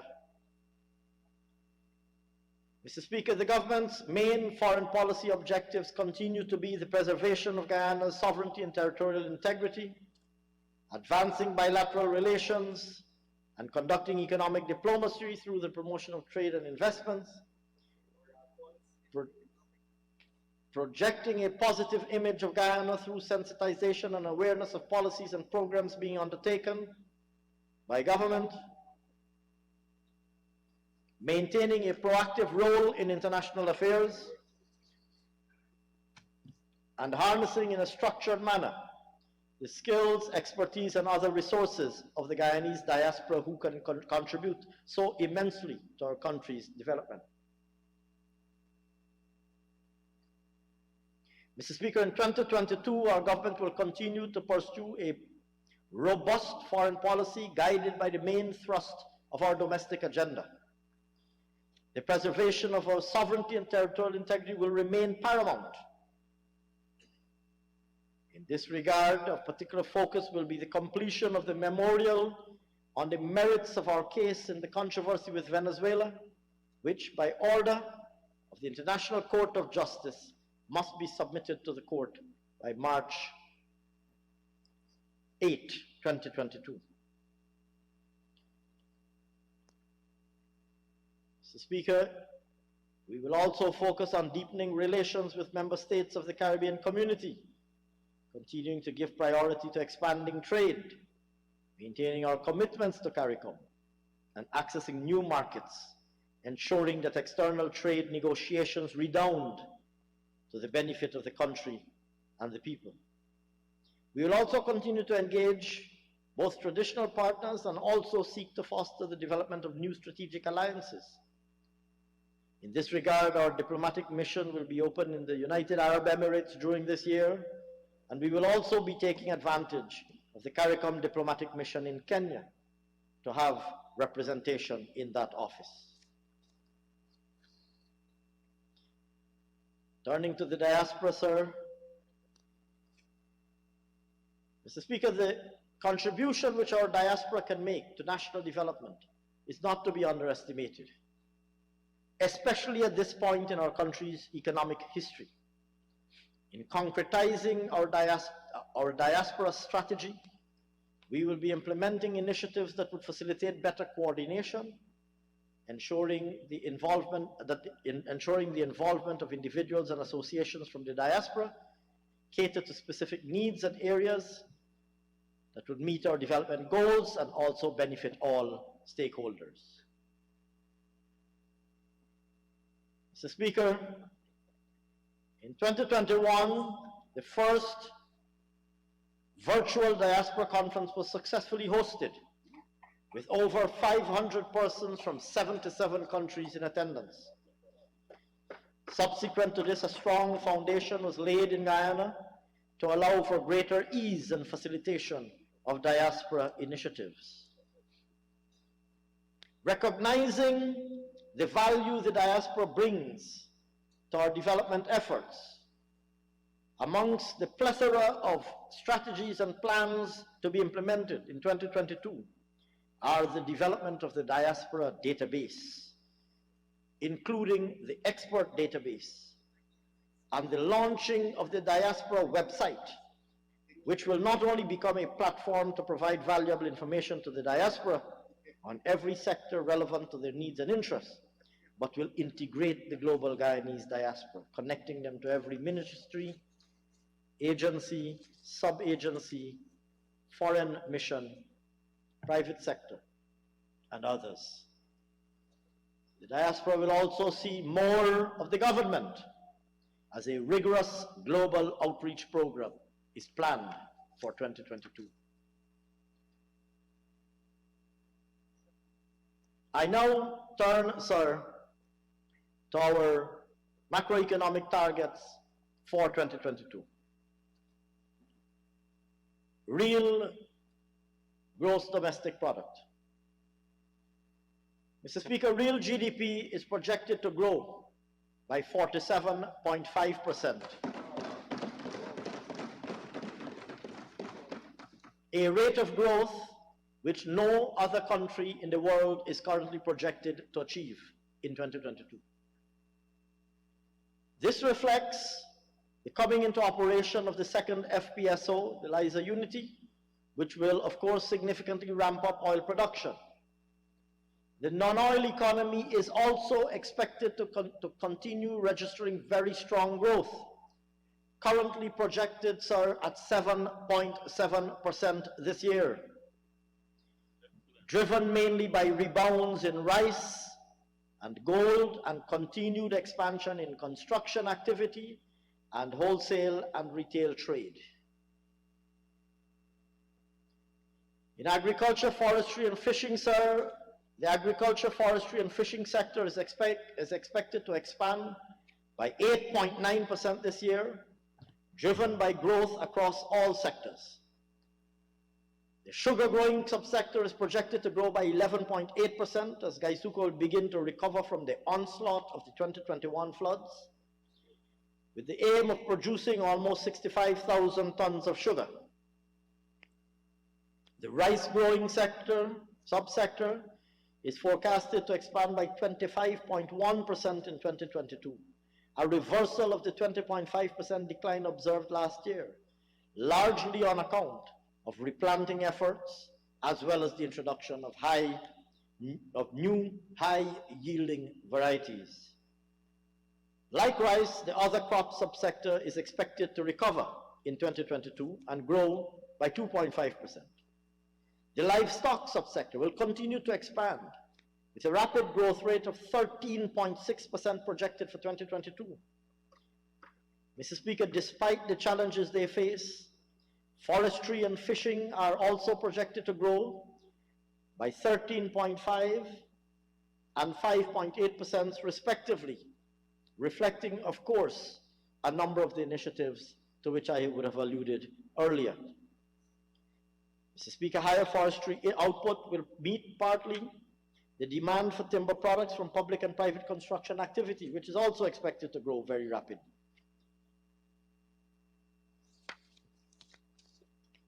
In the extractive industry, the mining and quarrying sector is forecasted to grow by 86%. Underlying that, of course, is petroleum, the oil and gas sector. Petroleum is expected from both Liza Unity, Liza Destiny and Liza Unity FPSOs, and the rate of production for 2022 is expected to be approximately 257,000 barrels per day on average. As such, the sector is projected to grow by 96.7% in 2022. Additionally, a turnaround is anticipated for the gold mining subsector, which is projected to grow by 12.2% in 2022 on account of higher expected declarations of at least one operator, and also the small and medium scale of miners. Mr. Speaker, the bauxite subsector, like many other productive sectors, faced tremendous interruptions in 2021. It is anticipated to recover in 2022 and is now projected to grow by 25.4%, with output expected from both large operators. Additionally, the other mining and quarrying subsector, which includes sand, stone, diamonds, that is also projected to grow in 2022, conservatively by 8.4%, driven mainly by the intensified public sector investment program and large private infrastructure projects expected to take off later this year.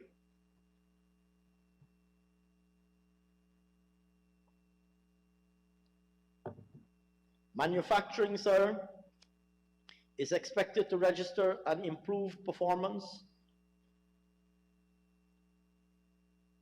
in all its subcategories. Sugar, rice, and other manufacturing are expected to expand by 11.8, 28.6, and 8.5% respectively. Growth in value added from sugar and rice manufacturing will reflect, of course, developments in cultivation and harvesting.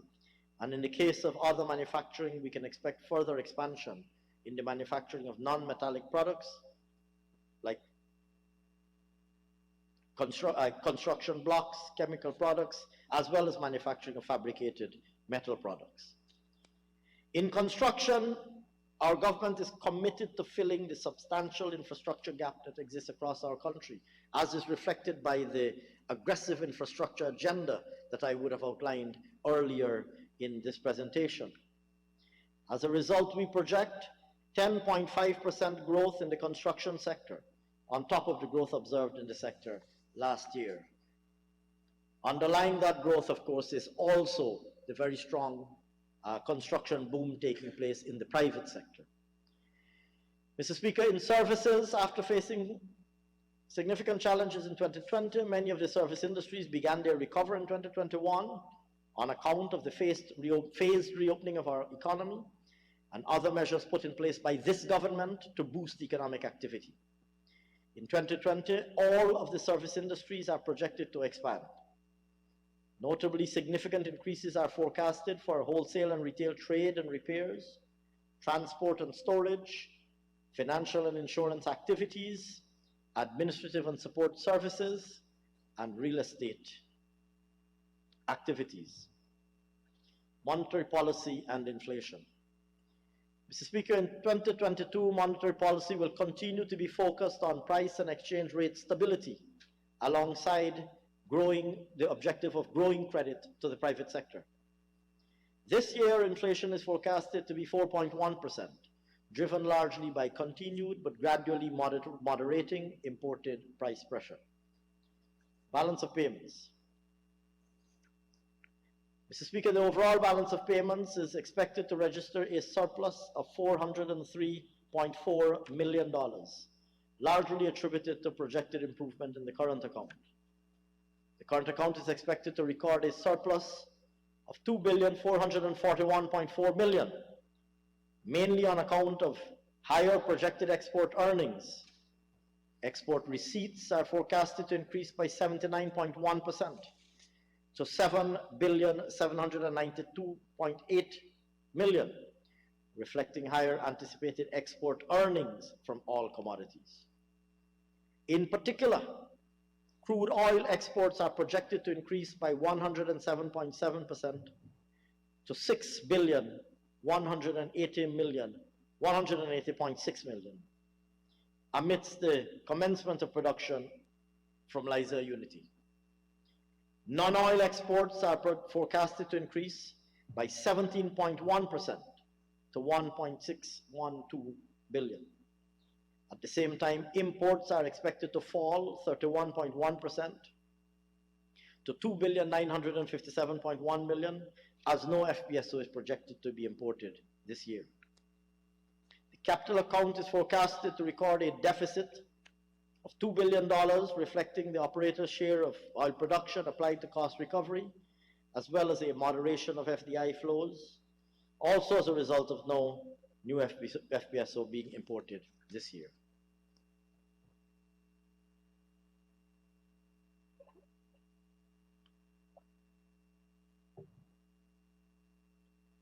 Mr. Speaker, targets for the non-financial public sector, central government operations. Mr. Speaker, total central government revenue, net of GRIF inflows and net of NRF withdrawal, is projected to increase by 13.4% to $301.3 billion, within which tax collections will account for an estimated $286.8 billion, reflecting the strong continued investment and growth in the economy. Total expenditure of the central government is forecasted at $530 billion, 36.8% above 2021 expenditure. This is driven predominantly by the strong emphasis of Budget 2022 on public investment.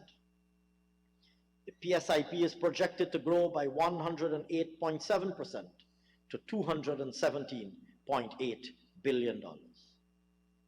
Meanwhile, sir, non-interest current expenditure is projected at $302.2 billion, 9.9% above the previous year. Mr. Speaker, as indicated earlier, Budget 2022 is the first budget ever to benefit from withdrawals from the Natural Resource Fund following the historic passage of the NRF Act last December. This act, as I mentioned earlier today, addressed the most offensive deficiencies of the predecessor NRF Act. Pursuant to the provisions of the newly enhanced legal framework set out in the new NRF Act, Budget 2022 projects a withdrawal from the NRF and transfer to the consolidated fund of $126.7 billion Guyana dollars.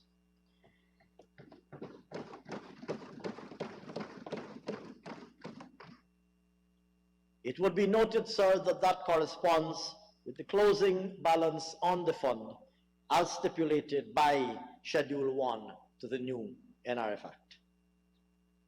Mr. Speaker, this ensures that the accelerated development agenda outlined in this budget, the critical investments proposed, as well as the measures still to be announced, can be financed without excessive borrowing and without the introduction of any new taxes.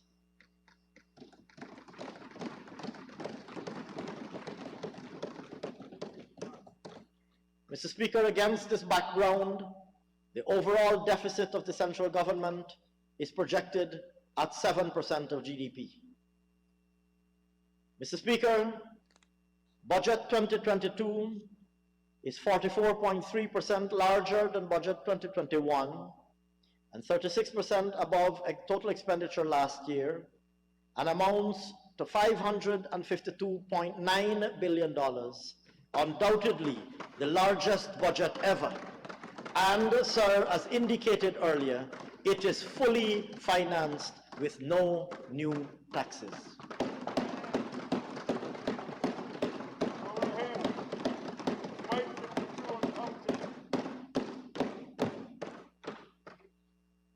Turning to the public enterprises, sir, receipts from the non-financial public enterprises are expected to grow by 8.6% to reach $152.4 billion. Their operating costs are projected to increase by $11.7 billion, primarily at GPL due to continued high anticipated oil prices. Mr. Speaker, regarding the operations of the non-financial public sector, a deficit of $100.3 billion or 8% of GDP is projected for the non-financial public sector in 2022. Returning to the Natural Resource Fund, Mr. Speaker, having addressed the withdrawal from the Natural Resource Fund above, I will now address the projected inflows for 2022. With 2 FPSO vessels expected to be in operation this year, it is anticipated that there will be 94 lifts from the Stabroek block, 13 of which will be government lifts. From this, it is estimated that deposits into the NRF for 2022 will total $957.6 million, comprising some $857.1 million earned from the government lifts of profit oil and an additional $100.5 million from royalties. Mr. Speaker, I now turn to budget measures. In addition to the wide range of public investment projects and initiatives announced earlier, all of which will stimulate economic activity, create jobs, and thereby generate incomes, Budget 2022 also proposes additional specific measures aimed at providing support to both households and businesses with the same objectives of job creation and income generation and ultimately improving well-being. Firstly, sir, we wish to announce a range of measures that address questions related to improving business competitiveness, promoting local content, and job creation. Parity in tax treatment for local content. Mr. Speaker, when we were considering the Local Content Act, one of the recurring issues that arose was the question of ensuring that Guyanese businesses are not in a disadvantageous position relative to their international counterparts in competing for contracts with the oil and gas sector. This could arise, for example, where the oil and gas sector is procuring a service and the international companies are tendering to supply that service, and they enjoy particular tax treatment on the importation of the capital equipment to provide that service that the Guyanese companies might not enjoy, just to give an example. Mr. Speaker, in the interest of ensuring that Guyanese businesses can compete successfully under the new local content framework, our government will take steps wherever practicable to minimize disparities arising from the tax system that will cause disadvantage to Guyanese businesses against their international counterparts. This will help improve the competitiveness of Guyanese companies. It will help secure business opportunities for them, and it will thereby create jobs for Guyanese nationals. Secondly, still within the objective of improving business competitiveness and promoting local content and job creation, supporting renewal of the industrial and commercial transport fleet. Mr. Speaker, in this era of mass movement of goods and intensive logistics operations, which are all critical to the oil and gas sector, as well as the ongoing construction boom, the transportation fleet has become an essential part of business capital stock. In this regard, we would like to enable Guyanese businesses to be able to renew and expand their transport fleets, and additionally to do so by acquiring newer, safer, and more efficient vehicles. To this end, we will be implementing the following measures. In relation to importation of new motor trucks of any tonnage for transport of goods, and I should add that new for the purposes of this paragraph refers to vehicles less than 4 years old. In relation to importation of new motor trucks, that is to say trucks below 4 years old, of any tonnage for transport of goods, we will remove the 10% excise tax as well as the 14% VAT that currently apply. Excellent. In relation to importation of new haulers for pulling containers or similar vehicles for pulling, we will remove the VAT of 14% that currently applies on those vehicles. In relation to importation of new double cab pickups below 2,000 cc, we will remove the currently applicable 10% excise tax altogether, while for new double cab pickups between 2,000 and 3,000 cc, we will reduce the excise tax from 110% to 75%. In relation to importation of new single cab pickups below 3,000 cc, we will remove the currently applicable 10% excise tax altogether. Still under the same category of improving competitiveness and promoting local content, reducing the cost of cranes, safety equipment, and oil spill equipment. Mr. Speaker, we will remove the 14% VAT on cranes, safety equipment, and oil response equipment, all as a part of ensuring that as many Guyanese companies as possible can equip themselves accordingly given the requirements of the oil and gas sector today. Additionally, sir, it would be recalled that we had given a commitment to reverse the punitive taxes that were implemented by the APNU AFC once we returned to office. One such tax that was implemented was a 2% withholding tax on resident contractors. This tax very severely affected the liquidity of resident contractors and therefore undermined their competitiveness. It also proved challenging to administer with very uneven compliance, particularly outside the central government. Mr. Speaker, I'm pleased to announce that we will remove this 2% withholding tax on resident contractors. This will immediately improve liquidity by those liquidity management by those contractors.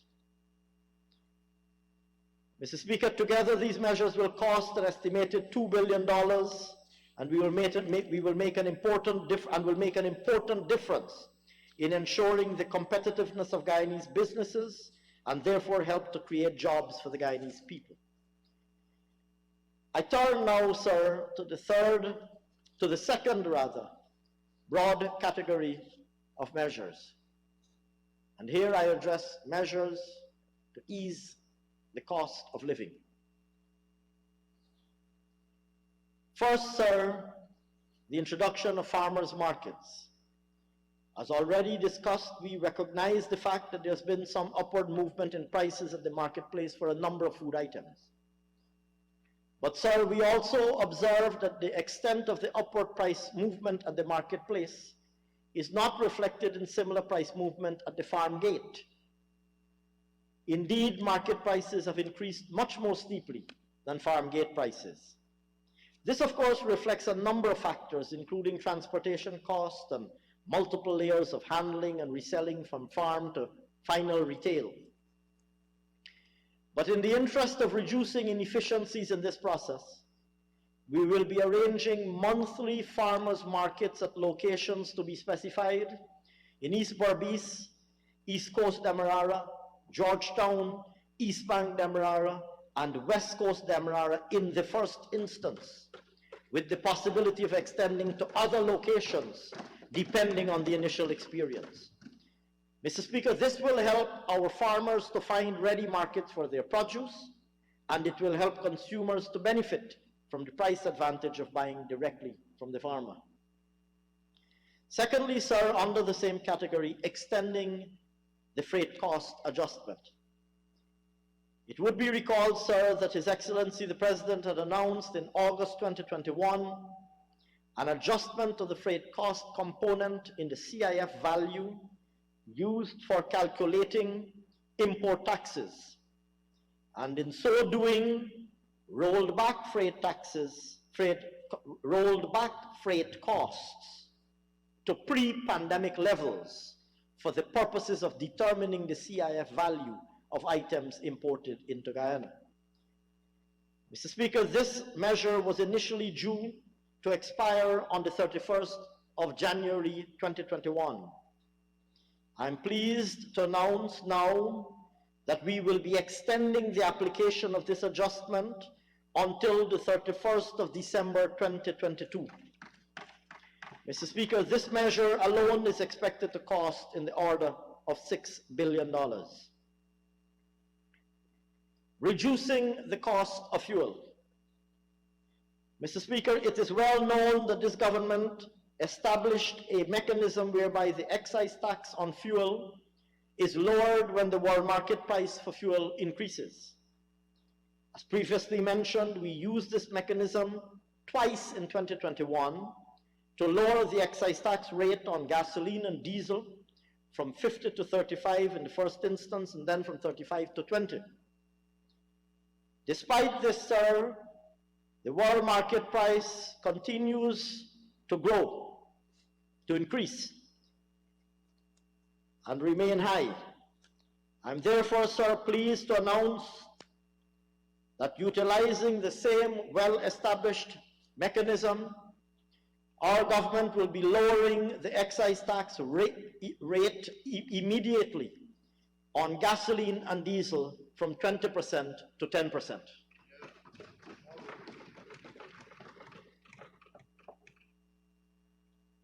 Still on the subject of cost of living measures, sir, our government regards the issue of cost of living as a matter of pressing concern.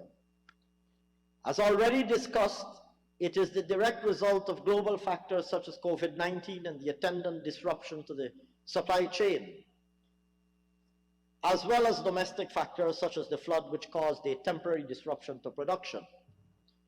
We have already implemented a number of measures to try to mitigate the effect of these shocks. Mr. Speaker, given the complexity of the factors driving price increases and the limited policy instruments available to mitigate these increases, we intend to engage in further consultations with the communities most affected, both on the coast and in the hinterland, on possible interventions to help ease the impact on the most vulnerable in society. To this end, sir, and in order to meet the cost of the interventions to be implemented after we would have conducted these consultations, Budget 2022 allocates a sum of $5 billion to address this question of cost of living. Thirdly, sir, supporting the vulnerable. Mr. Speaker, much has already been said about the public investments being made to improve the quality of the public healthcare system, as well as to incentivize private investment in healthcare. Even as these investments are being advanced, this country currently has a number of persons undergoing treatment for life-threatening conditions. A prime example is the number of persons currently receiving dialysis treatment, many of whom are young people still in the prime of their lives, but oftentimes struggling to meet the cost of their dialysis treatment. To this end, sir, or in response to this, we will introduce a dialysis support program under which we will finance for each and every dialysis patient in Guyana dialysis treatment worth up to $600,000 per annum.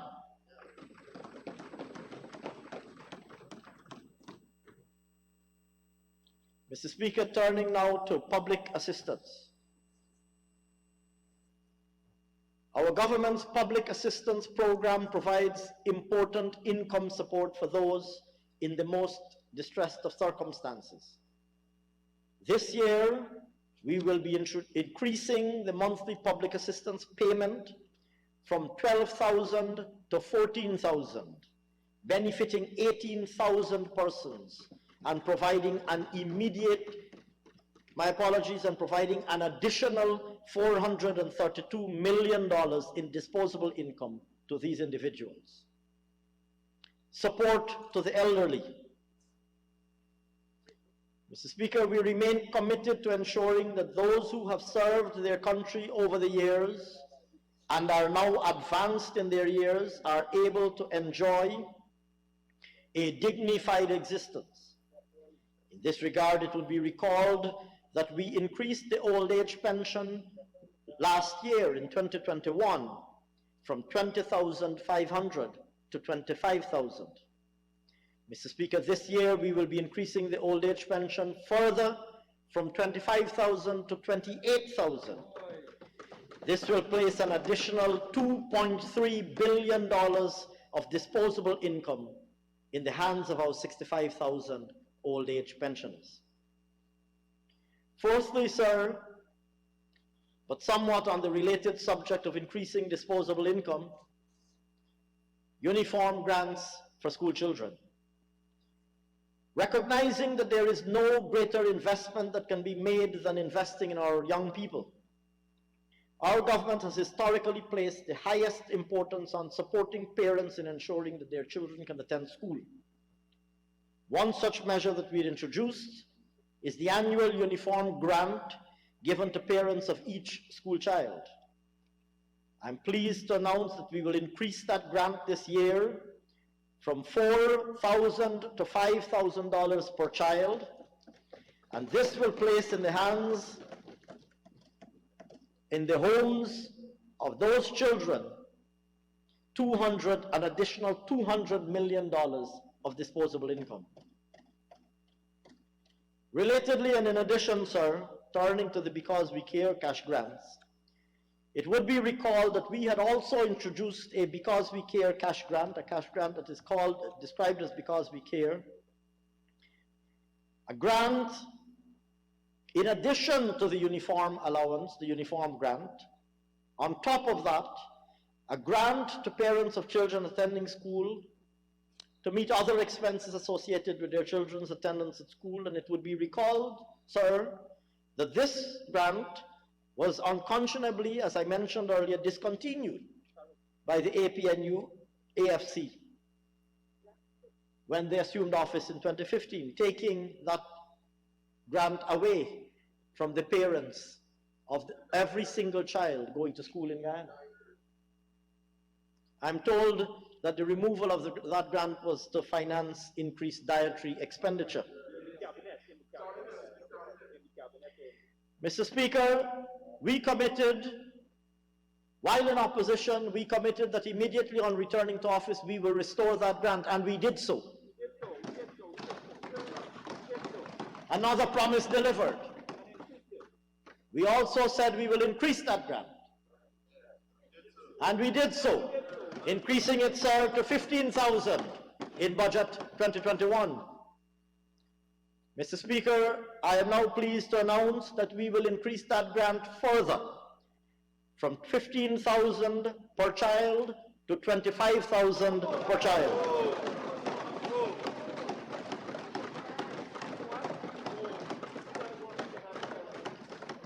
Mr. Speaker, this will place in the homes of those 200,000 children going to school in public, and I hasten to add now for the avoidance of doubt, and in private schools, this will place in the hands of those parents a total of $2 billion.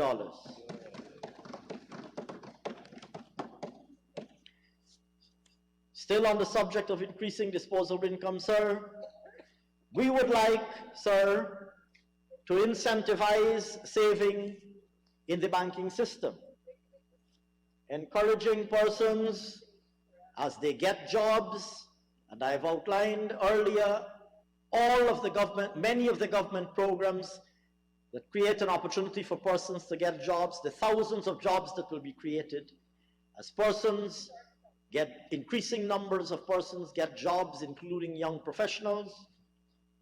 They start to earn an income, and they start to accumulate some savings. And as those who are already in jobs advance themselves professionally and increase their incomes and improve their circumstances, we want, sir, to incentivize at the household level, to encourage and incentivize saving, accumulation of saving at the household level. It would be recalled in that regard, sir, that a withholding tax is currently charged on interest income earned on deposits in the banking system. In order to alleviate the impact of this withholding tax on individuals with modest deposits, individuals, not businesses or companies, in order to alleviate the impact of this withholding tax on individuals with modest deposits and to encourage them to go to the banking system and to save, we are proposing to remove the withholding tax from individuals whose total interest income does not exceed $10,000 per annum. Reducing the cost of life and medical insurance. Similarly, sir, on the same note, as more of our Guyanese brothers and sisters enter the world of work, and as more of our Guyanese brothers and sisters start earning an income and start earning an increased income, and as their disposable incomes start to rise, they become better able to make provision for unforeseen or adverse circumstances. Some of the typical instruments that households would use for that purpose would include, of course, insurance. Taking out an insurance policy to ensure that if you are the sole breadwinner and a calamity were to befall you, that your surviving relatives would not be left in poverty and penury. Taking out medical insurance policy, taking out medical insurance, so that in the event you face a catastrophic medical condition, that you will not find yourselves out of pocket and completely bankrupt and unable to finance the cost of your medical treatment. As more and more Guyanese families get jobs, increase their incomes, find themselves in a circumstance where they can deploy this tool of insurance, life insurance and medical insurance, to manage risk within their own home and ensure that their relatives are not left in poverty, or that they are not left in poverty in the event of their demise, or in the event of a calamitous medical situation, they take out insurance. We want to make taking out that insurance cheaper, more affordable, sir. We would like to encourage as many of them to take out insurance, because it enables individuals and their loved ones to be better able to cope with these adverse circumstances whenever, sadly and tragically, they occur. To this end, we are proposing to allow taxpayers a deduction from their chargeable income for premiums paid for life and medical insurance up to a maximum of 10% of their income, or $30,000 monthly, whichever is lower. This deduction, sir, will reduce the amount of taxable income and ultimately the tax payable by the taxpayer, while at the same time secure assurance and set to rest the concerns of many citizens on their long-term health care needs and the needs of their family in the unfortunate circumstances that I outlined. Personal income tax. Mr. Speaker, along with all of the other measures proposed to increase disposable incomes, our government would also like to provide additional relief to taxpayers. In this regard, we are proposing to increase the monthly income tax threshold from $65,000 to $75,000 monthly. This releases immediately, sir, into the hands of current taxpayers a total of $1.3 billion of additional disposable income. If I might add, sir, a final category of measures. The first is in relation to the low-income mortgage ceiling. I've already spoken, sir, about the impact that reintroducing and reinvigorating this low-income mortgage program has had, both on access to finance and the cost of finance, and the level of credit for the purposes of homeownership in the banking system. It would be recalled that when we assumed office, or since we assumed office rather, we announced 2 increases in the ceiling on low-income loans. The first was done, sir, in the emergency budget of 2020, when we increased the ceiling from $8 million to $10 million. And the second was done in budget 2021, when we increased the ceiling from $10 million to $12 million. I wish, sir, to announce a further increase in the ceiling from $12 million to $15 million. This will make housing loans from commercial banks more affordable to borrowers within that range and will help to encourage the thousands of persons who will be getting a house lot over the course of the coming year or who have already obtained a house lot since we resumed our government housing program to be able to go to the bank and obtain financing.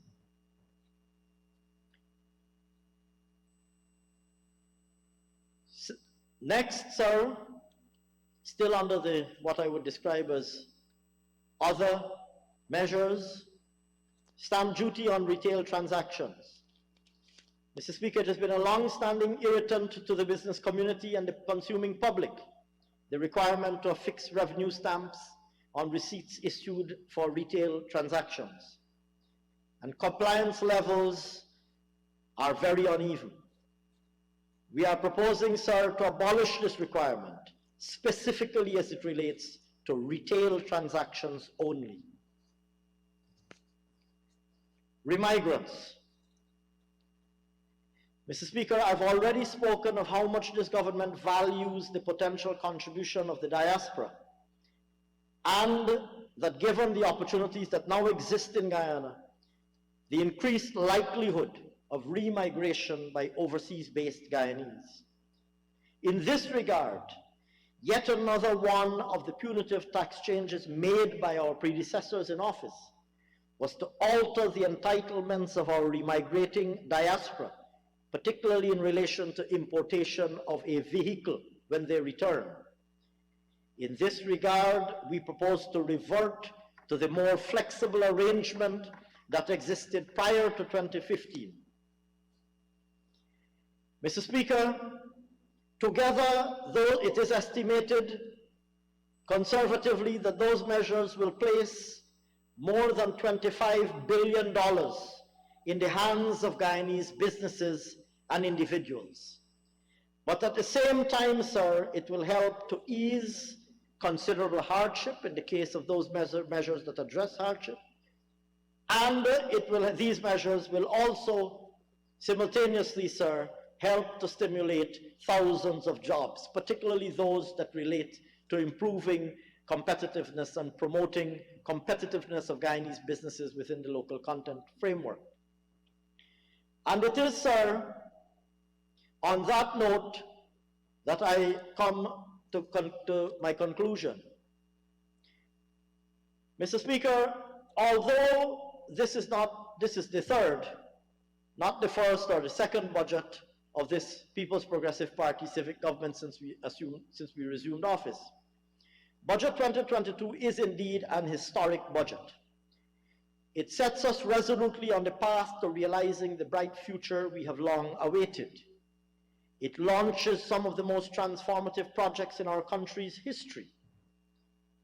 Projects whose realization will be critical to resolving the bugbears and bottlenecks that we have long faced, whether it be adequate and affordable electricity, a transport network that is responsive to both productive opportunities and changing patterns of urbanization, whether it be improved medical services for our people, whether it be providing opportunities for young people to obtain training that is relevant to the job market, whether it is an investment in promoting the arts and the culture. It would be recalled that an announcement was made earlier regarding an allocation of $100 million to establish a National Endowment Fund for the Arts and promote the arts and the culture, whether it be investment in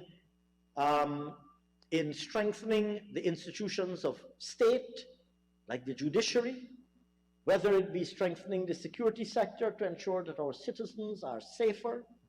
In every respect, sir, if one were to peruse every sector within Budget 2022, one will see that this budget heralds a dramatic change in course for us, change in trajectory for us. Because this is the budget.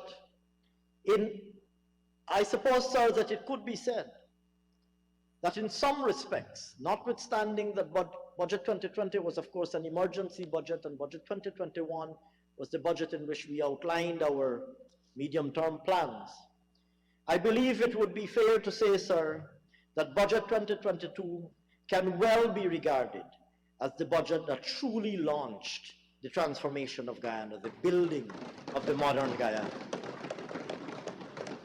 And I rather suspect, sir, that when the history of our country is written, shall have been written, the history of our country during this period shall have been written, that future generations will consider that 2022 was the year in which Guyana's great transformation began. Whether it be the gas to shore, or a Mila, or the modern new hospitals that are being built,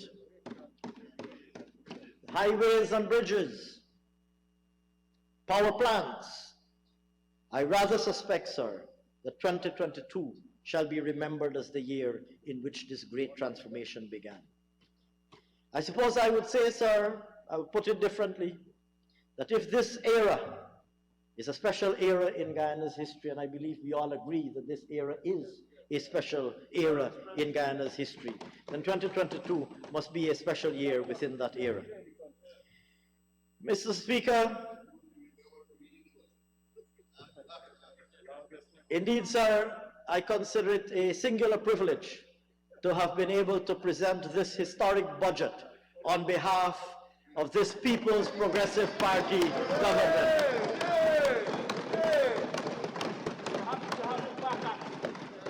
Mr. Speaker, I wouldn't want to leave the podium without the following observation. My fervent hope is that this budget is judged on its merits, what it is doing for the people of Guyana.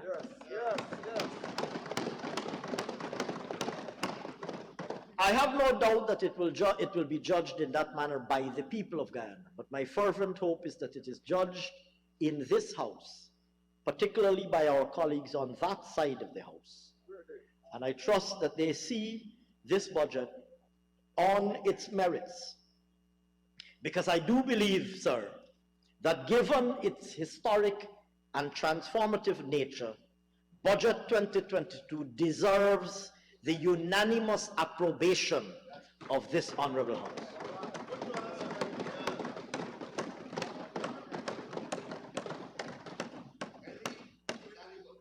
I will conclude by acknowledging the very hard work done by my cabinet colleagues under, of course, the leadership of His Excellency the President.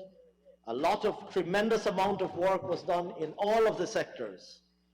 And of course, the dozens of civil servants who contributed to the compilation of this budget, especially that they did this while working with a very severely constrained environment, given that COVID-19 is still with us. And of course, sir, as I always do, I save the last word for my own team at the Ministry of Finance, if you'll permit me that small prejudice, sir.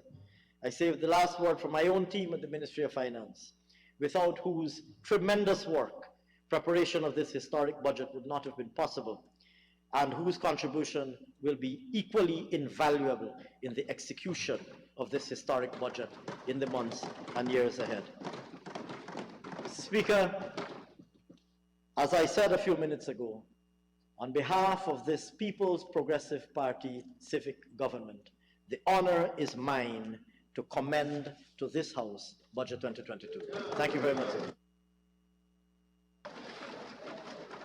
Thank you, Honorable Senior Minister in the Office of the President with responsibility for finance, for taking us through that 5 hours and 15 minutes of your budget presentation. The question is now proposed. Honorable Minister of Parliamentary Affairs and Governance, Madam Gail Tashir. Mr. Speaker, I move the adjournment of the Assembly to January 31st, Monday, at 10 o'clock, for us to commence the debate on this outstanding budget of 2022. Thank you, sir. Honorable members, the House stands adjourned to 10 a.m. on January 26,